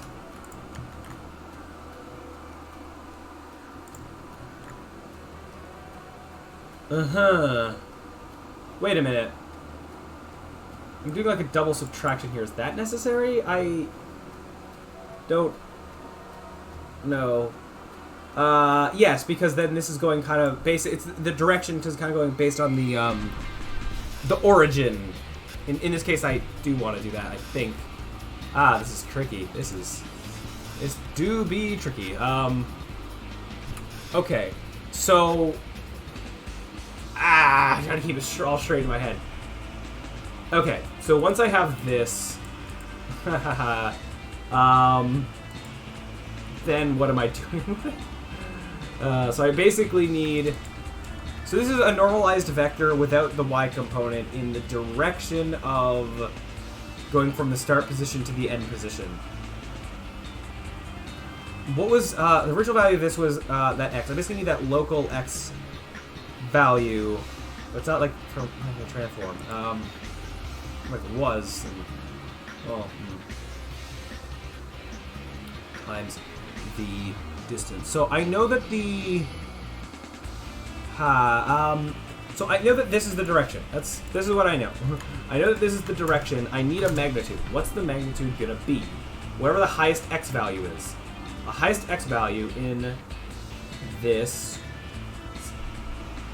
or like of getting like to the end point, or it's gonna be. Is it just gonna be the distance between them? The flattened points.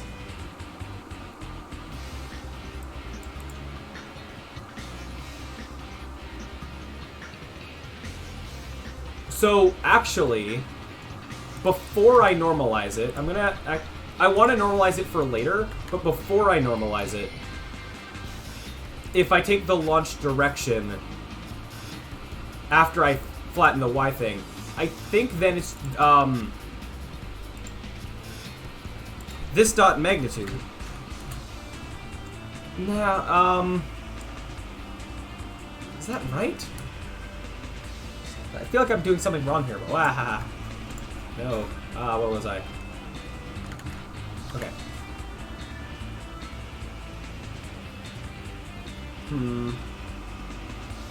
The Y can stay the same.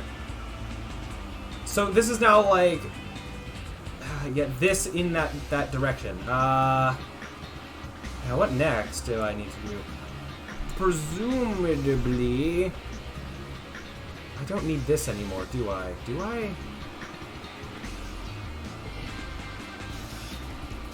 Only if the t value thinks it's going negative. Well, let me just keep it for right now. Just go into play mode. We're getting there.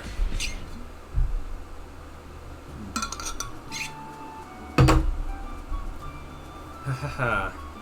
Okay. Any day now. When it decides to go to play mode. Okay. Oh. Oh. Okay. I think I don't need the negative calculation anymore. Oh. The absolute valuing that I was doing in two places. Here and where was the second place? Oh no, where was it? There's a second place I think that I was taking an absolute value of something. Or no, that was with this, wasn't it? If I use Control F for abs. Wait, no, don't search the entire solution. No, that's gonna take some time as it looks through every bit of code. No, hold on.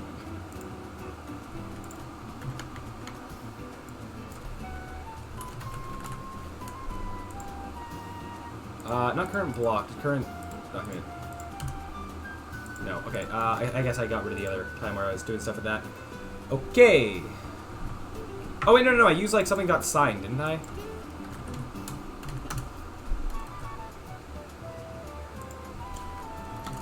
I don't remember where I may have, hopefully it's fine. Okay, maybe it was just the one place. Maybe. Okay, so, now, please. Yes! Woo! That is an X. X marks the spot. Yeah. So, is this just gonna work now?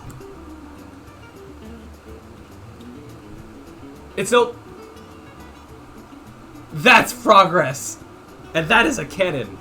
Oh, wow. Okay. Wow. That is awesome. Okay. Still stuff to fix, still stuff to do. Now, I think I do have to continue the video because I'm pretty sure there's going to be height issues, I think, if they're not the same height. But, yeah, and I have an idea of how to... Oh, it's going to be messy now, but I have an idea maybe how to go with the jitter. Oh!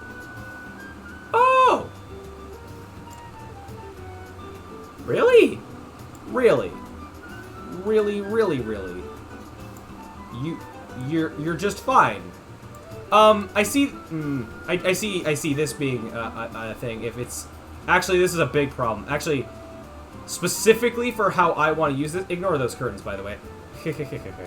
Specifically for how I want to be using this.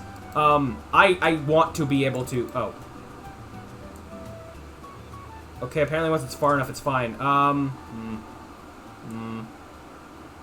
I don't know if I like how it might just do this. I would like it to always... Oh, wait, the problem with this might be the angle. Is it if I make the angle larger?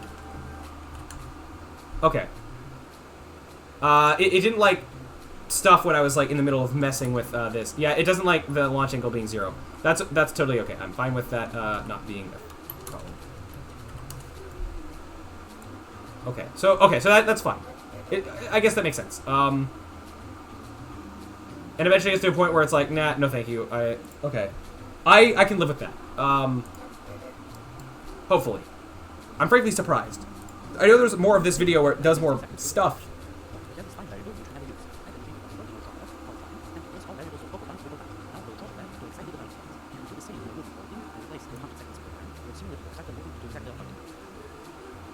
Uh-huh.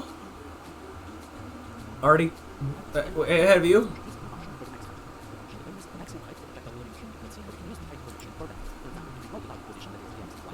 I don't need to care about my the max height.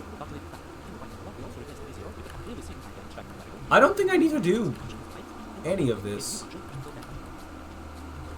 Let me skip ahead to kind of the results that it has with it.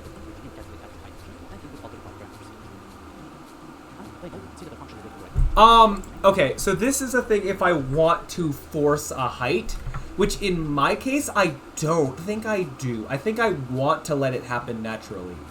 So, I think I'm fine on skipping that. We're not done with this yet. And then, yeah. Oh, you do 3D5. What? I forgot about that. I could have just... Oh, well, I'm happy I did that myself. Wow, okay. Sure. What next, then? So, one thing, I'm pretty sure, I just want to double... So, a few things, but, one thing to start off with, I just want to check is the height of... How does the height match with the height of the X? Okay, so it seems to be pretty perfect. The one thing specifically for this is I worry about, like, it going perfectly to the floor like this. I feel like in a real scenario, I would want to, like, lift this up a little bit, turn these down, just because I don't want the player to smash, like, into the floor. I mean, a little bit. Like, I don't want any weirdness to happen where, like, they go through the floor because of the cannon's projectile path. So that's just a minor thing of just, like, make sure the empty game object is a little bit above the floor. That's there. Fixed. Done. Cool. Next thing. So back to actually launching the player. First one little thing is, yeah, we can just kind of hit it. That's fine for now. One, we're way slower than I'd like to be. And two, so I might be able to introduce, like, a speed thing. The jittery movement is an issue. And I think I'm gonna try to solve the jittery movement while it's slow, because it's easier to see that it's jittering. And I have an idea of why that is, but before I code things and be wrong, I want to kind of test my idea. And it has to do with the camera. I move the camera in fixed update currently. I know that sometimes I have had some issues in the past where moving the camera and, like, the player into different types of update has led to some jittery motion. So I think right now what I'm going to see, because I just put it to normal update, I think I'm going to see jittery movement normally and then smooth movement in the cannon. Am I correct? Mm-hmm.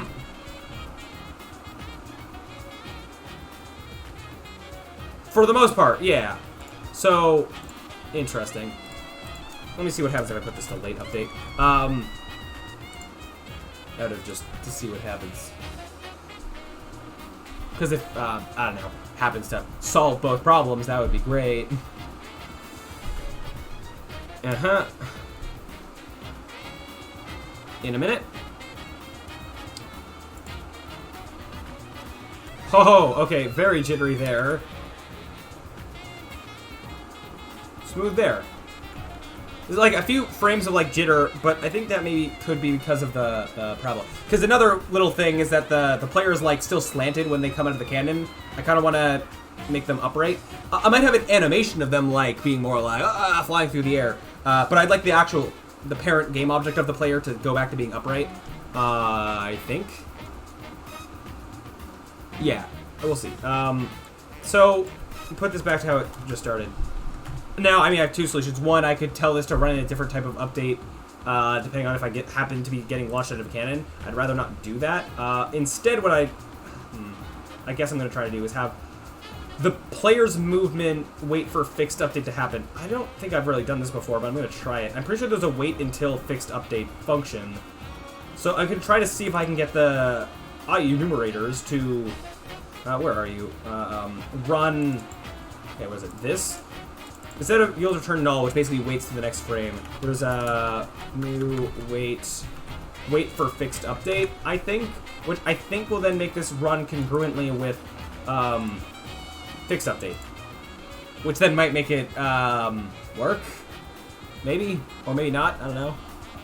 I'm also just realizing that I don't know if I have the proper. I don't know if I have all the time.delta time things that I should. Now that I think about it. But we'll see. If I pause the game mid-flight, I should stop, and then if I resume, I should keep going. So that would be a way to test. Okay. Also, I'm just noticing the shadow is weird on the line, but oh well. Hey, it worked, surprisingly. This should reset itself. Awesome. Now I'm gonna test pausing in midair just to see what happens. Okay. The fact that this isn't continuing to go, I think, makes me confident that it is, in terms of frame rate, it should be fine. I think. Otherwise, I think I would still be moving when it was paused. All right, awesome, very awesome. Now for bumping up the speed a lot. So right now, I think it looks like it's still gonna be kind of linear speed. I don't know if I want it to try and get it to be like come out fast and kind of slow down. Although that might look weird on the tail end of it, of like slowing down while falling. But maybe I could have it be like, come out fast as it gets to the tip of its arc, slow down, and then speed up again. So it's like whoosh. Maybe I could try something like that. But first, let's just see changing the speed in general. That seems like a good place to start. That, I think, is going to come from... Where are you? I'm trying to find the remote launching code. Not the draw one. This guy. So, I think that's going to come from... It's going to be how much I increase T. So... Or is this how I want to do this? There was one thing I wanted to play with, was that how does changing the gravity affect this? Yeah. As I said, I don't know if I want to actually use Unity's gravity there, because I might want to, like, not have the gravity of the scene affect the gravity of the cannons. So, actually, I was going to change that, but instead I'm going to just, how do I want to do this? Okay. Public, float, I'm just going to call it gravity.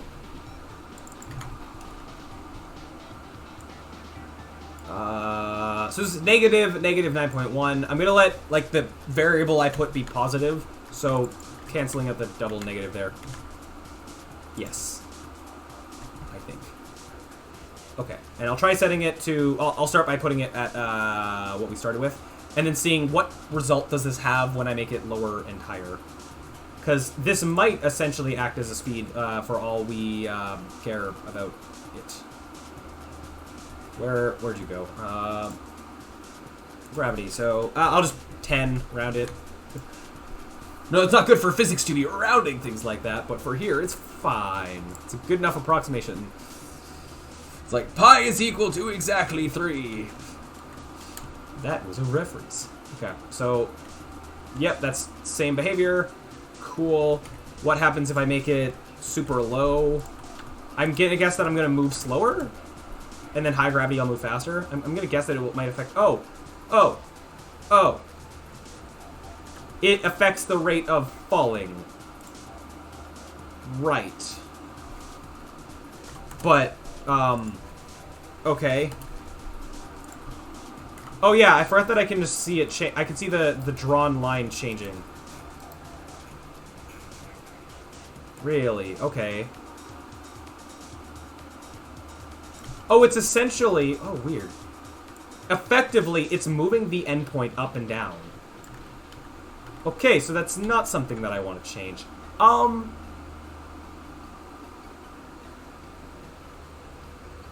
Okay. But then...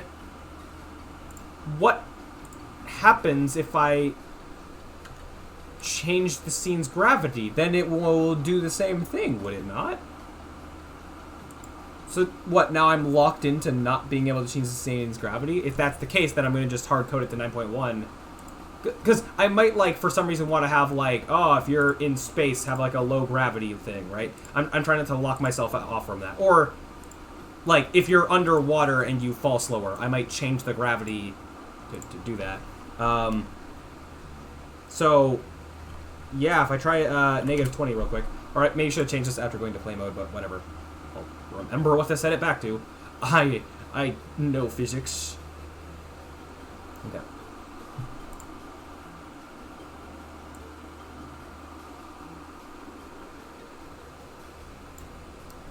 Yeah, there he goes. Why did that not do that? It kind of seems like a permanently broken. Excuse me? That should be doing the same thing.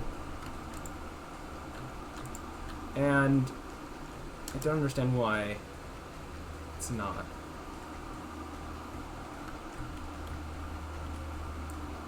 Oh, you know what? I think there's more. I think there's more than one place where that gravity value is being used. Now that I think about it, this is affecting the speed. So let me put it back to this gravity thing. I think there's another place where it's I'm using that. So Control F for gravity. There we go. Yeah, for now I'm just gonna go like that. Is that it? Okay, that makes sense, I guess. So now it should behave more like a speed. Right.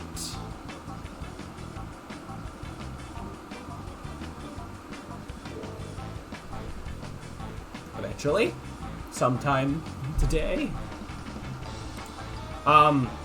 So changing this, no, okay. I can understand making it negative. It does not like that. Sure, that's fair. Being at like 17, this is gonna be faster.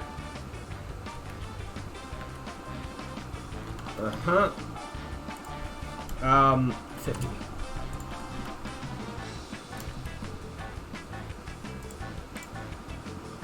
Okay, that was faster. Interesting. How high do I have to make this to... I see this getting more low poly, more, like the line, something's interfering with the line segments because of that. Interesting. Probably because oh no, you know why? Because I think it's because the total time of the trip is being lower, and the step goes off of like a percentage of the total time, I think, so that would be why. So that I could increase the step amount. Interesting. Okay.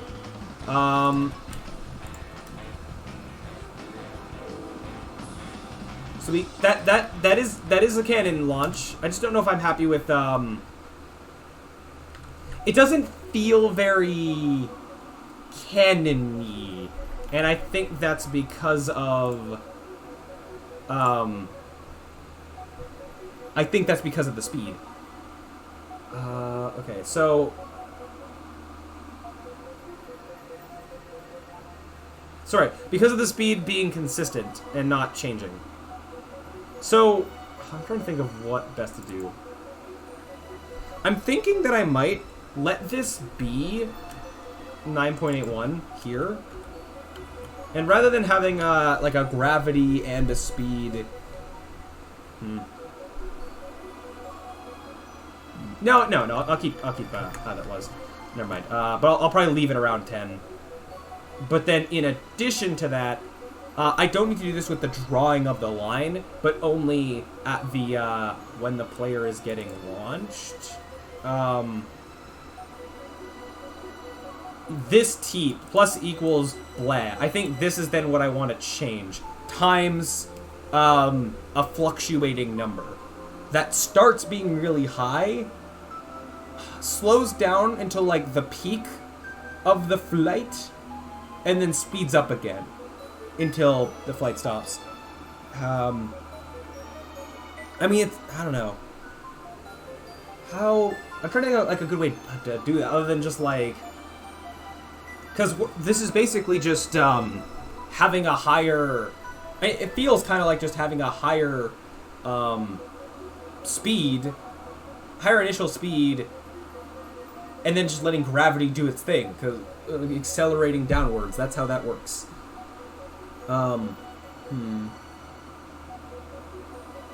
So, trying to think of, yeah, how best to do that. So, what I could do, real quick, crack open Desmos again, and, so we have x to the power of 2, oops, negative x to the power 2 is roughly this, but I mean, plus 10, or plus 5, right? Put this on the screen. Like, this is a parabola, and we could do stuff to make it coming out of 0, in kind of what we had already. What we essentially want is kind of a different way, I don't know, like a different function of how the speed changes. And the function of how the speed would change would be like, start, as I said, start high, get low, and then go high again. So that's just also a parabola. So pretending that this is like the parabola of our movement, I mean, I guess we could also just, well, x to the power 2 as an example. Huh. Interesting. So we could just take,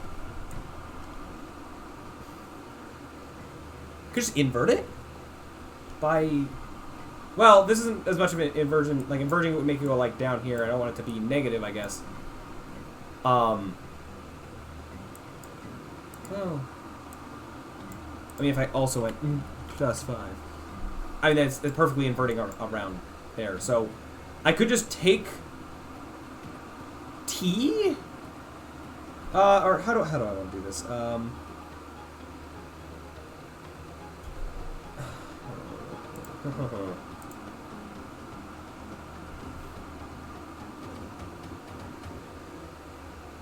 I think of, yeah, how do I do this? How do I want to do this? Well, T is less than equal to flight time. T plus equals some amount. I'm more so, is this even what I want to be messing with? T, or do I want to be messing with something in the actual calculation? To basically, well, no, if I mess with something with the calculation is going to change the line shape. I don't need to change the line shape. I'm fine with the how you fly through the air being a perfect parabola. It doesn't need to like whoosh, wah.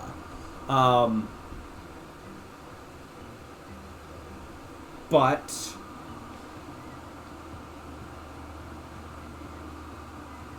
oh, I have an idea. I have an idea that might be way simpler than whatever change to the math I was about to be making. Okay. Public. Hold on here. I just need to make 4 variables. Float.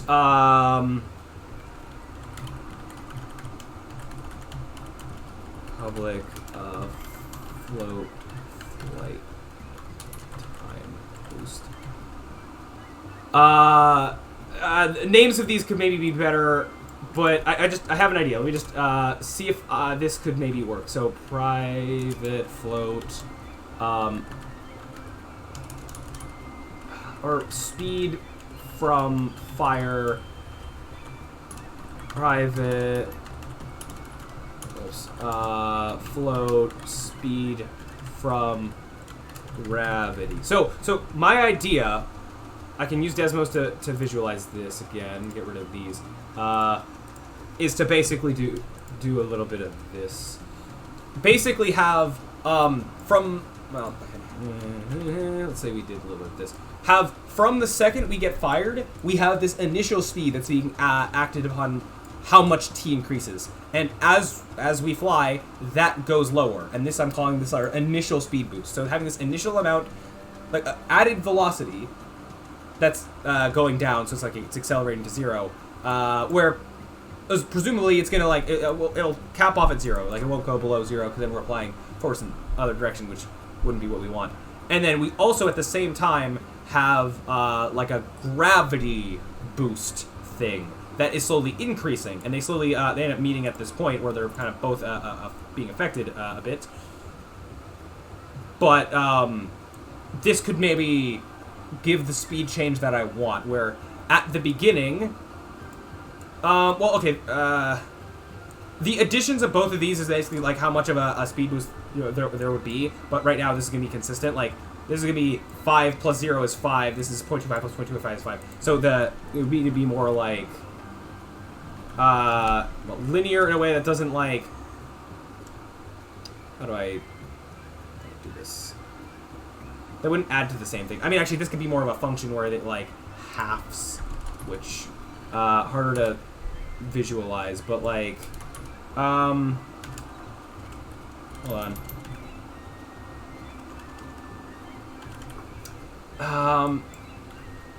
Hold on here, x plus, just trying to visualize what I'm talking about a little bit.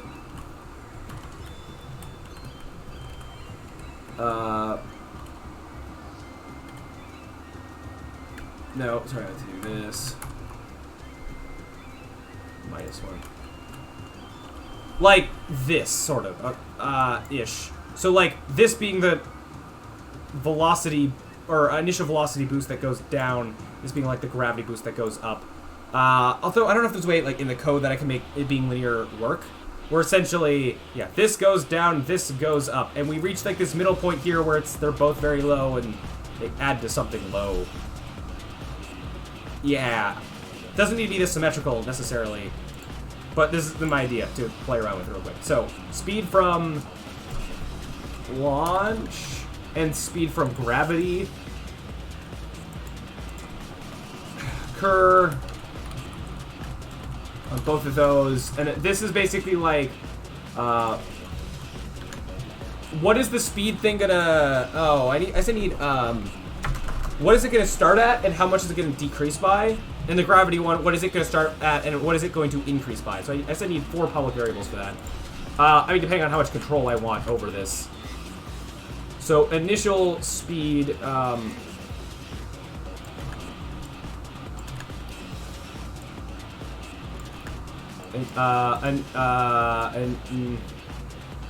well, okay, initial speed from gravity, initial speed from launch, and then, okay, speed from launch, change amount, speed from gravity, change amount. Yeah, swivel smoothing should also be up higher. Yeah. Yeah, I'm gonna order it like that. Okay, so it's like things important for the actual launching, thing important for like visual flair. This stuff that I'm still figuring out what to do with, references, other things. Yeah, I'll figure that out later. Okay, so we have all these public variables and then these 2 private variables. So on start, no, on launch setup, I can do it down here. Cur speed from launch is going to equal initial speed from launch. And then cur speed from gravity is going to equal initial speed from gravity. And then these are going to be treated like velocities in that over on the player's firing area thing, wherever that lies. Over here. Over here. Okay, so plus equals time dot delta time times so the cur speed from launch times cur speed from gravity. Multiply or add? Add delta time, add the speed, add that speed. For now, I'll go with that. I can try both. So this works if these are initial speeds. Now I need these to, like, actually change. So after setting T, go cur speed from launch. I also don't need to be searching for it anymore. Cur speed from launch plus equals launch speed change amount, whatever I call that. These variable names are long. I just don't know what to call them. It's fine though, as long as it works. Come up with better names later, possibly.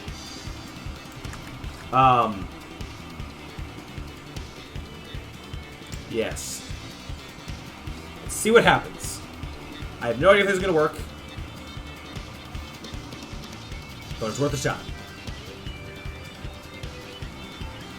Okay, so initial speed from... It also might mean we need to turn down, like, gravity or whatever, because it can be added on speed. But for now, I'm going to try initial speed from launch being 2. Initial speed from gravity being nothing. Speed from gravity change amount. This is going to be a per frame thing, so it should be pretty low. Or, looking time at time, I'm not sure. Hold on, so this... I'm going to let them be symmetrical for now. So, this changing from launch should go down. The changing from gravity should go up. I also need to make them cap at, they're not allowed to be below 0. Or at least the launch one. The launch one's the one that's going down. Cursor from launch equals min, or it's like mathf dot min, between 0 and itself. I could put the same restriction on the gravity one, but it's unnecessary. Okay. Let's see if this actually works. Please actually work. So it's not going to affect the drawing of the line, because this is happening afterwards. Yeah. And if this doesn't work, it might just be a matter of, like, changing variables to get it to work. Okay.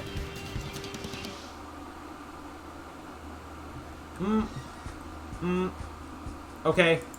As I just said, maybe changing variables would be what I want to do. Let me actually try changing these to multiplying.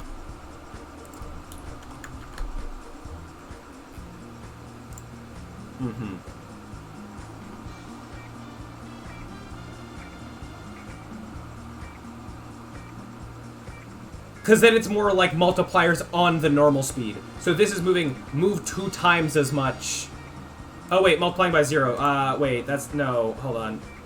That's not gonna work.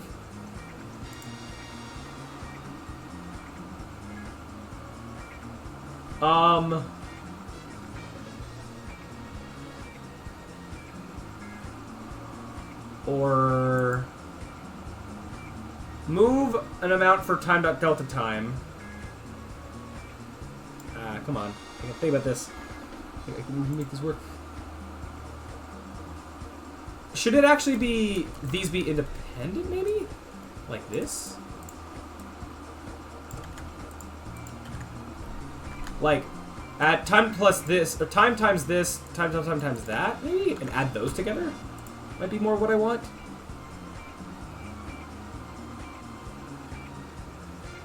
I don't know. Okay, and again, it also could just be I didn't make the numbers a lot smaller.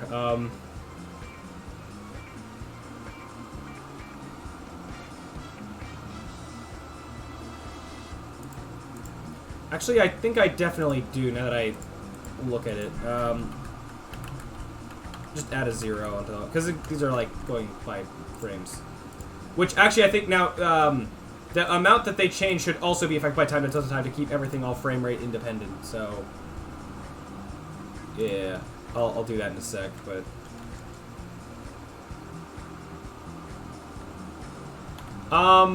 Okay, that looked basically the same, but that wasn't, like, utterly broken, so that's a good sign. But I'm also gonna put these on these, and then I can make the numbers a lot bigger, I think. Okay.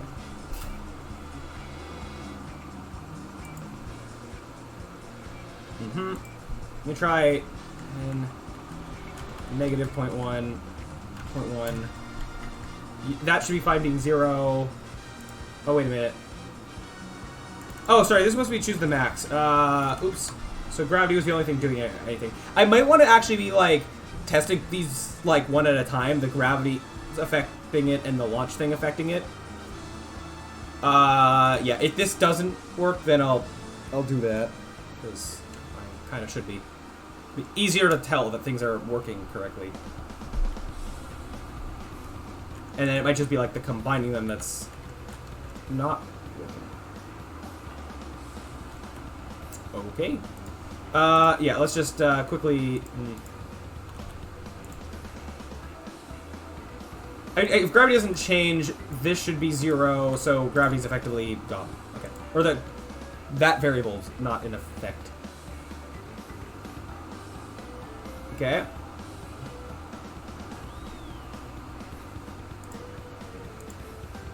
Come on, okay. So, what should happen now is that when we fire... we should... Hold on.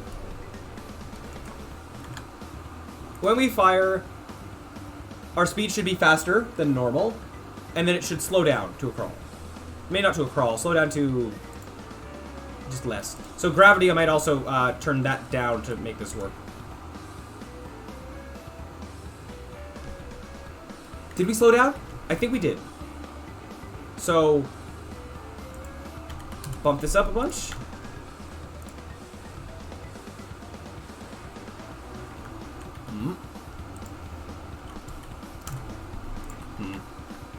I want to see there being a change. All I'm looking for is a noticeable change in speed before it gets to the end. Is this just not working?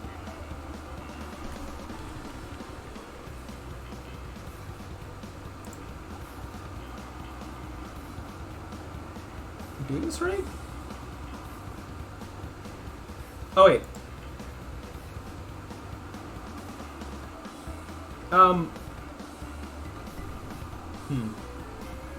In theory, if I didn't have this, eventually it would start, like, moving backwards. But that's, yeah, not something I want to happen.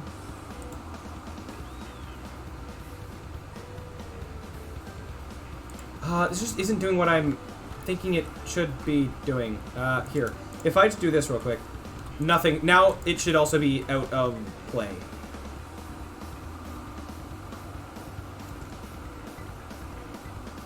No, this,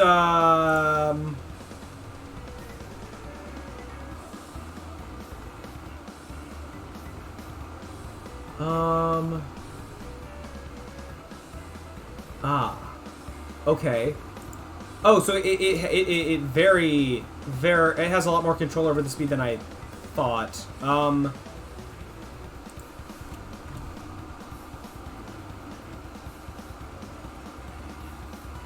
Setting it to 1 there shouldn't have done anything. Oh, it's the lines being drawn every frame. Oh. Oh. Oh, okay. Okay.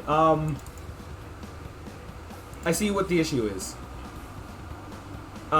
This is happening every frame. This shouldn't be in... I'm not going to put that in launch setup, because launch setup is something that happens for... It's basically happening every frame for drawing the line. Hold on here. Because even this stuff I didn't want to be set every frame. Or basically, this should pause while a launch is taking place, effectively. So, actually, I don't want to make a boolean for it. Yeah, I will, I guess. Private, bool, launching, I guess. And then, if we're not launching, this is more for a debug tool, I guess. If I don't need the path, then this is unnecessary. And I don't really... Well, I'd like to keep it for now, I guess. Anyway, maybe I'll keep it. Maybe I'll turn it into something looks more visually cool. And maybe it could, like, I don't know, not be there until, like, when you get in the cannon, it shows the path first few seconds. Like, well, maybe it only shows it, like, when you're in flight or something? I don't know. I don't know. Okay, so, where am I? What was I looking for now? I'm looking for setting that boolean to be true or false. So launch player, to do the launch setup, draw the path one last time. Launching equals true. And then over here, set it to false. Okay.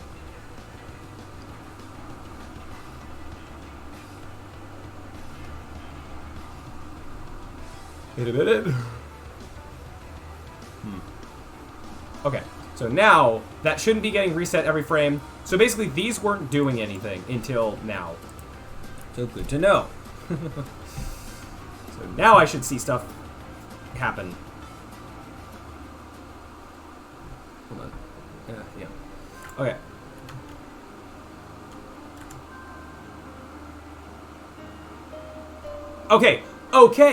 Okay. That's what we wanted. Actually, that is what we want to happen. Okay, perfect.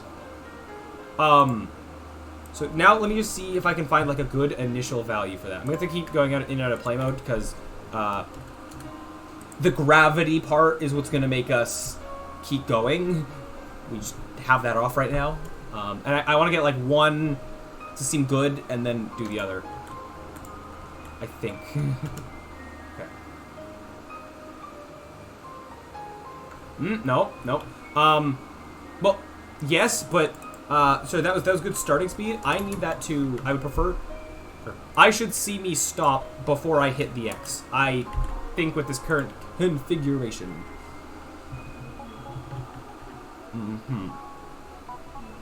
So it is more variables to now have to change on these, but I don't know. We'll see. Okay, perfect. So in theory, okay.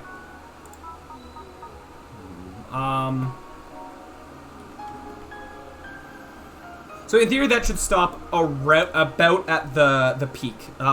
Maybe a little bit after, as we just saw. Let me just find a good number that makes that happen.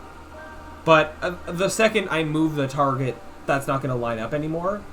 And ideally, I kind of want like a lot of as much autonomy as we can get with this. So I don't know how well I can like calculate basically around where this point would be, or even like roughly estimate it. But okay, that seemed good enough for what I wanted. Now we're gonna do. Can I do just the gravity?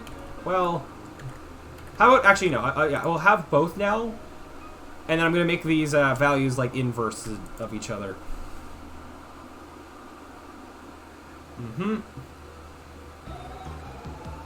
In a minute. Okay. Yeah. So, effectively, if this is going to work, it'll make it so that we're going faster at the beginning, a little bit slower at the peak. Well, roughly in the middle, or just at a certain middle threshold, and then be going faster by the time we land. Please. Okay, that felt better than at least just the pure linear movement, I think. It's very subtle, but I think that really helps. Okay, I want to make it more exaggerated if I can. So we put that at a 2 and then -2. This should be 0. Let's try it just like that.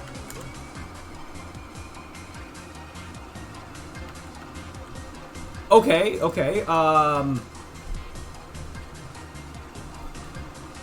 Let me make these not symmetrical.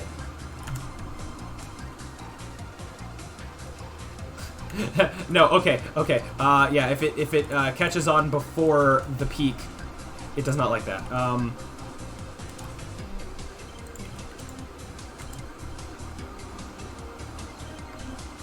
No, okay, hold on. Okay. But all, yeah, looks cool. Yeah, very cool indeed. Very cool. I'm just like sprinkle in like these final touches, just make it a little bit better. I'm trying to, let's see here. What would actually make this work better?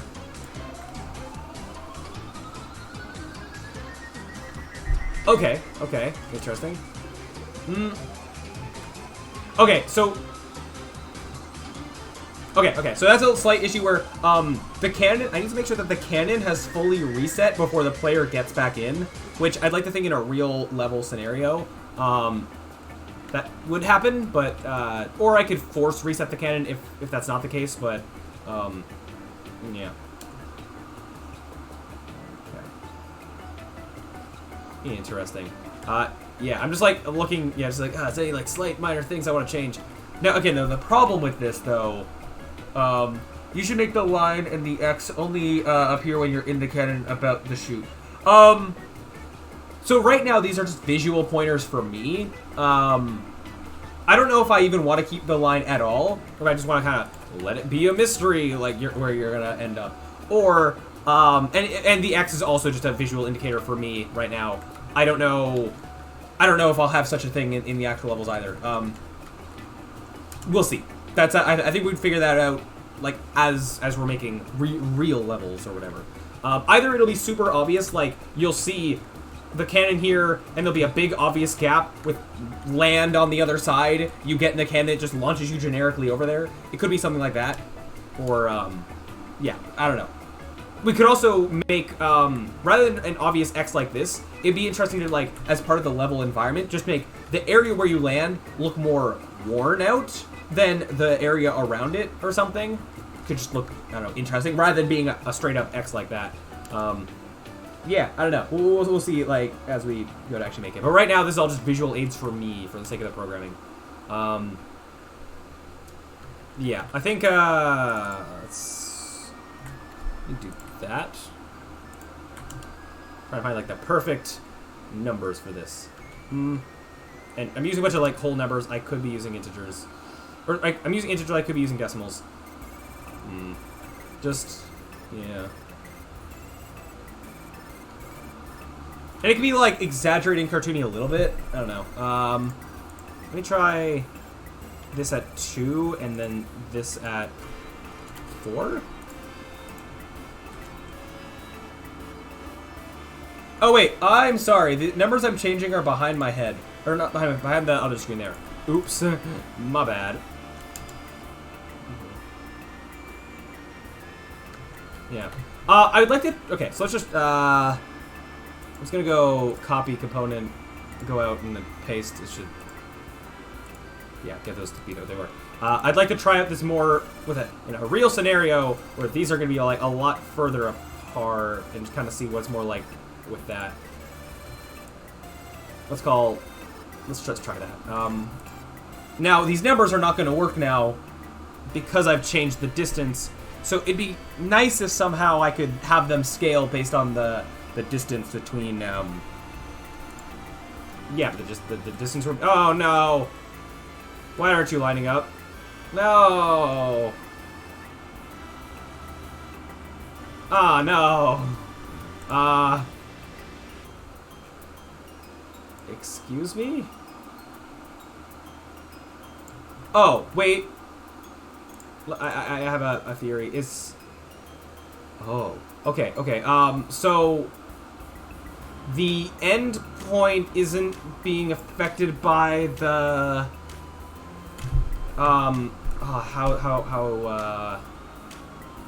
Okay,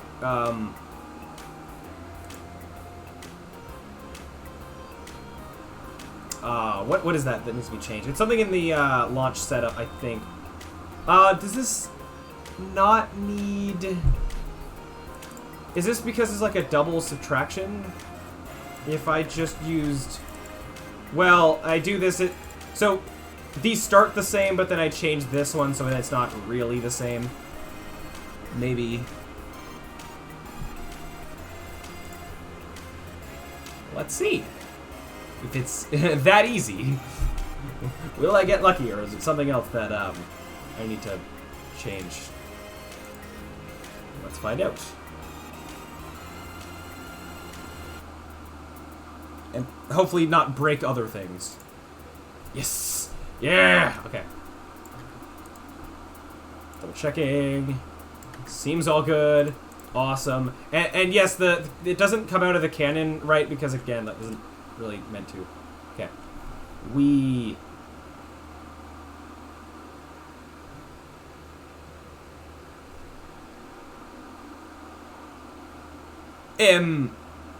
Oh!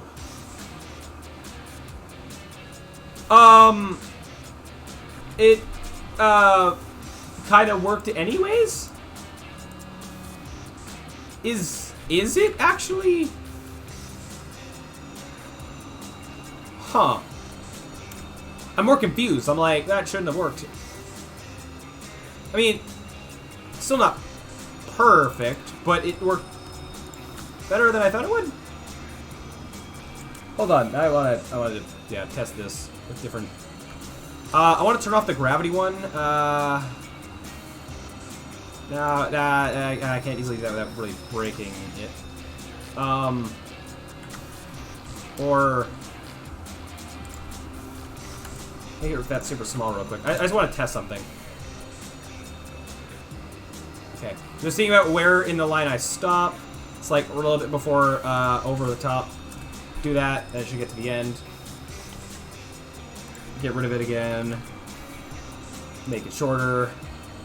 Basically, I'm trying to see different line size. Do I stop at about the same place on the line relative to like the top? No, okay, I don't. So it's not actually, it isn't scaling. For a second I thought it was. It's not, but it's not as bad as I thought before. Ideally, with the values I set, I should be stopping at the same relative place on the line every time.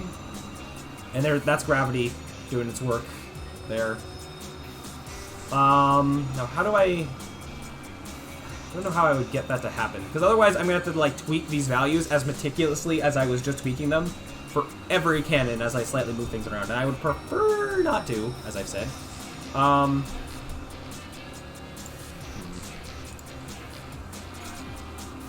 also gonna rename this to line. Yeah, just so it's more clear what that is. Okay. If I somehow were to hold on here. So, oh, I have a kind of an idea. So I do have a I have the max time, and I can divide the current time by that to get a percentage, and then change the speed based on that percentage, and then that would be consistent. There's an idea. Okay. Yeah, okay. So let's do that. Align, So before I add anything to T, I can take the current T value and use it to calculate the next T value then. Like, that should be fine. It'd be like a frame behind, but that's okay. So, float, flight. Because also, then 50% is the halfway point of the flight. Beautiful. Flight, percent. equals t divided by flight time. And before I just go any further... Oh.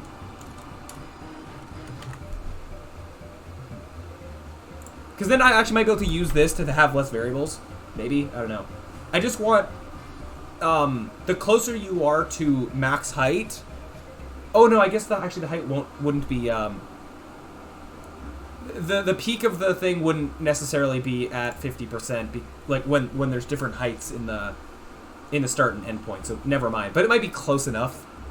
But I basically want that at the height is when it's at its slowest. I think. But, yeah. Oh, come on. Any minute now. Any minute now. Why is it taking so long? I can close some of these while I'm waiting. Surprised that we've been able to get this far. This is been working well. I don't need that. This was some of my planning from earlier. All good. We basically implemented most of it. Could you respond? Sometime today, please? I could force close Unity. I'd prefer not to. Close that from earlier. I think I can close all the Desmos stuff. Is it going to run, ever? I'm not sure what happened, but... might just...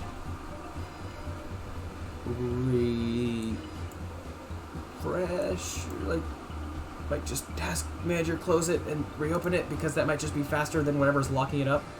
Like, it's hard to tell if it's gonna eventually ever finish or if it's just completely stuck. Okay, a few more seconds, Unity. It's not like using 100% CPU or anything, so it's not like completely... Okay, you're not, yeah, there we go. Okay. Very weird. Very weird. Angels, what, this is a certified Unity Classic? Yep, sure is. Ooh. Oh, well. While it's opening again, and then we'll maybe run and test that code, let's pretend that this percentage is what it should be. So if instead of doing this, I just change the speed based on a percentage, something where, how would I want to do that? Like, I guess like the closer we are to 50%, the slower T goes up, the further away, the faster it goes. Where the close, oh, started for a second there. Close to 0, go really, really fast. Close to 50%, go really slow. Close to 100%, go like maybe 75% speed. If I want to get that meticulous with it. I could use Lurk. I could use Lurk for that. So, first, actually, I didn't even print this out. Now that it's opened again, double check before I do a bunch of math. Double check that this is actually, just that these variables are what I want them to be. Okay, it's, yeah, Unity's, being extra special today. Are you frozen again? What's going on with this? Yeah, I'm a code while you sort yourself out. So what I could do is, okay, if basically I have 2 bits of, if flight percent is less than 50%, was less than 0.5. No, F. Then, plus equals vector3.lerp interpolate, linear interpolation between, basically one speed and another speed. Between, like, fast speed, let's go Launch speed. These are gonna be variables that I'm gonna make. No, I'm just gonna put in numbers like 10. Let's go 5. By that percentage, but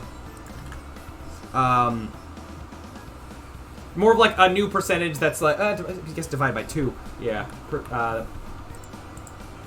No, times 2. What's your problem with this? Those are ints. Oh, sorry, this is meant to be mathf.lerp. Just 2 numbers. Okay. Fast speed, slow speed. I'm actually gonna put that at like 1. And then multiply by time delta time afterwards.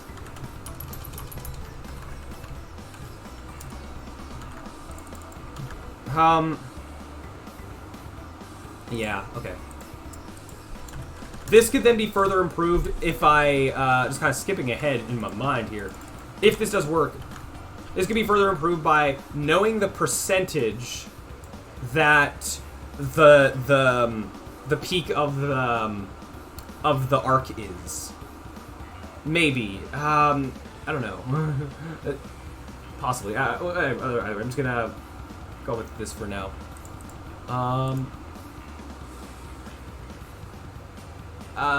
So this needs to go from this speed to like faster speed-ish. And instead of this being times 2, it's gonna be a new percentage. Actually, technically it's gonna be, well, this is divided by 0.5 if I wanted to just, for sake of right now, stick to that. And I think this would be 5 plus 0.5?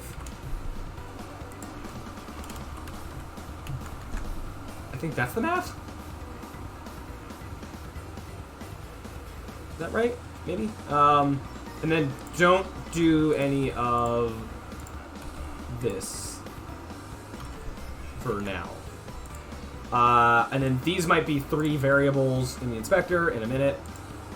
What's Unity doing? As soon as I launched it, I tried to go into play mode and then doing weird things. I'm just gonna try launching it again and then not touching anything until it like figures itself out. I've never seen it like do this. Huh. Very weird. Very weird. Okay, so that. Weird. Very odd. So yeah, this might work. I think this was helping. I think this was looking better than just pure linear movement. Yeah. Oh! You know, another interesting idea, I was trying to be like, okay, maybe I'd like calculate what the highest part of the, where we are is. What if instead I went off of the player's Y height? And the higher they go, the slower they go. The lower they go, the faster they go. That could also be a way to go about it. Because then that would more directly make it so that when they're at the peak of their jump, they kind of stop. Not stop, just slow down. But I'm still going to try this out first. Okay, is Unity good? Problem with the antenna model that I have, that's fine. Are you going to go into play mode now? Uh-oh. This is concerning. Having a third time is now like actually like, oh no, what broke? Oh no. Okay, now I'm actually worried. I don't even know what I'd search for this. Unity. Again, what could this possibly be? Oh no. Oh, very strange. Okay, well. Uh-oh. I have a idea? So luckily I do have this project like GitHub backed up or whatever, but of course like since I started all this canon stuff I haven't done that. But I have an idea, at least something to try. It always fails. Deleting the library folder tends to sometimes help. I'm gonna let this open. Oh, that was fast. And then make some small change in the code so that it like recompiles it, because it may have like crashed in the middle of like compiling code. So then that may have done some weird things. Okay, that's good. Go into game view. Yes. I did have variables to set here, didn't I? Oh, this line step is not supposed to be 0. Oh. Wait, so haha, okay. Ha ha ha ha ha ha. Okay, so I don't know why that may have, so it could have been any of those things, but this being 0, I meant there was a division by 0 error, but like that shouldn't be crashing Unity. That should be giving a division by 0 error and then stopping that script from running. Unless that wasn't the issue and the recompiling the code worked, but that was like 2 different issues potentially. Ooh. Huh. Okay. I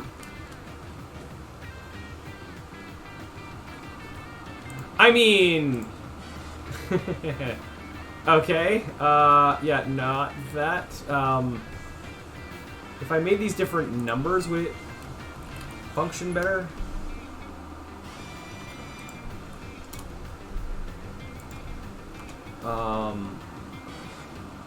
These numbers, these 2 numbers need to be the same, in theory.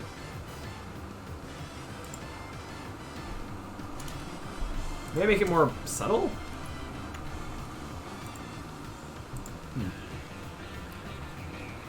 Let's see.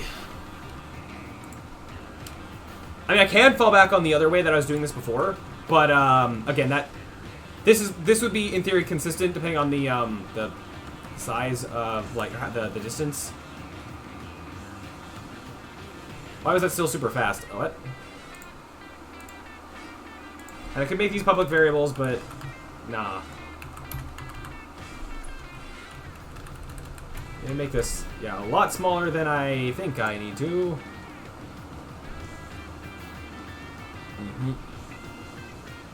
Okay. Let's try this again.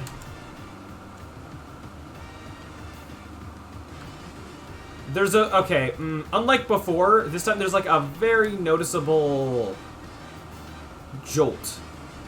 And I don't like that. Whereas this was way smoother. Okay, I could try something else. Or kind of like mix these 2 ideas together.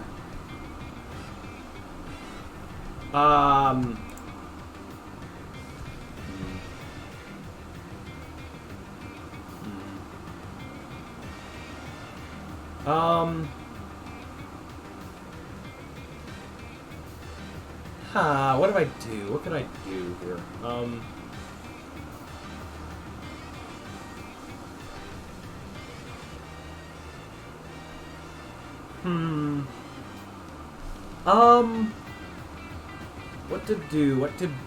What to do?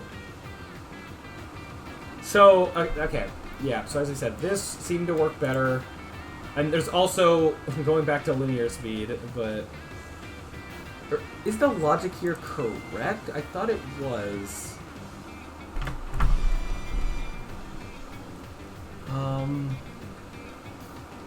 But this being linear also maybe isn't good.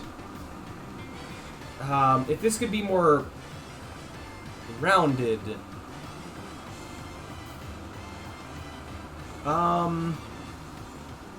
Could run it through some other kind of a function. I could go back to Desmos real quick. Try to devise a strategy. Because if I could basically use like this combined with a percentage to figure out how to scale things. Oh, Francesco, 77.2 thousand. Oh no, I am afraid you are getting close. For those who are unaware, my top channel points thing is 10,000 or 100,000 points. And it's like I will play a horror game like on stream. So that's it's concerning. No. Okay. So. And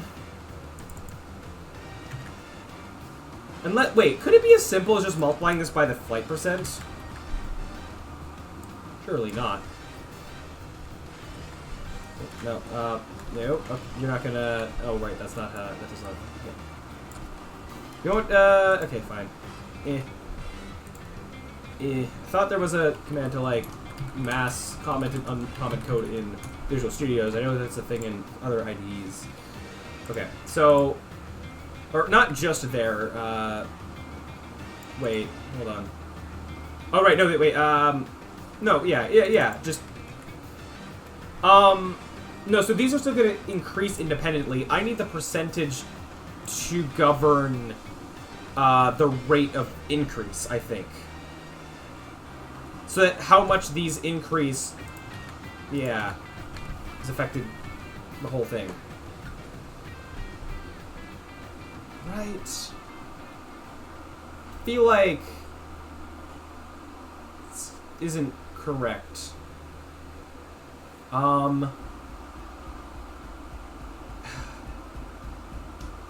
So, okay. If I had, the speed that is 2 and plus equals some amount, but, okay. But the longer the longer the thing is, the longer the path is, this still gets more increases total. So this doesn't actually help that. I need to basically say, like, it's almost like I need the number of times this while loop runs to be the same regardless of the distance. Maybe. But that's not going to happen when flight time, or...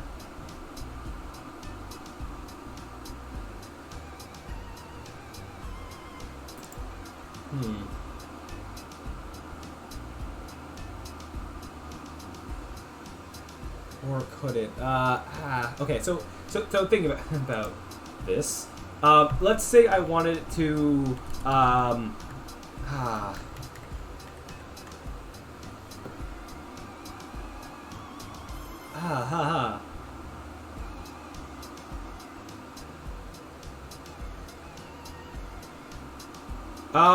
so that's that is, so okay, let's just say for sake of example, if I wanted this to cover 1/10 of the distance of the parabola, regardless of its length, then that would just be going t plus equals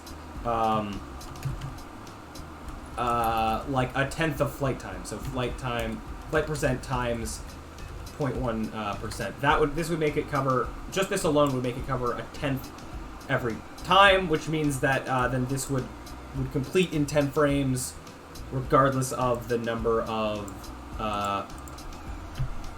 regardless of, well, no, but no, that's 10 frames though, which doesn't make it frame rate independent.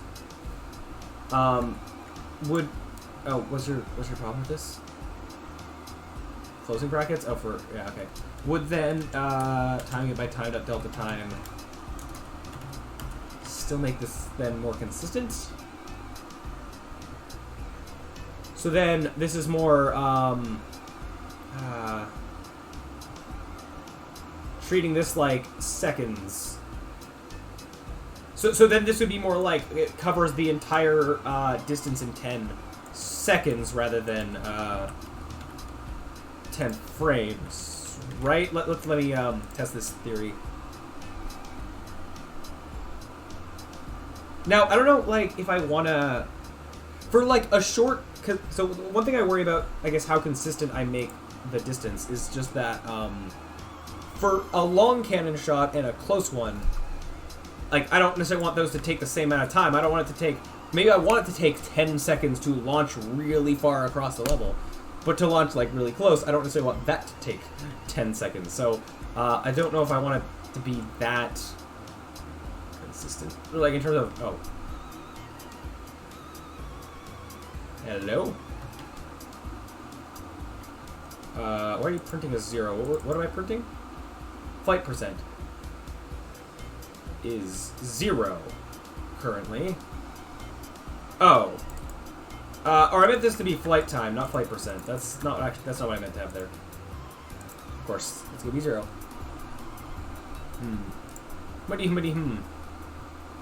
I don't need all these consoles. Okay. Okay, so now 10-second flight. Go.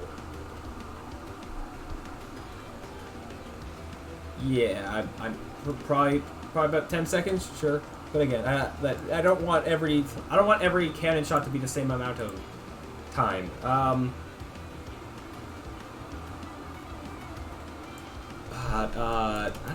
don't know what I'm trying to do. If I go back to the linear movement just for a minute.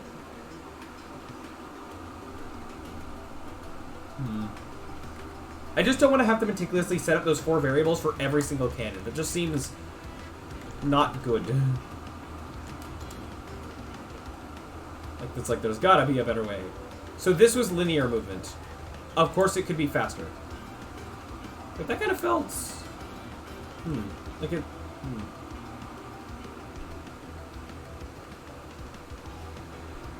Maybe I just go for... Let's just maybe just go for the Y height idea. The higher your Y height relative to the start, the slower you go. Let's just do that. Let's just try that as a separate thing. So that means I need to get okay. The thing that is the player. Hold on. If you calculate new I don't know if here's where I really should be doing it, but player dot position dot y. I guess subtracting by starting. I don't know if the endpoint needs to be in this equation, but okay. Minus this because we're assuming that we're going up. Otherwise, if it's negative, whatever. So float y height. Height equals blah. So take the current y position, subtract it by that. Why do you have a problem with this? Oh, because that's not y. And then, so as I said, so the higher this is, the larger it is, the slower we go to some degree. And then the flip side of that is the lower it is, the smaller it is, the faster we go. It's smaller as in, like, even being large in the negatives, so not just smaller as in being close to 0. How do I get that math to work? So already, plus equals time at delta time. This is, like, the default amount to increase it by. Times, then we can use this y height. How do we use it like a multiplier? If you use, like, the absolute value like a multiplier, that would... no. It's like the further we are from... That's like the further we are from 0, the faster it would go. If I get reciprocal, okay, I don't know if Desmos can help me here. I basically need like a function where it's like the further hold on. If I have,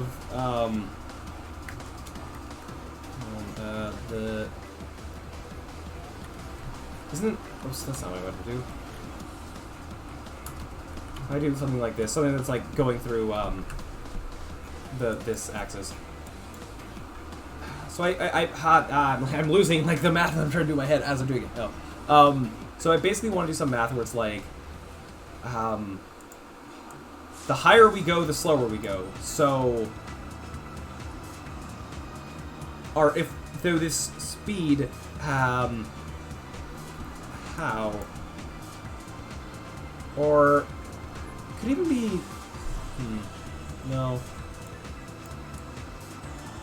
I mean, if I just, I invert it, like, take the inverse of this. If we have our current y height, it's like here at 0.6. So 0 should be a 1 in theory, because that's our like, default height. So 0 should mean no change. Whereas, like, a 1, I guess I need some scale as well for, like, how much to go off of. I don't know what our maximum, like, Y height is.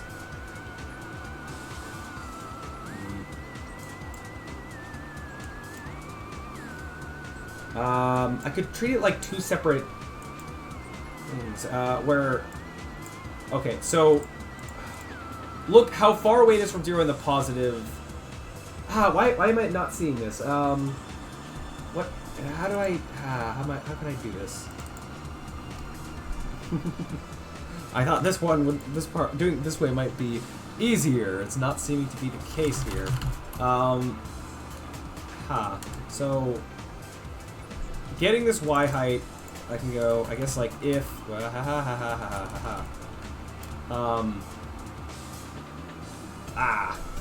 I times it by, like,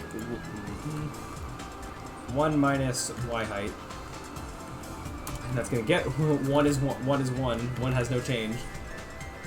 Or 0 has no change, but isn't like... If this is larger, then it's going to go faster. If it's smaller, it goes into the negative. Oh, even... I don't want this to be negative. Right, because that's going to do weird, funky things to T there.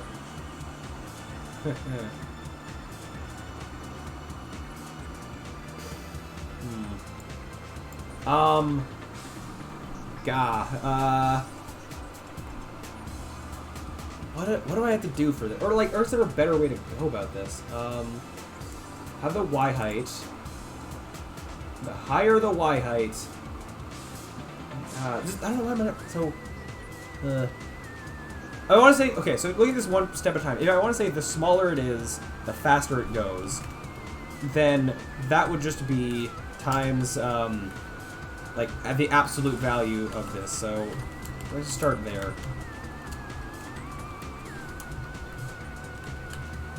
Right? If this is negative, so I could say if Y height, if Y height is less than 0, even, well, equal to 0, maybe, then do that. Else,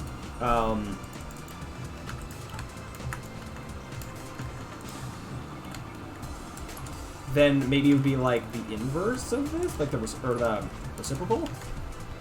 Does that make sense? The higher you go, it goes slower. Because the higher this goes, then this number is smaller. But still making this increase, which I guess that's fine. No, it's never going to go slower than its max speed because well, no.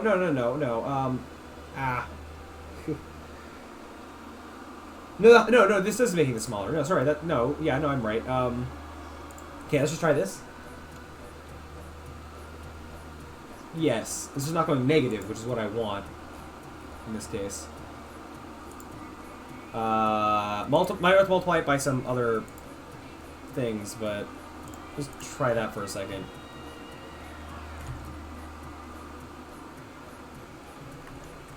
Or it can go nowhere. I'm seeing a 0 being printed to the console. My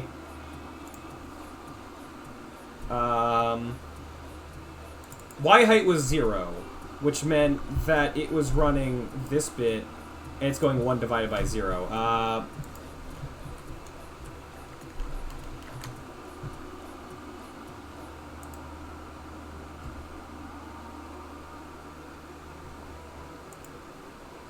One divided by super tiny number, though. I don't know. Don't know. Okay. Still not moving. Oh. You're not stopping either. Okay. Okay. Yeah, so this math still ain't good. Oh, right, because times this. Of course, right. Because that's 0. Yeah, that is how that works. That's what, So rather than this affecting the speed, this should almost be like affecting bonus speed being added on top of a neutral default speed. That is the slowest speed. Okay, so I could do it like, always add, this is, I guess we could set this as basically the slowest speed. So I can lower gravity for this. This is our lowest speed, and then the higher the y height, the closer this new calculation gets to 0. And would I still multiply by time to time anyways? I think I do. So the higher we go, we have less and less additional y height. The lower we go, we add more. But the absolute value of it. Now, I don't actually need an absolute value sign here because that's not going to be negative. Right. Yeah. Alright. Back into this. Okay, so Shazam, fly.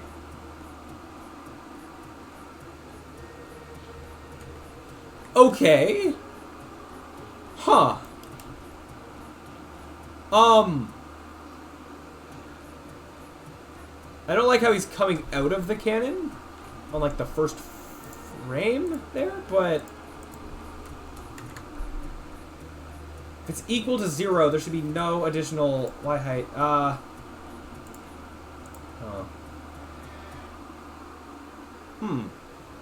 Maybe with some parameter tweaking, this could work. Like, if I go,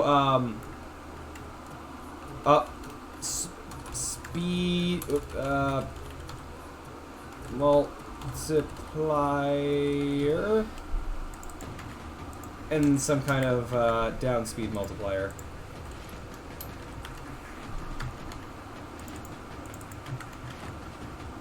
Yes. Looking for these. I don't need these anymore. For right now, I'm not going to get rid of them. Instead, and same thing, but down.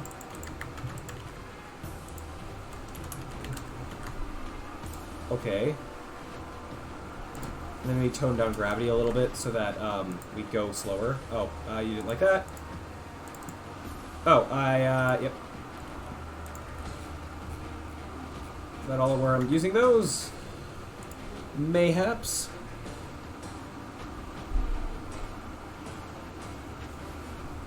Okay. Let's see here. Please work. Those values were set to 0. Ha ha ha ha ha. Let's try 2 and 2, I guess. So they're doing something, but not that much. I'm also gonna stop playing this at maximized so I can keep editing the values. Okay, let's try this. Bring me to the cannon. Oh. What? If these are both at 1, this shouldn't do anything. Okay, something else broke.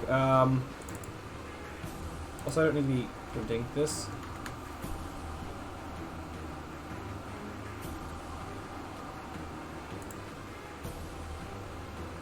What?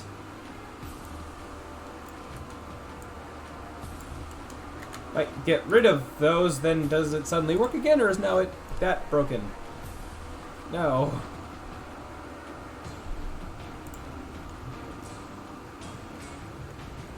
Why? Why are you not going now? You just were. I mean, I changed the gravity from 10 to 8. That shouldn't have killed it.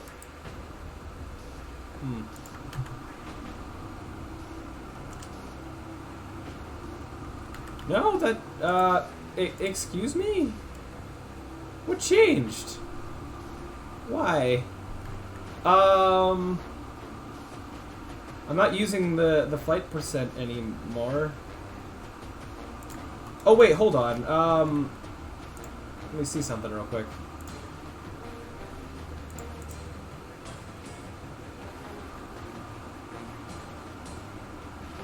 have an idea.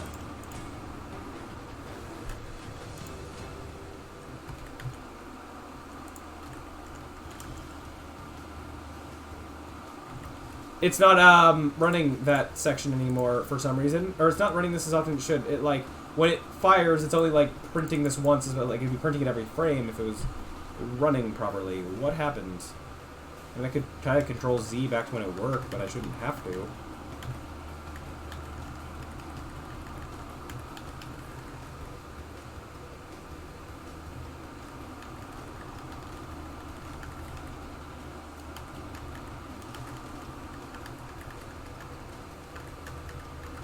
So, presumably, it worked at this point. And then if this works, I can try to, like, control Y back to where we were. Or control Shift Z, or, yeah. See at what point it breaks. Or are you gonna not... Oh. It does launch quite aggressively. Was it this? Because commenting out those variables that weren't being used shouldn't have done anything.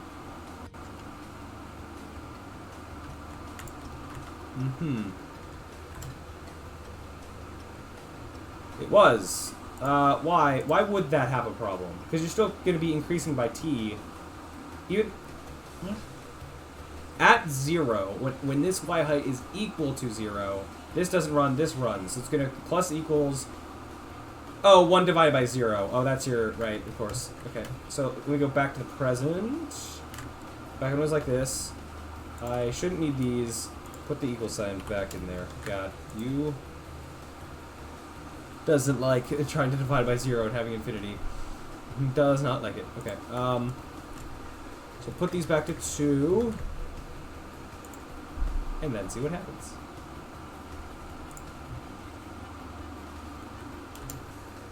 Ooh.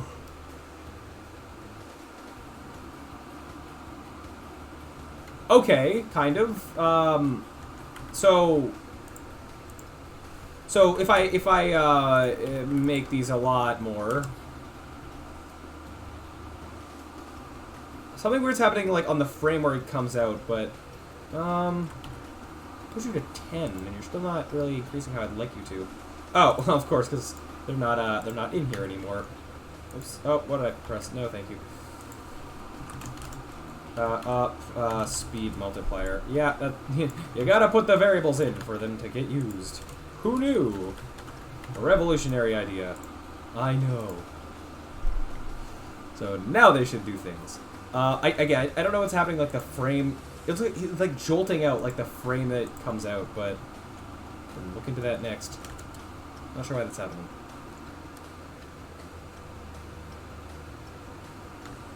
Okay. Let's do that, but more.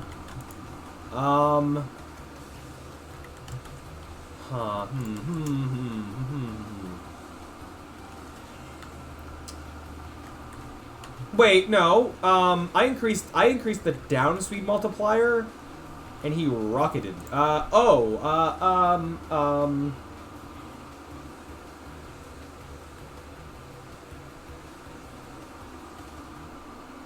Okay. What if I just had both of these happening all the time?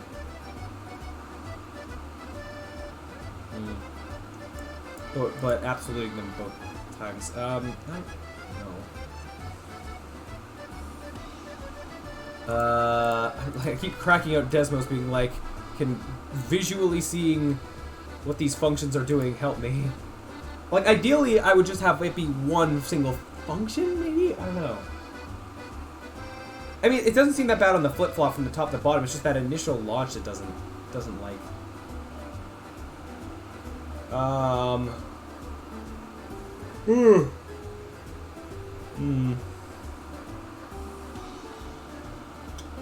What else could I maybe use?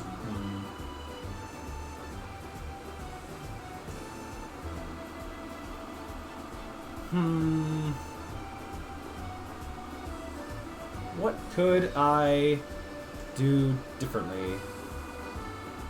So currently, I'm saying,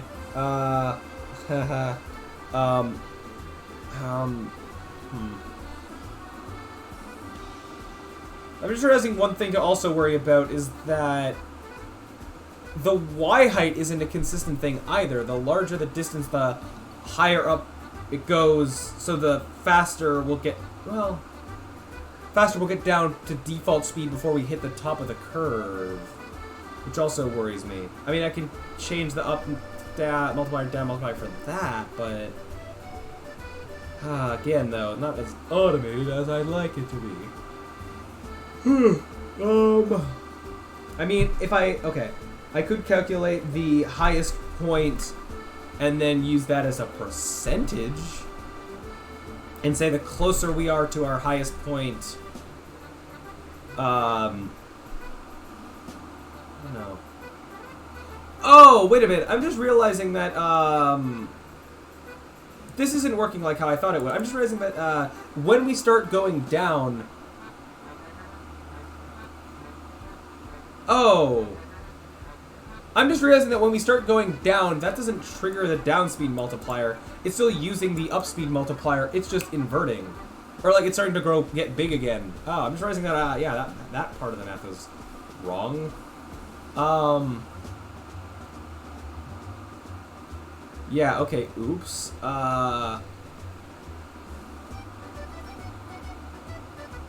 So, if it's less than 0, increase it. If it's greater than 0, it is greater than 0, then add some additional amount that is, how far away we are from the thing. Why am I just struggling so much with figuring out what this function should be? I don't know. If I don't figure that out soon, I could just go back to when it was like this, but there's just all these potential ways of making the movement better than pure being linear, all have their own little quirks to it that I'm trying to get to work. I'd like them to. I mean, I go back to just the pure percentages idea. No, but then, so ideally, what should be happening? Oh, can I show you the? Can you show the calc XYZ function for a sec? Yeah, I can. And also, first, I said take a break, check DMs. Can do in a second. Let me go back up here. Woo, magic. I don't know what screen Discord's gonna open up. I think it's gonna be this one. Yeah. I see the GIF there. I'm not gonna play it at the moment, but oh, there's my stream notification. Let me just... Okay, so well, yeah, there you go. Hope that's insightful. Basically, so the behavior I'm trying to get to happen to like re-explain myself is break out paint for this. Right now, let's say we're like going from no, hold on. Okay, whatever. Just yeah. Hold on. Yeah. Yeah. Parabola. This is where we're launching out of. This is where we're landing. What I'm kind of trying to have happen is the speed that we're moving. I want to not be linear. Right now we're moving linearly, which works. It functions, but I'm trying to get it to be better than that. What I'd like to have happen is that when you come out of the cannon, you have a really high speed. You have a really high speed. And then as you go up, it starts to slow down. And then when you're at the peak of the being launched, should be when you're kind of at the slowest. You're slowest. And then you start to speed up again as you fall because gravity's a thing.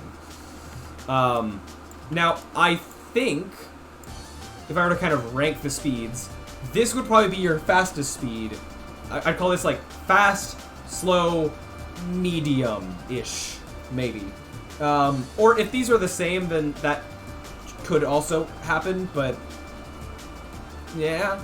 But then there's, yeah, so I'm trying to figure out a good way to get this to happen. Now, the things that are affected by this is, one is that this peak isn't necessarily at 50%. If like we have the thing here and thing here, it might kind of go like, and now like the peak is here, right?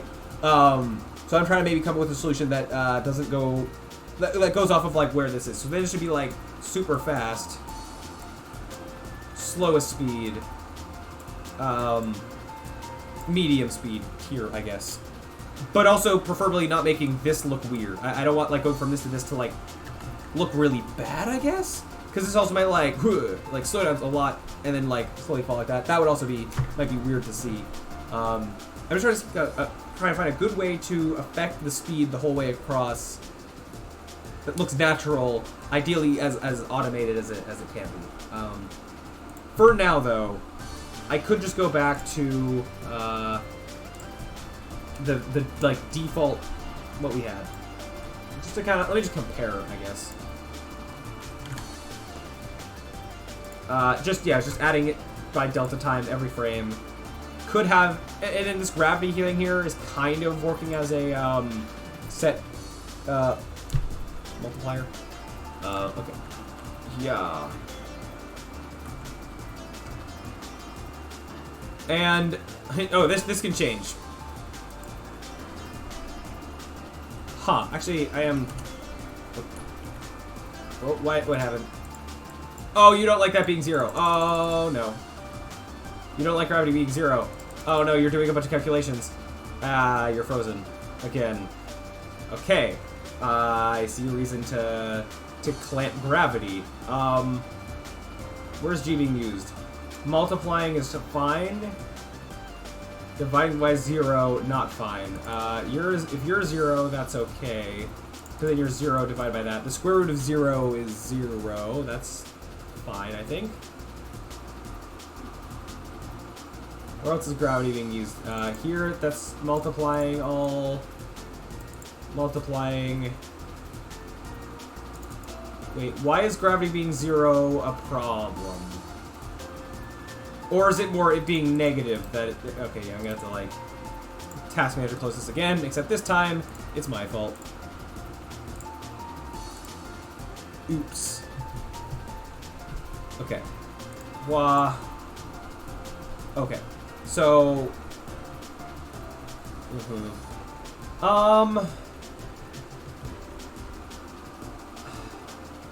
thinking that maybe I could go back to this solution, and maybe for now I can deal with modifying these values manually. Because, yeah, sure.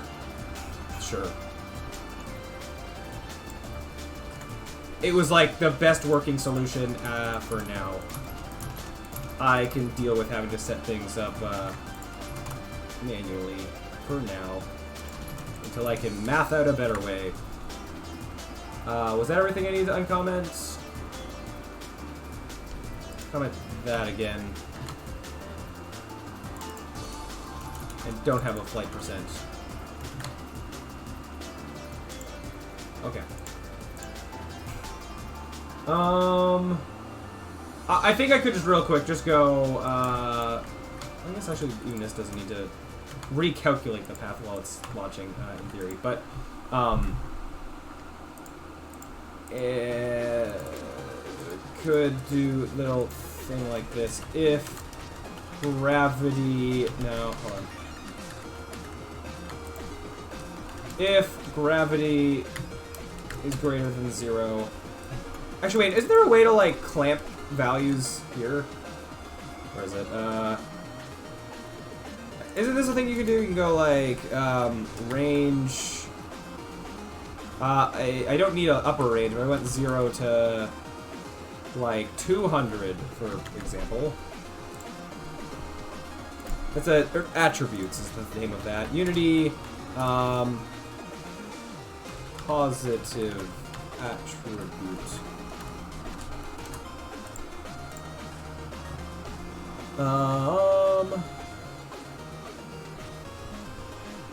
I don't need to make my own attribute right now. No, thank you. Serialized field, yep, familiar with that. Headers, yep, very nice. Range. But can I just define a lower range? Please? Tooltip, yeah.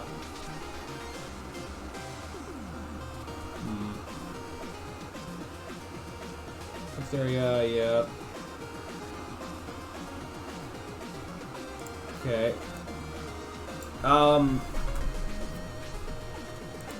I look up more about how the range attribute worked. Can I...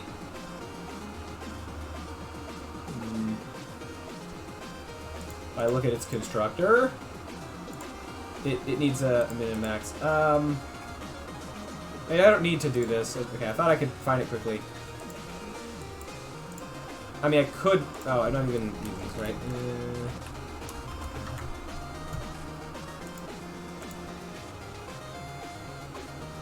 And even... Oh, wait, what do you need? I was just, like, seeing if there's a way that I could, like... that there was, like, a, attribute to basically clamp this to always be positive. But not have to, like, put in, an upper value of it. Like, that's fine. I can just put in a statement that's just, like... and gravity is positive, greater than 0. Because also I don't want it to be 0 either. Or I don't want this to run if it's 0. Greater, if it's less than 0. 0 or less. Yeah.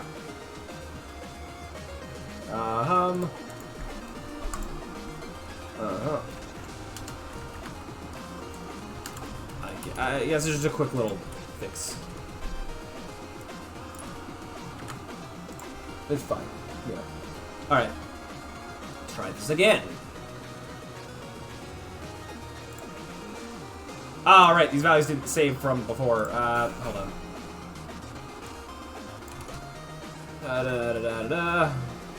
Where are you? I also don't need these. Just go back to how it was before.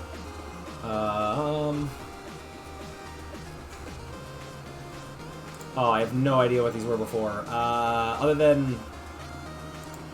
Well, or, I mean, whatever would fit the situation. Because, as I said, with this solution, I have to figure out what good numbers are for every cannon. Which, again, I can do.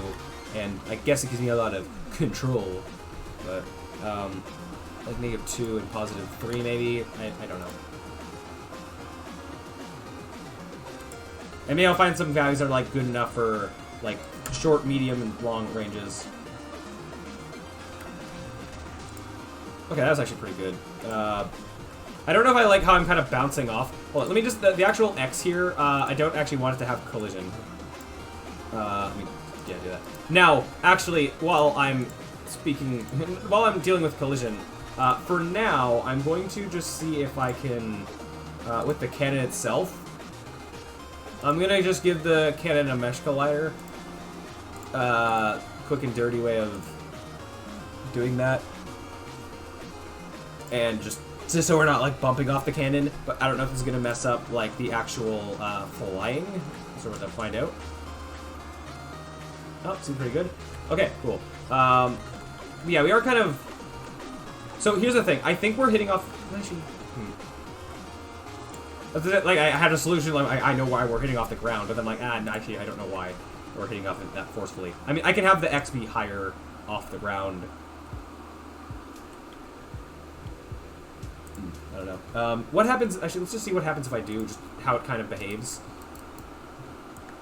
If this is just in midair. I'm just curious. I might fall off the platform now, but let's find out. Kind of how it responds.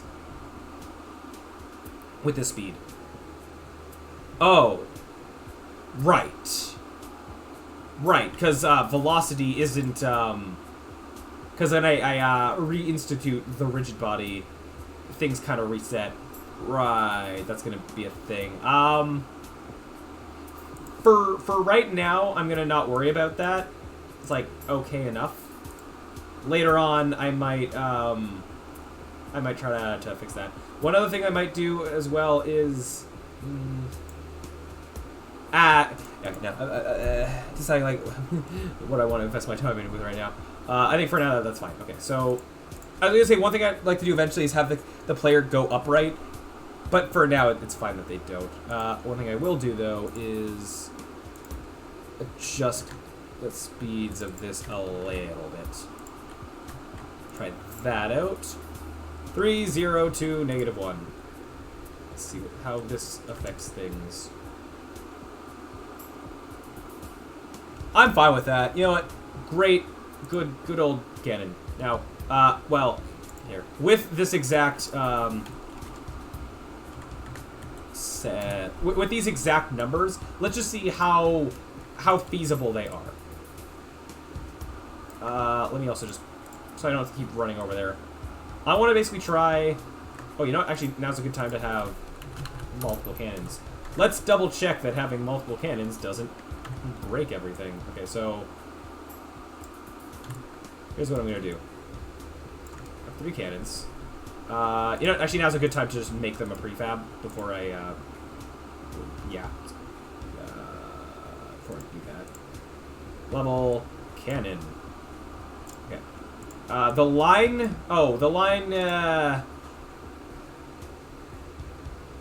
gets to be part of the prefab for now. Yeah. But again, as I said before, I don't know if I'm going to keep the line. For now, I think for a lot of debugging purposes, I'll keep the line. Especially as I'm continuing to test the cannon. I could eventually, like, keep the line, but as, like, Francesco suggested, I'll only activate it, like, when we're about to be, like, fired. I could also, like, make it look better. Like, it'd be cool if it was, like, a row of circles rather than a line. Stuff like that. But for now, I'm not going to worry about that. Okay. So, I just want to modify these X's. Oh, yeah, this is a thing. I don't necessarily know, which cannons go to which X's, but that's okay for now. Basically what I want is super far one.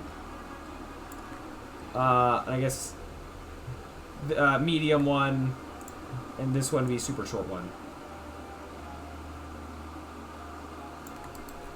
I guess how we're doing this. And we're going off on diagonals just because, I don't know, because we can. Testing all the axes. And not just that, but, actually, hold on.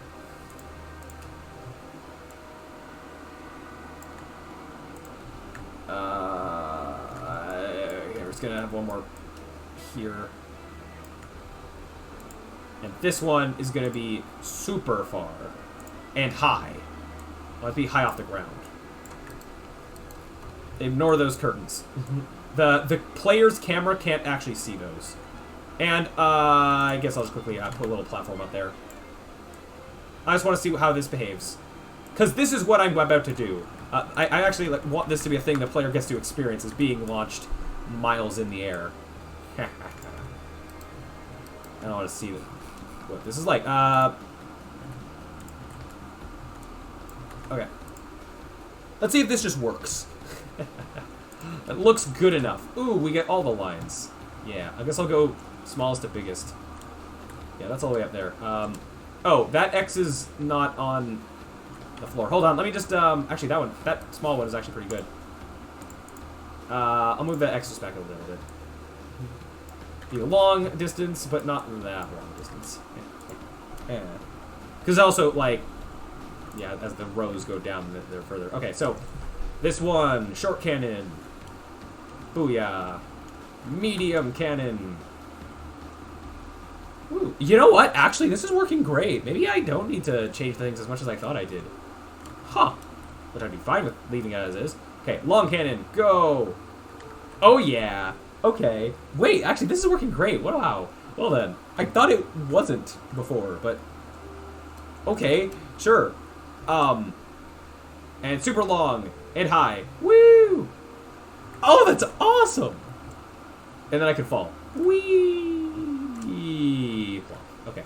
I might revisit the physics of the unicycle at some point to make a drop like that more bouncy.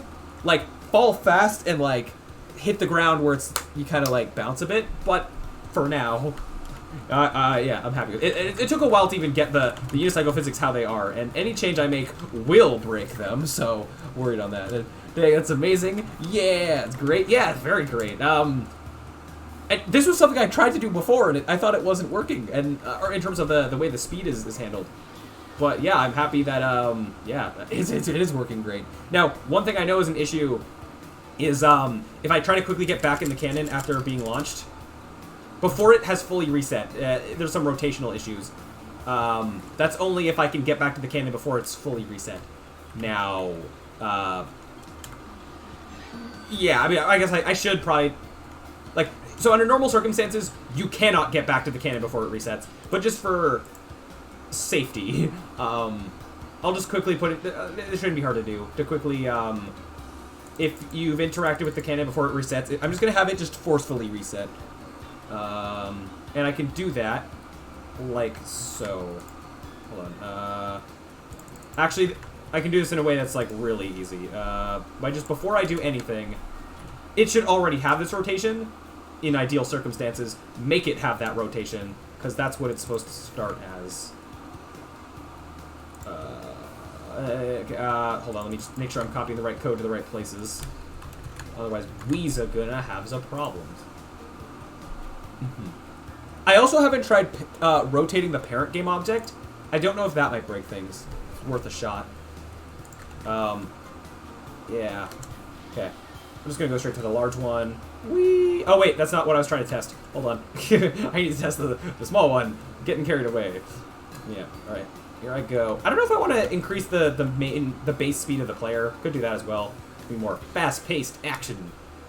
But, okay, that didn't actually work. Oh, I know why.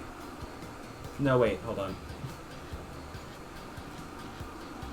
Because I stop with a coroutine of the other things here. And then start new things. So this should be like starting fresh. Because I noticed for a frame, it went like back and then not back. Which it should not have.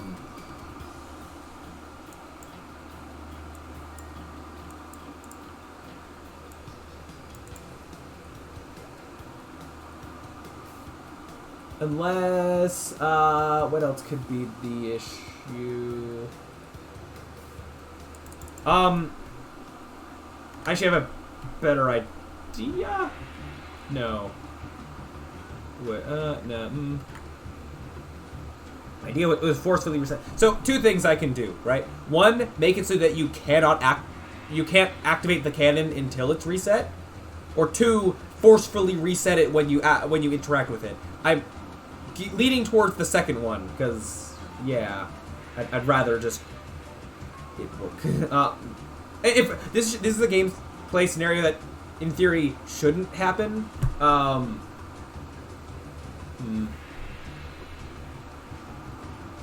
I don't want to put too much of a big, expensive on performance fix into making this work.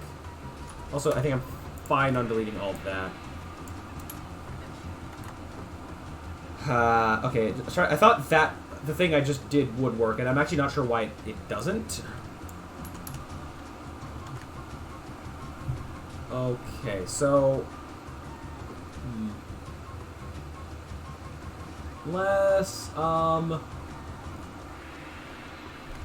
Okay, how about I just...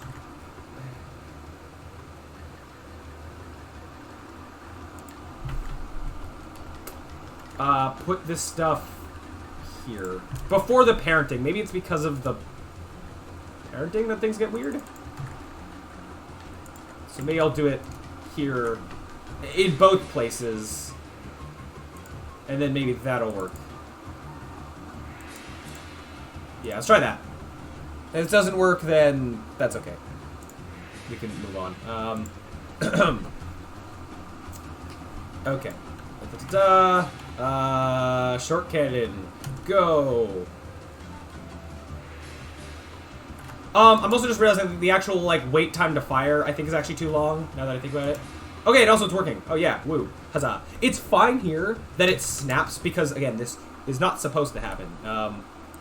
Yeah, so if it does, then so be it. Like, because you're supposed to get launched too far for you to be able to go back before you notice the problem, in theory. Okay, so, oh, I had another thing I was about to do, and I forgot what it was. What was it? Oh, no. Shoot. What was I about to do? Oh, no. Well, okay, I know one thing I wanted to do is, yeah, this thing is far and all. I want to just test it being even farther, and I have reasons for doing so. I don't know how far. Oh, hold on. Let me, maybe just easier to move this and that X together. This one? Yeah. Yeah. Go extra far. Now, interestingly enough, like, I don't necessarily need the X. I could just say that that platform is the destination, and it would work. But, yeah. Oh, look how far it is. So here's my crazy idea. I think I've repeated this before on stream. Well, no, I know I have. But here's my crazy idea.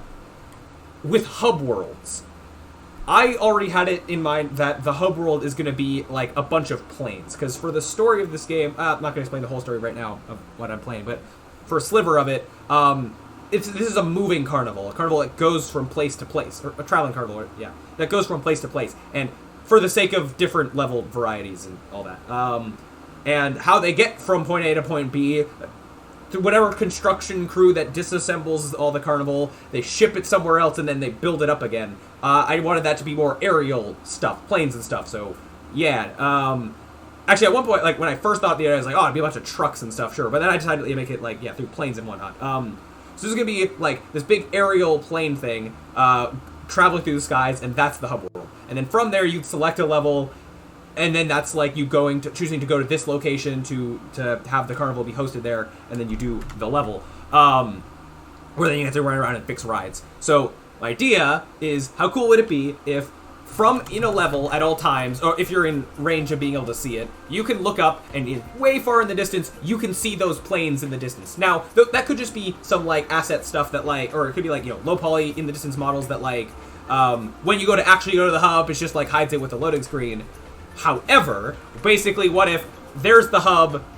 It doesn't have to be everything like loaded in properly, because that could be a big optimization issue. But when you basically there would be a certain cannon in the level that's like the go back to the hub cannon. That'd be in some big obvious, not necessarily a big obvious place, but maybe like near where you spawn or whatever. And then basically getting launched in the cannon. This is how you get back to the hub through. And maybe making that process slower, take a little bit longer to mask loading, that as you're flying through the air, it's like loading the hub assets and more properly.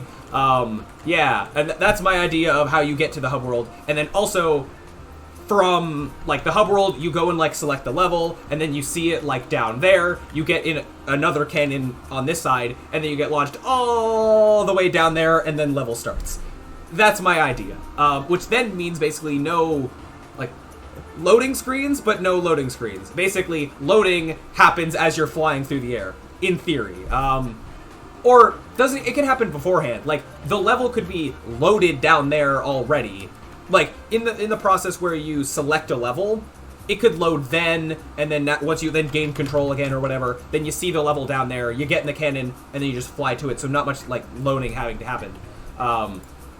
Yeah. I'm actually wanting to now test, hold on, let me make this platform bigger, and to test like the other half of the idea, I want to put a cannon up here. Okay, cannon you, copy you. So that's my crazy idea. I don't know, you know, how well it will work, and you know, how, or like whatever. But I just think it'd be a cool idea to try. Because then I could basically be like, oh yeah, my new game has no loading screens. You just like, it's just a cool way to transition between the levels, I think. Yeah. Cool visually and programmatically. Cooler than a loading screen. Okay, what? And you just, yeah. Oh, that's the line. That's not what I meant to grab. Okay. Yeah. I'm trying to just get this. Oh, no, that's not what I want. Yeah. Yeah. Hit.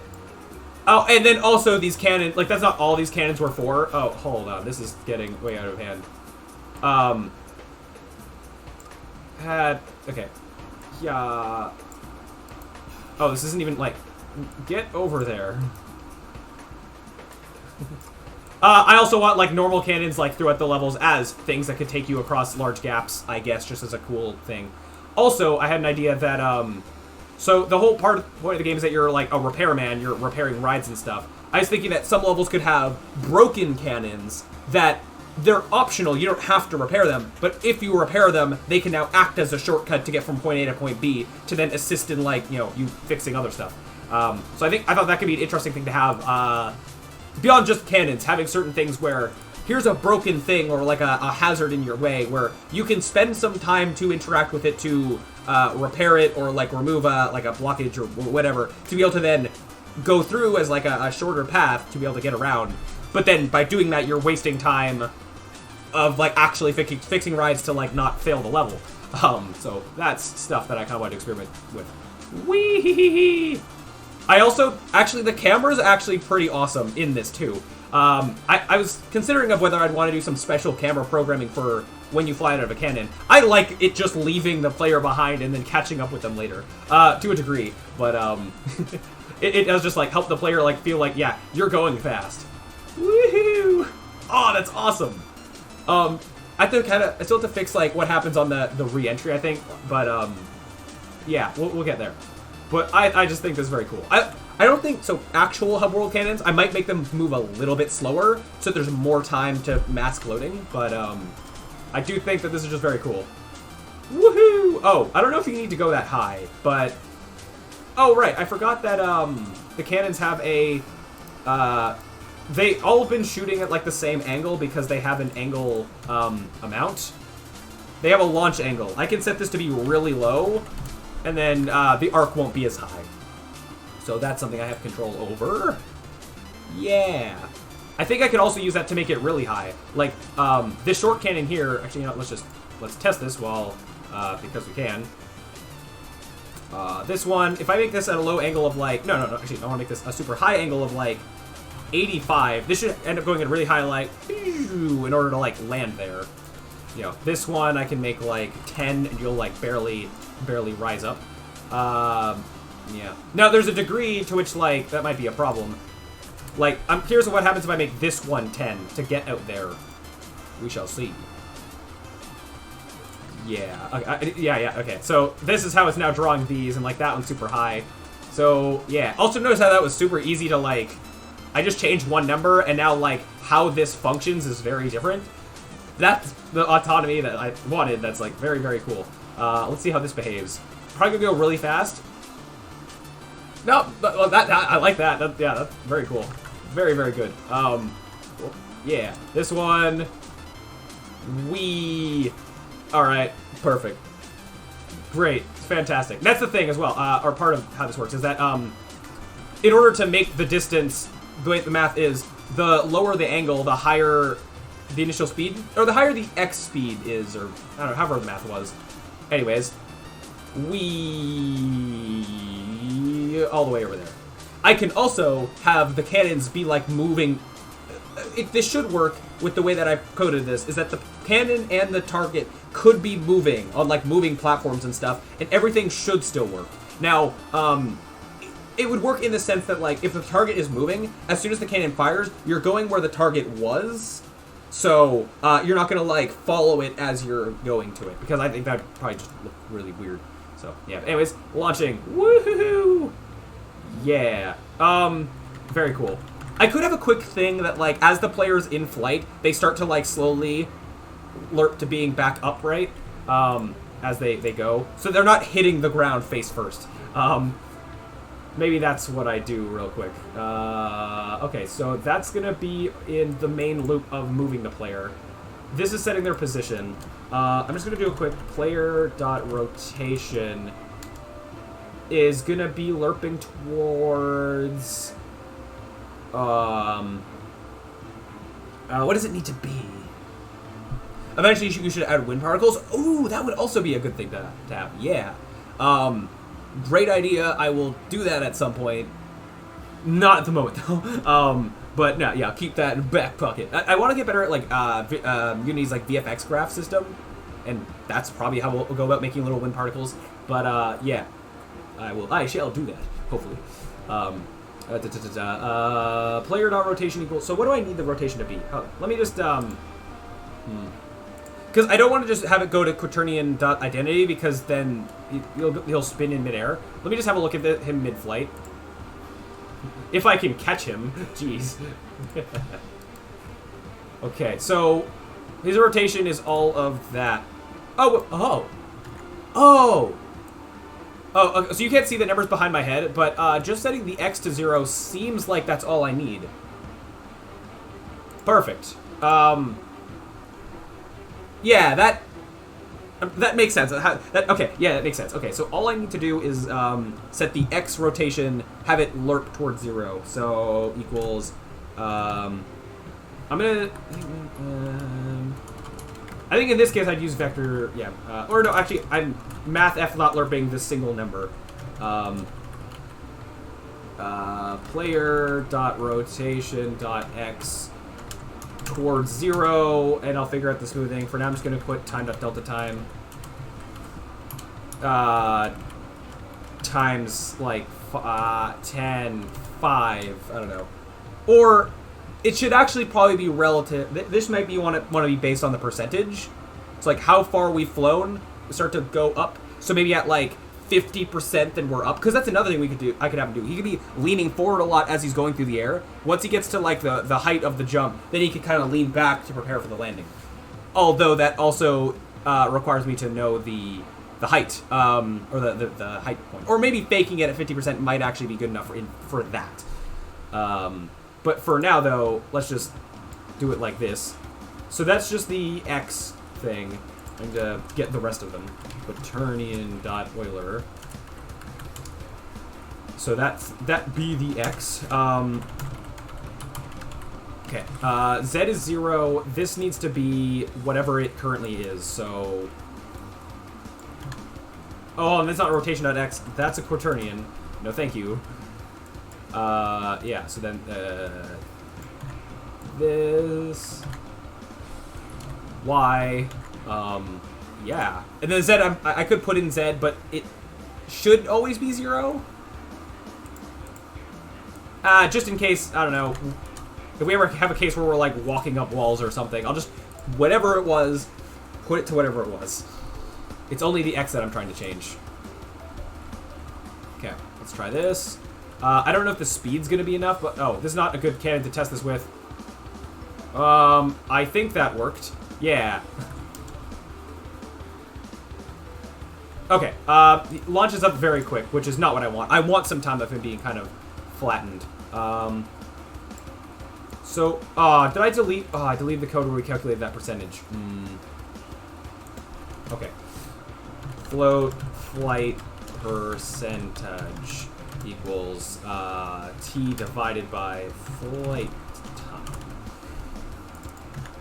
And then, rather than that, I would just put in flight percentage. Divided by... You're clamped between 0 and 1, right? Hoping so. I think so. Yeah, so let's divide it by 2. So halfway through the jump should be straight up. Oh, won't the mid-air rotation be covered by animation? Possibly. Maybe. But for now, it's not. So this would be a decent for now solution. Because, frankly, it's going to be a while until I animate this. So, yeah. Also, it might be better to have him be straight up for whatever animation I make to work how I intend it to, rather than trying to animate him when I don't know what his angle is going to be. I don't know. We'll see. I don't know how that process is going to go, so this is good enough for now thing. So, in fact, I have like this in addition to animation. I don't know. Hard to say. He's going up way faster than I want him to. I saved this code, right? Okay, if I get rid of this...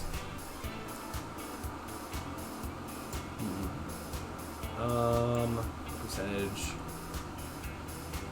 Okay, so now he should only be upright by the end of the jump. Or cannon path, whatever. Okay, wah.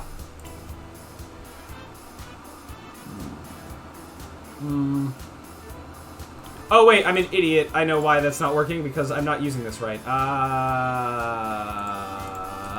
gonna go like this. Actually, hold on. I'm mixing together two different ways of how you're meant to kind of use the alert function. Like, two different ideologies of how you might use it. Hey, Angles1, thanks for the follow. Thank you. I appreciate that. Thank you. What was I saying? So, two different ways of how I tend to use alert. I'm kind of mixing them together, which is doing, yeah, weird things. So, let me just fix that real quick by saving what this started as. Which, yeah, float, start, player, rot, equals blah. And then with that, I should be fine putting back in the divided by 2. And then using this here. Might make sense. So now, at 50% of the way through the jump, he'll be straight up. Which, might be what I want. I don't know. Maybe I'll have it be even later in it, but I just wanted to be kind of straight up by the time he lands, rather than, again, hitting the ground face first. Okay, I shouldn't be testing this on these cannons where I can barely see the player, but yeah, that seemed good, I think. Or yeah, let me try it on this one.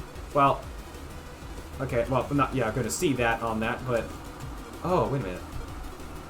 Hold on, I think I'm seeing another quirk. Okay, hold on. I think I see one thing to change that's gonna make the re-entry slightly better. Or a thing that I'm resetting that I shouldn't be. Oh wait, never mind. No. Yes.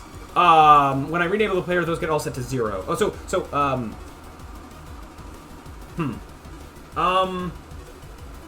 oh. I want to just test something real quick.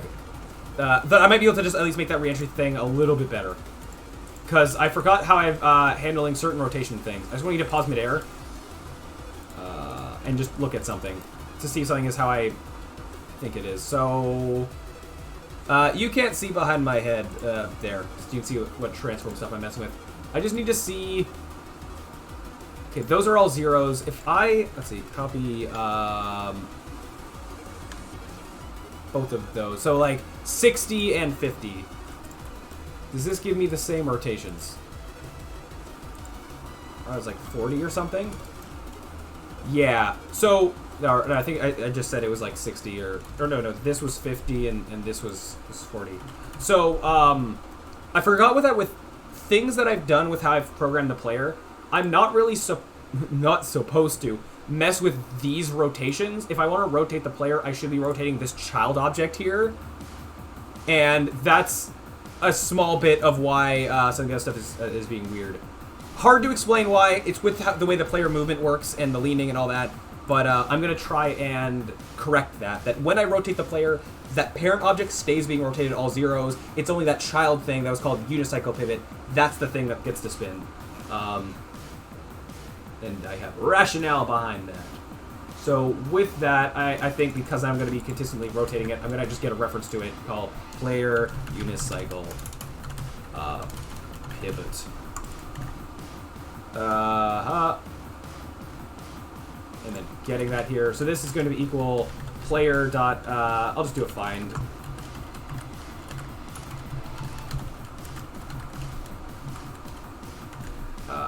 And that'll also be a transform. Okay. So now, there was somewhere else where I got it once. Yeah, this I can just use same thing. Or I can use that there. Except fish is all. Oh wait. Okay, hold on here. I'm sure this might be a slightly harder fix than I previously suspected. Because the parenting might cause an issue for me here. Will it?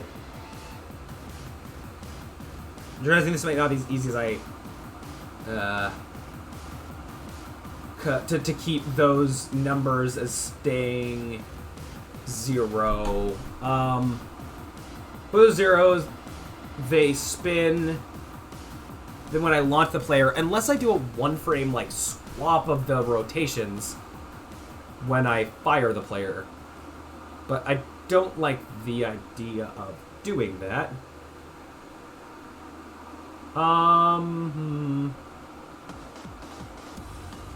Or I could okay, so the only reason I parent the player to the cannon is so that they turn with the cannon and lean forward with the cannon. But maybe if I parented the unicycle pivot specifically, what else? Hold on, let me double check what else I have on the player. That's fine. That's fine. That's fine. Fix canvas. Let's. Oh yeah, that's that. Okay, I'm gonna do something weird.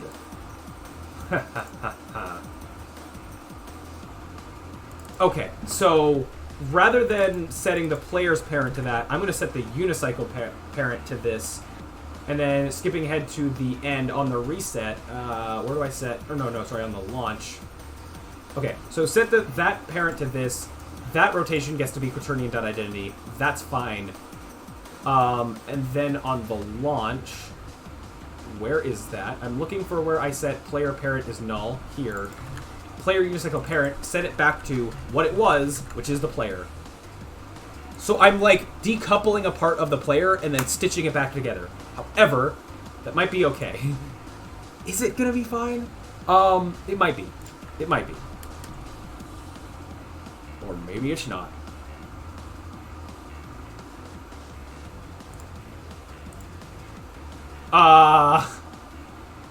Okay. I think there's an additional thing I need to do. Oh, because I said, oh, now, yeah, no, oh, no, I see. Let me double check something. Those are all zeros. I set those like that. Okay, I got this. I just need to set the right things the right ways.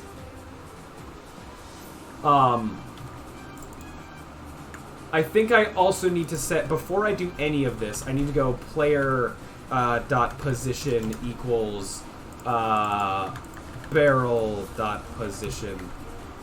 And then I don't think I need this line anymore. I won't delete it yet. I don't know if I'd even need this line. Yes, I would. Oh, what's the problem here? Oh, okay. Alright. This is me having to mess with code that, like, yeah, from my... try to not mess up code from my movement script. Yeah. Okay, let's see if this works. Oh, it's good so far. A, good. Oh, almost. Oh, no. Okay. It was almost good. Oh, right. Now I have to put the setting to 0. Now I just use it with the unicycle pivot. That's that. Okay. Okay. Where are you? Where are you? Main launch loop. Okay.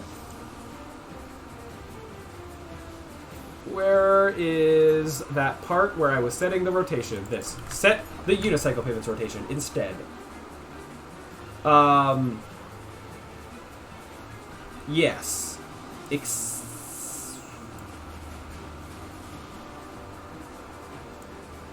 Just double checking that. Is this what I want? I think so. I might have to double check. The axis might be different. They might be rotating on like the y-axis now or something. I don't think so, but let's just see what happens now. I'm gonna test with this cannon. That was a backflip. Okay. If this doesn't work, I can go back to how it was before, but it'd be nice if I could get this to work. Basically, what this is gonna do is just make it so, yeah, well, when I land, there was like a frame of weird glitchiness. This was to combat that. I don't think it was gonna fix it entirely, but it was gonna make it a little bit better. So I just need to kind of pause mid-launch to see the thing that's happening. To see what's happening to the underlying player stuff. So, which cannon are we under right now? Where's the unicycle pivot? What cannon is this? This one. So unicycle pivot is there with rotations of 90 and values that aren't 0, but they're close enough that it's maybe fine. You just need to pause on the launch. Okay, you are not at all what you should be. You jumped to try and have rotations of 0s, which are not what you're supposed to have.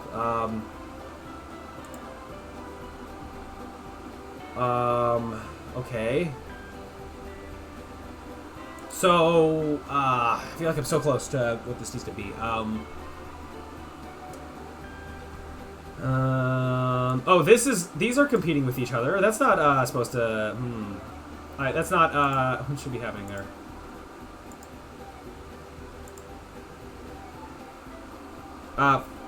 Yeah, first of all, no. Second of all, okay.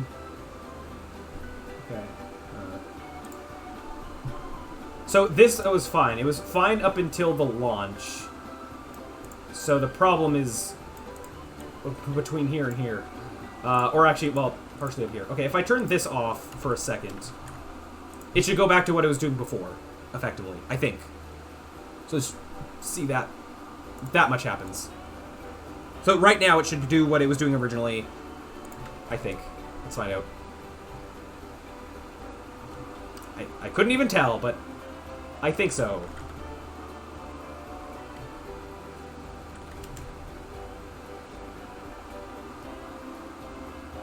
So, the thing is here, okay, so, did you see how when I exited it, I wasn't facing the cannon's direction. I think I'm facing whatever direction I was facing before the cannon stuff started. So if I'm facing this way, I think I end up facing that way if I stop touching anything. Yeah, that's what's happening. Okay. So I kind of need to, I might have to, so I'm trying to, like, not go into the player movement code and trying to correct things from outside. I might need to go into the player movement code to change that. However, before I do that, I had to comment out that code of the turning up. I think I know how I think I can get that working again. So let me try and do that. I just do a pause, mid-launch, and look at the unicycle pivots rotation stuff. So this might be different in terms of what I need to set to 0. Yeah, setting that to 0, not what we want. Is there any number that, like, if I set it to a certain thing, will do what I want? No. Okay, so that becomes a lot harder now to rotate this to be facing straight up, which is a little unfortunate. Because that's what I want to do. And figuring out what that rotation needs to be is harder. So, trying to think of a better alternate solution. So, one thing is that even though I don't have the lean up anymore, the landing was still what I'm going to call cleaner. Like, before, there was like a noticeable like bump and like jitteriness for like a frame or two after launching. That wasn't that's not happening anymore. It just feels a little less. Actually, there's a normal bounce now. Oh wow, it actually bounced. Interesting how where I landed. Okay.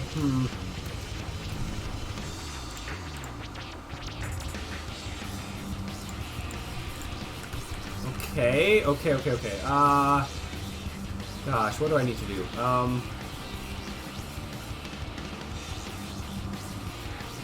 Also, I'm not landing on the X there, but because it's so shallow, I'll forgive that. It's, like, close enough. Probably a good reason. This is taller than do I make it? Pretty much.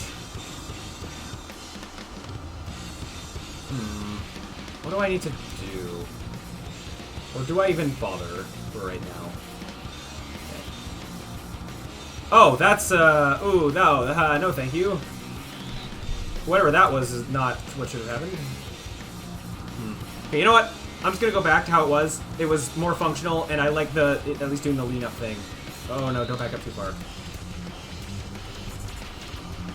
We'll, I think, come back to that specifically another time.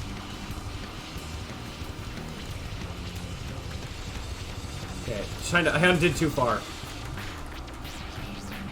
You know, I'll go to here. Hold on.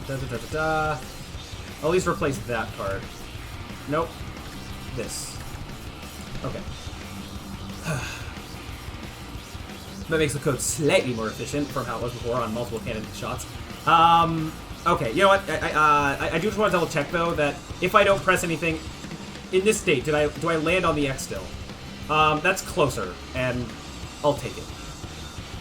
Let me double check on the furthest X. Do I land on it? Close enough. Okay, that's better. That's more preferred. So you know what? We'll come back to the turny problems later. Because it is definitely still a thing that whatever direction I'm facing the cannon with, I end facing that direction. So, even just solving that problem might be good enough. Wait, was I turning face up? Hold on, let me double check. Was that part working? Not fast enough. Hold on.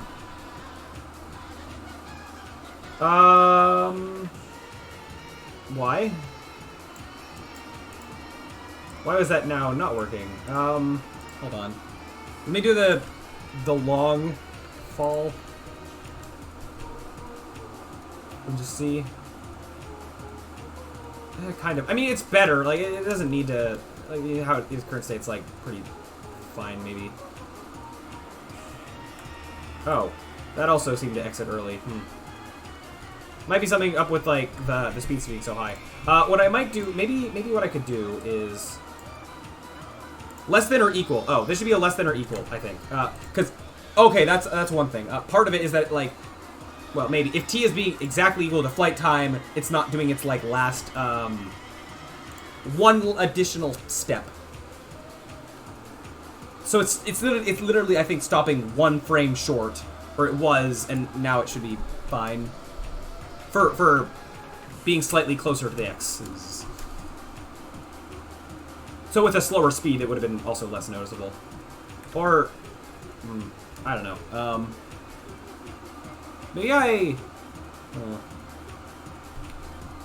Why are you further off? What? I changed that was to it was an equals. Okay, well, okay, thing I'm going to do anyways then, on account of that, is do 1 last frame of movement afterwards, where I forced to do what time flight time is. Okay, so because floats are weird. Just trying to make sure I'm getting the right numbers. I have no reason to change these afterwards. I don't need to change t again. Or... Wait, I plus equal it afterward? Wait, why do I do it this way? Oh. Just, actually, instead... I want to do... Hold on. I actually think I want to do this stuff after. Or do I? No, hold on. No, I want to do it before. Do it before, do the increase, but then afterwards, I don't know, do it one more time. I think is kind of what I want. Do it one more time. Get that 1 extra frame of movement. I actually don't care about the rotation part of it. I just care about the position. The rotation change would be very minimal. What's the current song? Oh, some random music from Crash Tag Team Racing. This is called Dead Heat. This is one of the racetracks. It's like Egyptian themed, I guess. Well, not I guess. I know that that's the case. Yeah, that's that. There you go. Yeah, some of the music in this, my playlist of 748 videos, is a little peculiar, but that's okay. Okay, new... Oh, wait, that's not... Wait, me making this here is going to continue to exist down there? Or, wait, or no, hold on. Okay, whatever, let me just... Yeah. You know what, actually, I don't even need to save that. I can just plug this directly into here. I have no reason not to.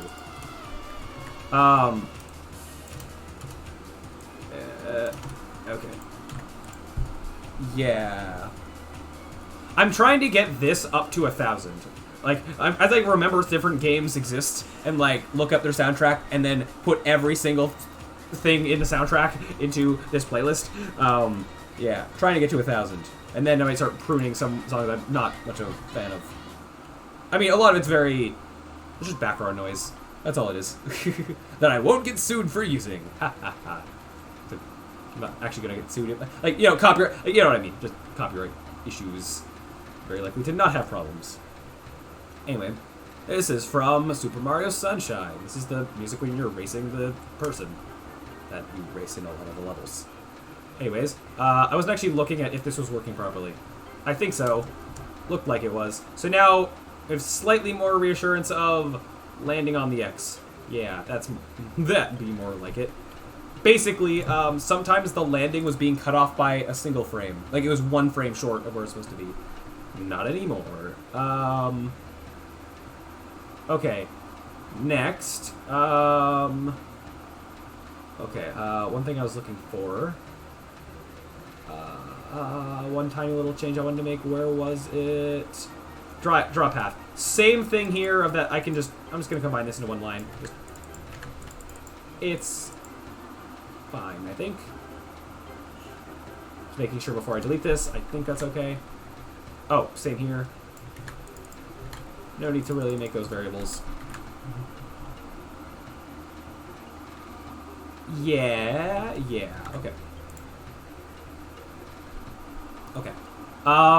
So, okay, I want to just look a little bit more into the turning problem, because I swear he was going upright more before, and now it seems to be happening less. Okay, so I want to catch this. Okay, this is this.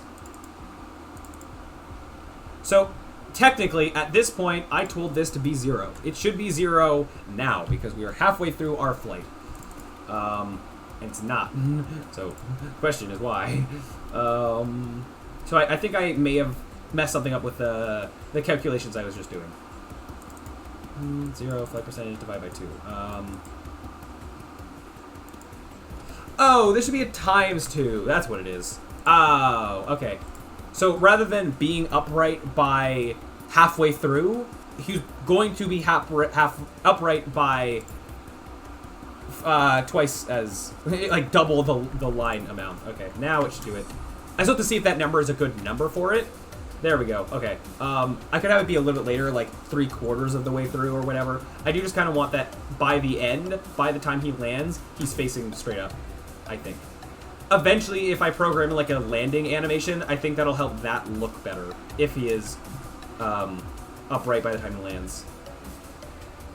And stuff like that, kind of, I think, yeah, hopefully look good. Okay, I think I will make it be a little bit more delayed, though. So,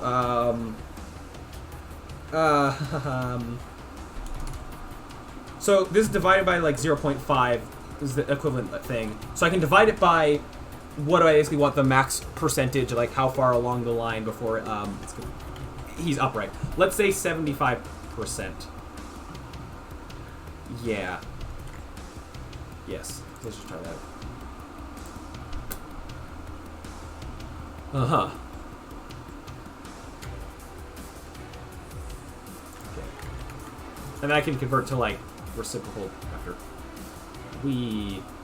I think that seems good. It's like a slow going up, but is up by the end. Okay. Ooh. Yeah, it's like bracing for a landing. Right? Alright, I like that. Woo! Yeah, I'm fine with that. Awesome. Awesome, awesome, awesome. Huzzah. Yeah. So, what am I forgetting how to... 1 divided by 75, or is... Hold on, what's the, why my brain is dead now. It's 1.33... No, there's an equivalent, like, thing for would be, well, I'm not gonna multiply by 1.33, preferably. I guess it's like 1/6, right? Or 1/8. No. This is 3/4. Is, well, this, but then the reciprocal of 3/4. Whatever, it's fine. It can just stay like that. Usually I don't like divide by percentage if I can multiply by a number instead. It's like slightly better on performance, but it's fine. All good. Okay, so with that, I can apply this. What do I change on lean move? Oh. I don't know. Whatever. That's actually not what I need to apply. The cannons I had changed, like their individual ones can be different. That's cool. Okay, perfect. I am happy with this. I might just reorder some of the order of some of these public variables real quick. Oh, these shouldn't be together. They're not associated. Well, come with the line stuff to be its own things at the bottom, at the very bottom. Oops. Oh, and I shouldn't have private variables in the middle of public variables. Thank you. Yeah, I'll just put them on the bottom. Sure. I guess that this order is fine.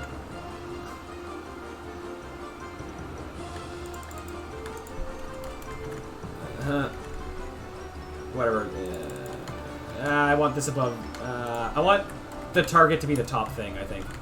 Target's the most important thing. Like, sometimes I'll order it from, like, basic data types to more complicated data types and go from there. But sometimes I'll order it based on, like, importance. Target's the most important thing.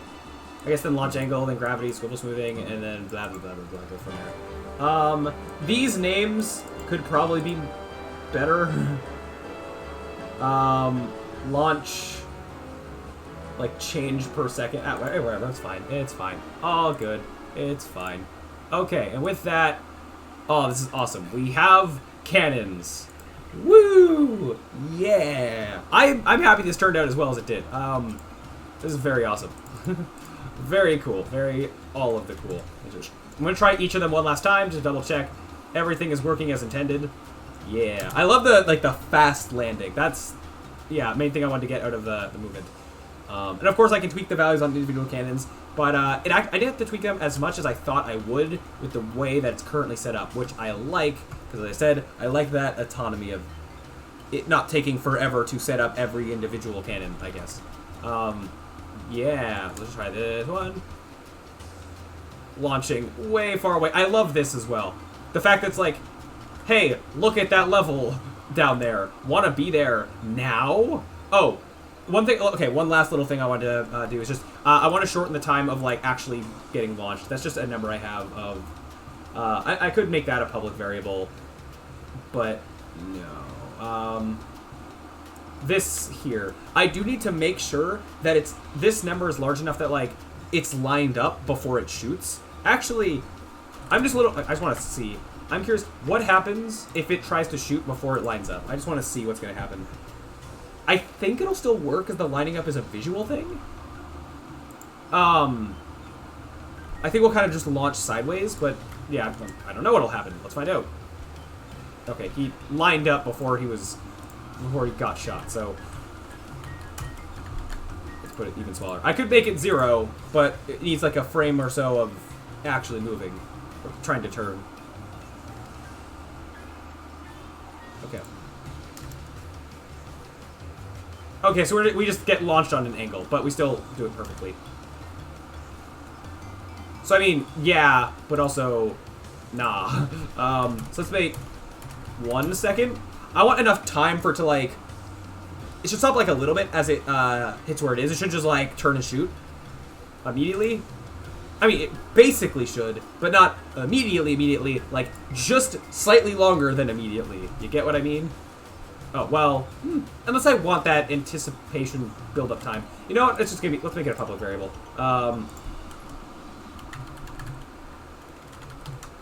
Because maybe I want some to be super quick, and maybe I want some to have some build-up. Mainly like the one that goes back into the hub. I imagine like that one I might like wait play longer on. I don't know. That's a flow.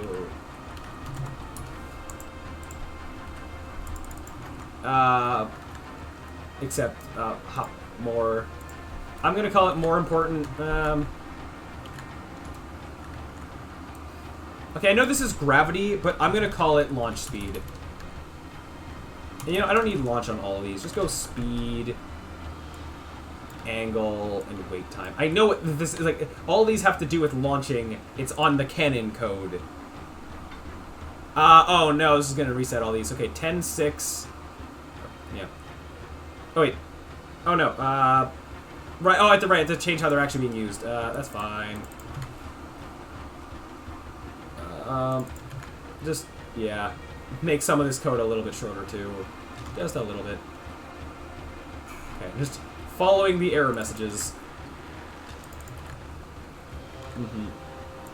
G gets to be speed there. Yeah, that's fine. In fact, technically, because I just directly doing this, I don't really need to make it a variable up there, but yeah.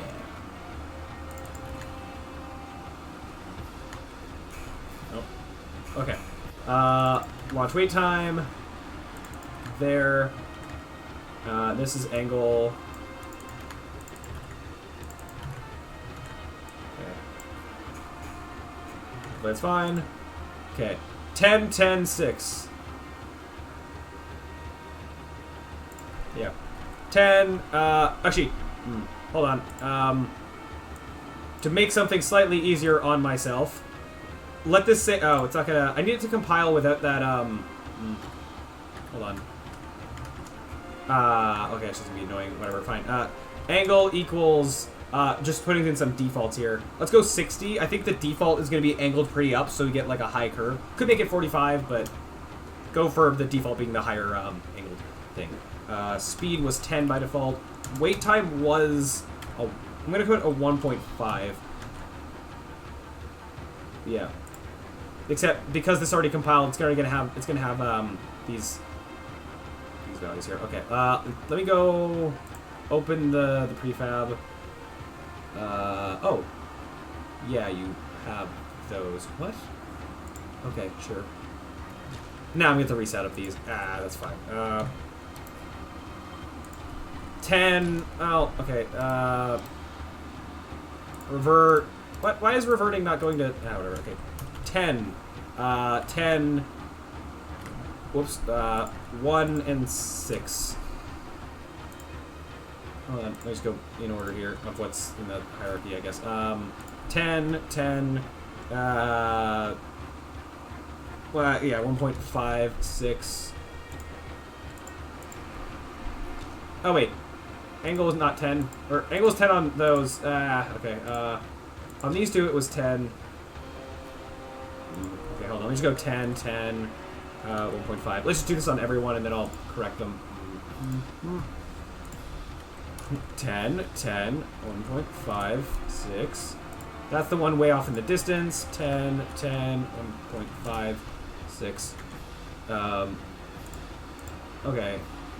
This one I had 10, this one I had 10. This was the one that was at like 85, I think. Launching super high up. And that gets to have a launch time of 1.5. I'll put them all 1.5 right now. I think I'd rather it be slightly too long than slightly too short. Maybe. For the speedrunners, they'll want it short. But... and then this one... Actually, I'm curious. This one, I believe, can't function with the angle that low. It's going to have problems, because it can't... Oh, wow, it just... It can't do it. It just can't do it. So that's something to keep in mind. If the angle is too low... I saw that it errored there. I'm going to just hope that it's fine. So you get to be at a 60. You're at like an 85. You're at 10. You're at 10. Alright. Cool. I mean, I'm going to be deleting these cannons eventually, but for the sake of this testing, yeah, we want to get them back to how they were. Woo! Alright. Got that. Got this one.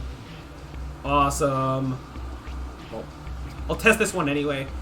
Yeah. It also... Right there, in terms of how long it takes the cannon to go back to normal. Let me, look at that time. So, it could either, I want to have it a little faster, I think. Well, it could either happen, as soon as the player leaves the cannon, or after they land, or at some point when they're in midair. I have options, I guess. The player's probably not going to notice this is like a very minor thing, because it's behind them. They're looking at whatever awesome thing they're flying towards. But I think I'll let it reset just a little bit faster. Because I think it's just this. You know what?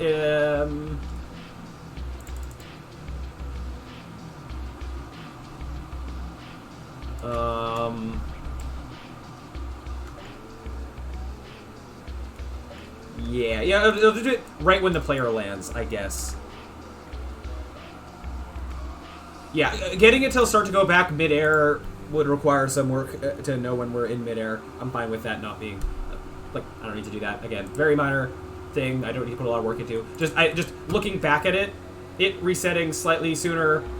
Yeah, sure. I don't know if I like it doing it actually immediately after we land. Let's just... 1.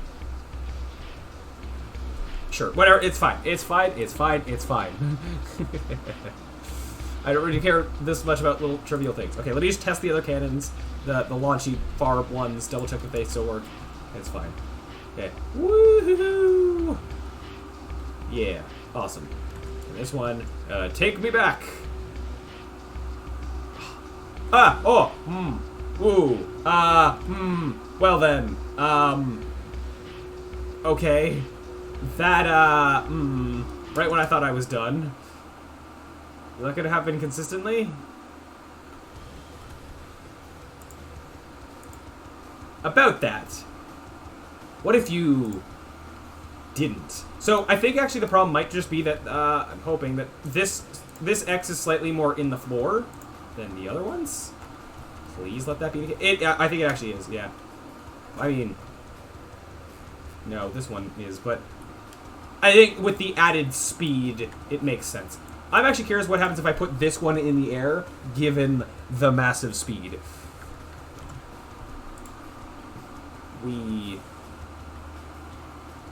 I think I'm actually, it's gonna be rather like uneventful. I'm gonna like stop midair and then just fall slowly to the ground, but yeah, fine. Okay, but at least I'll have this one be slightly more off the ground. I'm gonna hope that that's fine. Hopefully. Yeah, okay, we just... Oh, because also the empty game object that is actually the end point is slightly off the ground anyways, so... That do be a thing. Woo. No, okay, I don't like that. You know what? If I get rid of this, it shouldn't happen. Possibly. I don't have the... why is this happening now?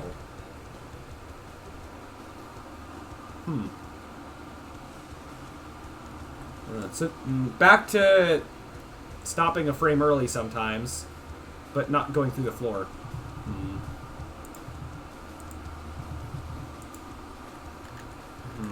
I think I would prefer that to be there. We'll just raise this off the ground. Because, I mean, the speed is also a factor. If I... Maybe I did have this one at, like, a lower speed. Which, frankly, it should be. It's going really fast. Maybe the one that launches you into distance. Let me just kind of see how it is with a more real speed of what I might actually give it. Because, I mean, yeah, going at cannon fast, cool and all. But, yeah, this is to... Like, there's going to be some loading... no! What? No. Oh, no. I would prefer if that wasn't happening. Is there something else that's causing this? Let me test something. Where is... where's the player right now? Under this. Yeah, the player is set to be there, and the unicycle pivot is also there. Okay, so it's not some problem like that. Why is this happening now? We were done!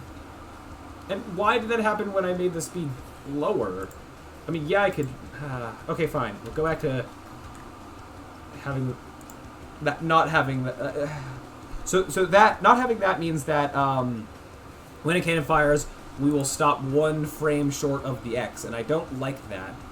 But if that's what it takes to not go through the floor...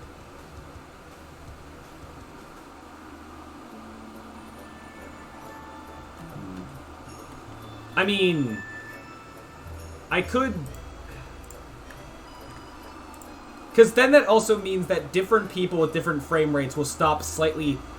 The lower your frame rate is, the less you'll make the X. So that concerns me. By having that one line of code there, we're guaranteed to make the X. However, I think there's just I don't know if there's something weird happening with... hold on, let me... It's got to be the speed, I think. The speed that we're hitting the floor. Let me just do... where's the one that's like... Hold on, I'm trying to find the one that's like going up there.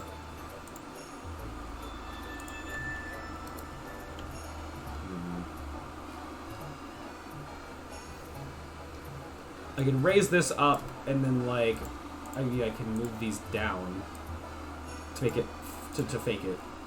But, sure, that's what I'll do for now. Yeah, I don't want to worry about it too much right now. It's fine. We don't move that down. Because also, as we discussed before, I don't know if we'll actually have X's like this for real cannons. It's more just a visual marker for me. I could have empty game objects that have, like, there's like the... Excuse me? Oh, also now we're gonna fall a lot because it's only once we get under -10 that my debug code kicks in. Now I'm getting even more confused. What could have happened? Like, Yeah. What? Player coming in hot. I missed him. Huh. I mean, I can make the floor thicker. And has ever... Oh. Oh. Oh. Oh. Ha ha ha. This is supposed to be this. There's the issue. It's not... It wasn't doing, It was basically calculating the path for one frame after the parabola rather than on it. I thought I fixed that, but maybe at some point when I was Control-Zing, there we go. That's the result I expect. And actually, because of that, I can undo all the shifting that I just did. Maybe I don't undo too far. Okay. Fair enough. Like, that was something I did before. Like, that mistake there, I thought I corrected it before, but I think I Control-Z it back into existence. Ooh, oops. Okay. Whew! Now we're good. Huzzah! Cannons. I shall test again to, like, double, triple confirm. Woohoo! Yeah! Bam. Awesome. And then this one, take me back. Whee! And you come in so fast at the end, I love it. Like, you have enough time to, like, at the peak, you're going slow enough to kind of see your target, enjoy it coming at you, and then you go really fast near the end to really, like, nail the landing. I love that. Very awesome. Now to do more messing around because I can. Now is the time to experiment with the fun thing that I made. Just seeing what different values can, they can achieve different results. Making the speed super slow. I'm just curious of, like, how that affects things. Right. I forgot that, this speed is like a base speed. This is like our slowest speed. It's the speed from launch whatever. That has, like, huge effects, on our speed changing. So,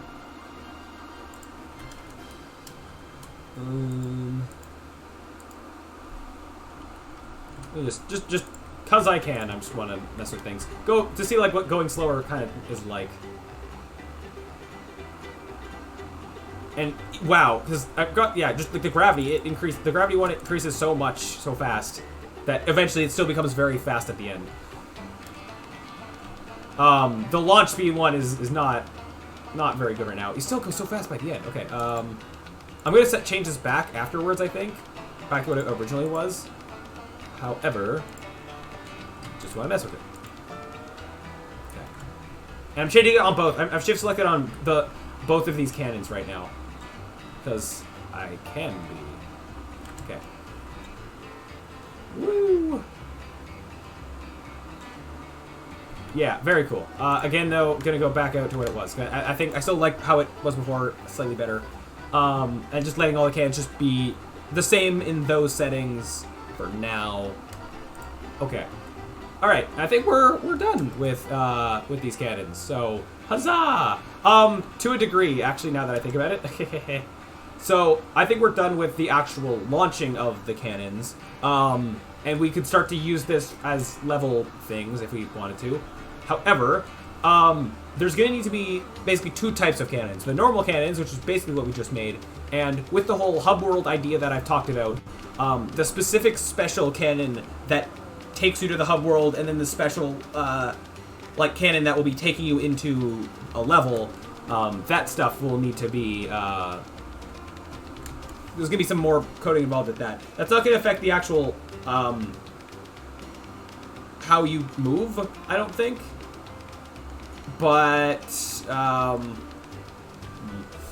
hold on, wait, did I change this? No.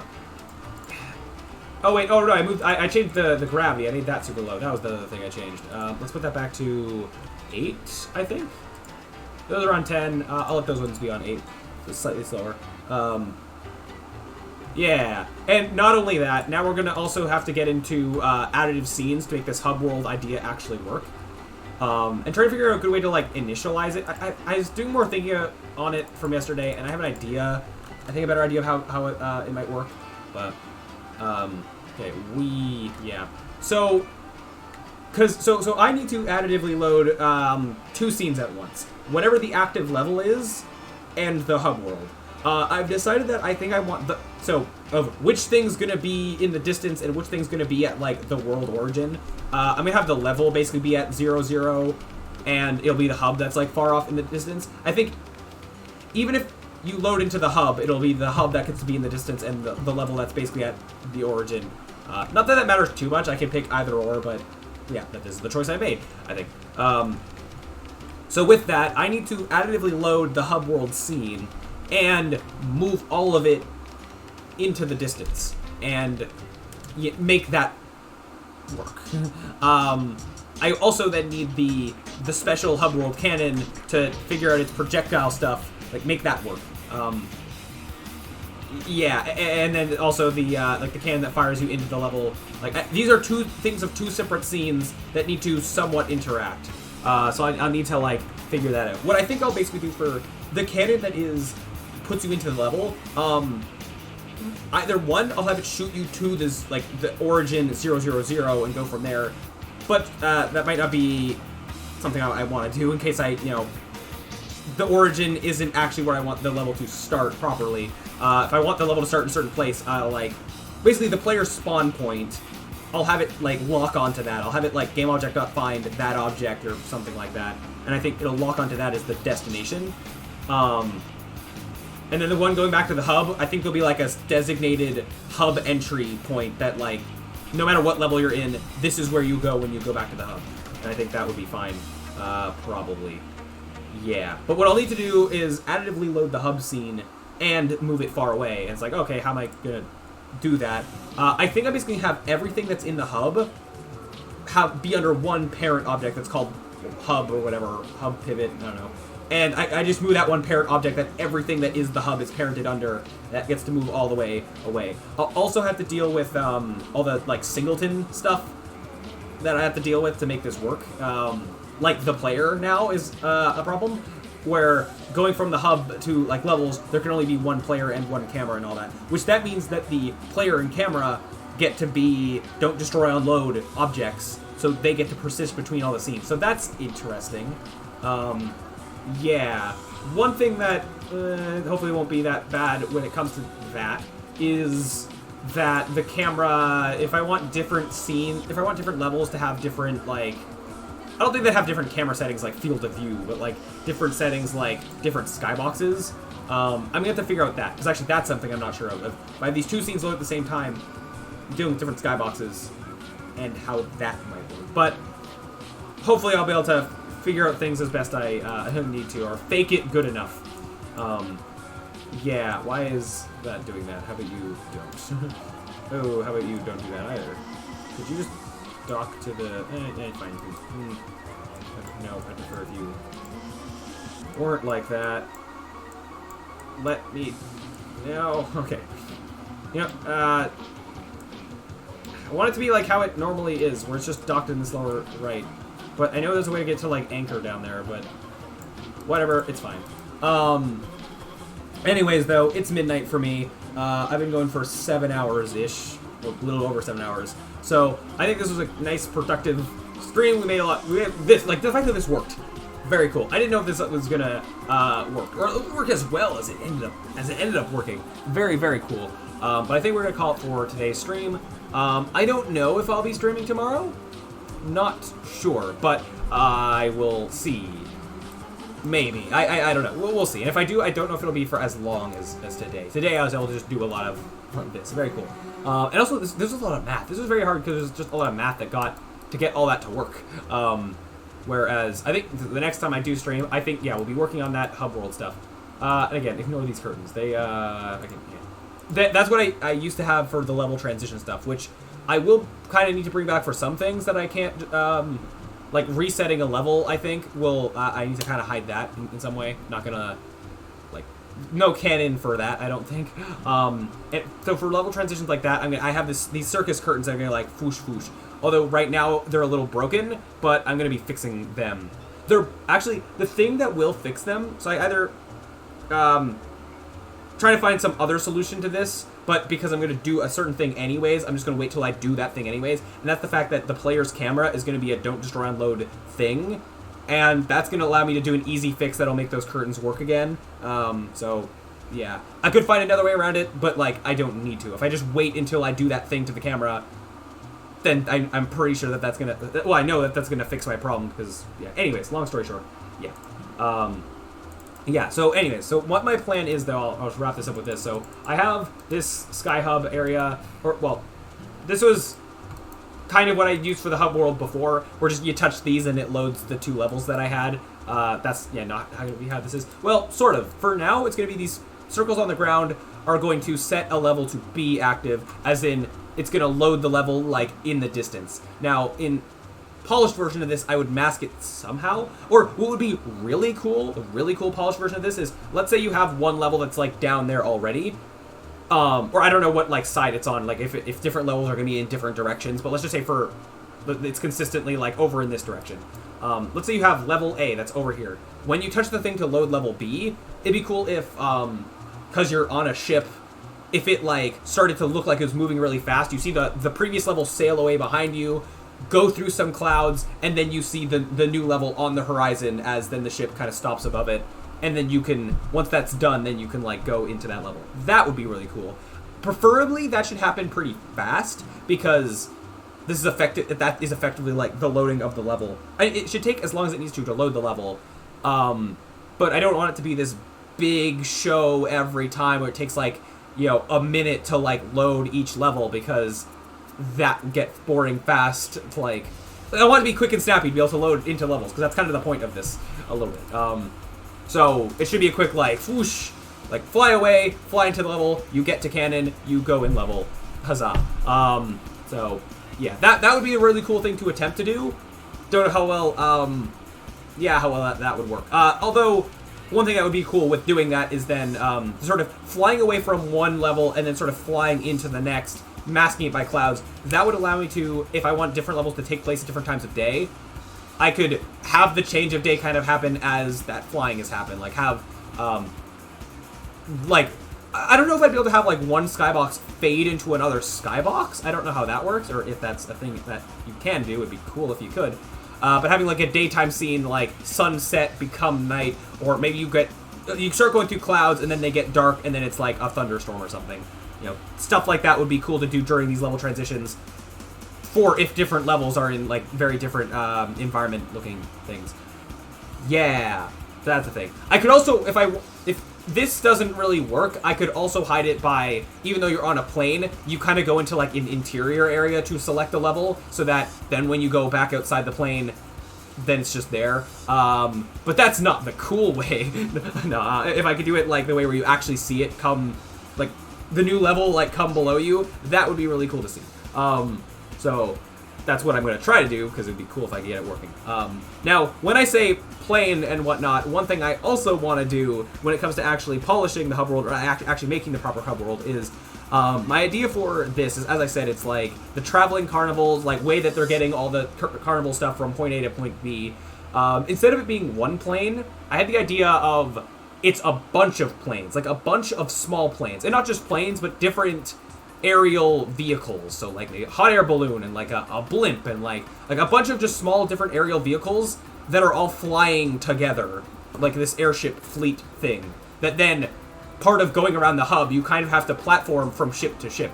And I thought that could be a cool thing to just experience. So then the hub world has a bit of like level to it, to a degree. It would be very easy, like it shouldn't be hard to navigate the hub, to an extent, I guess. But yeah, that's my idea. So hopefully, yeah, that could turn out well. Although I have no plans for like specifics with that idea. That's more just as a concept would be a cool idea to do. But yeah.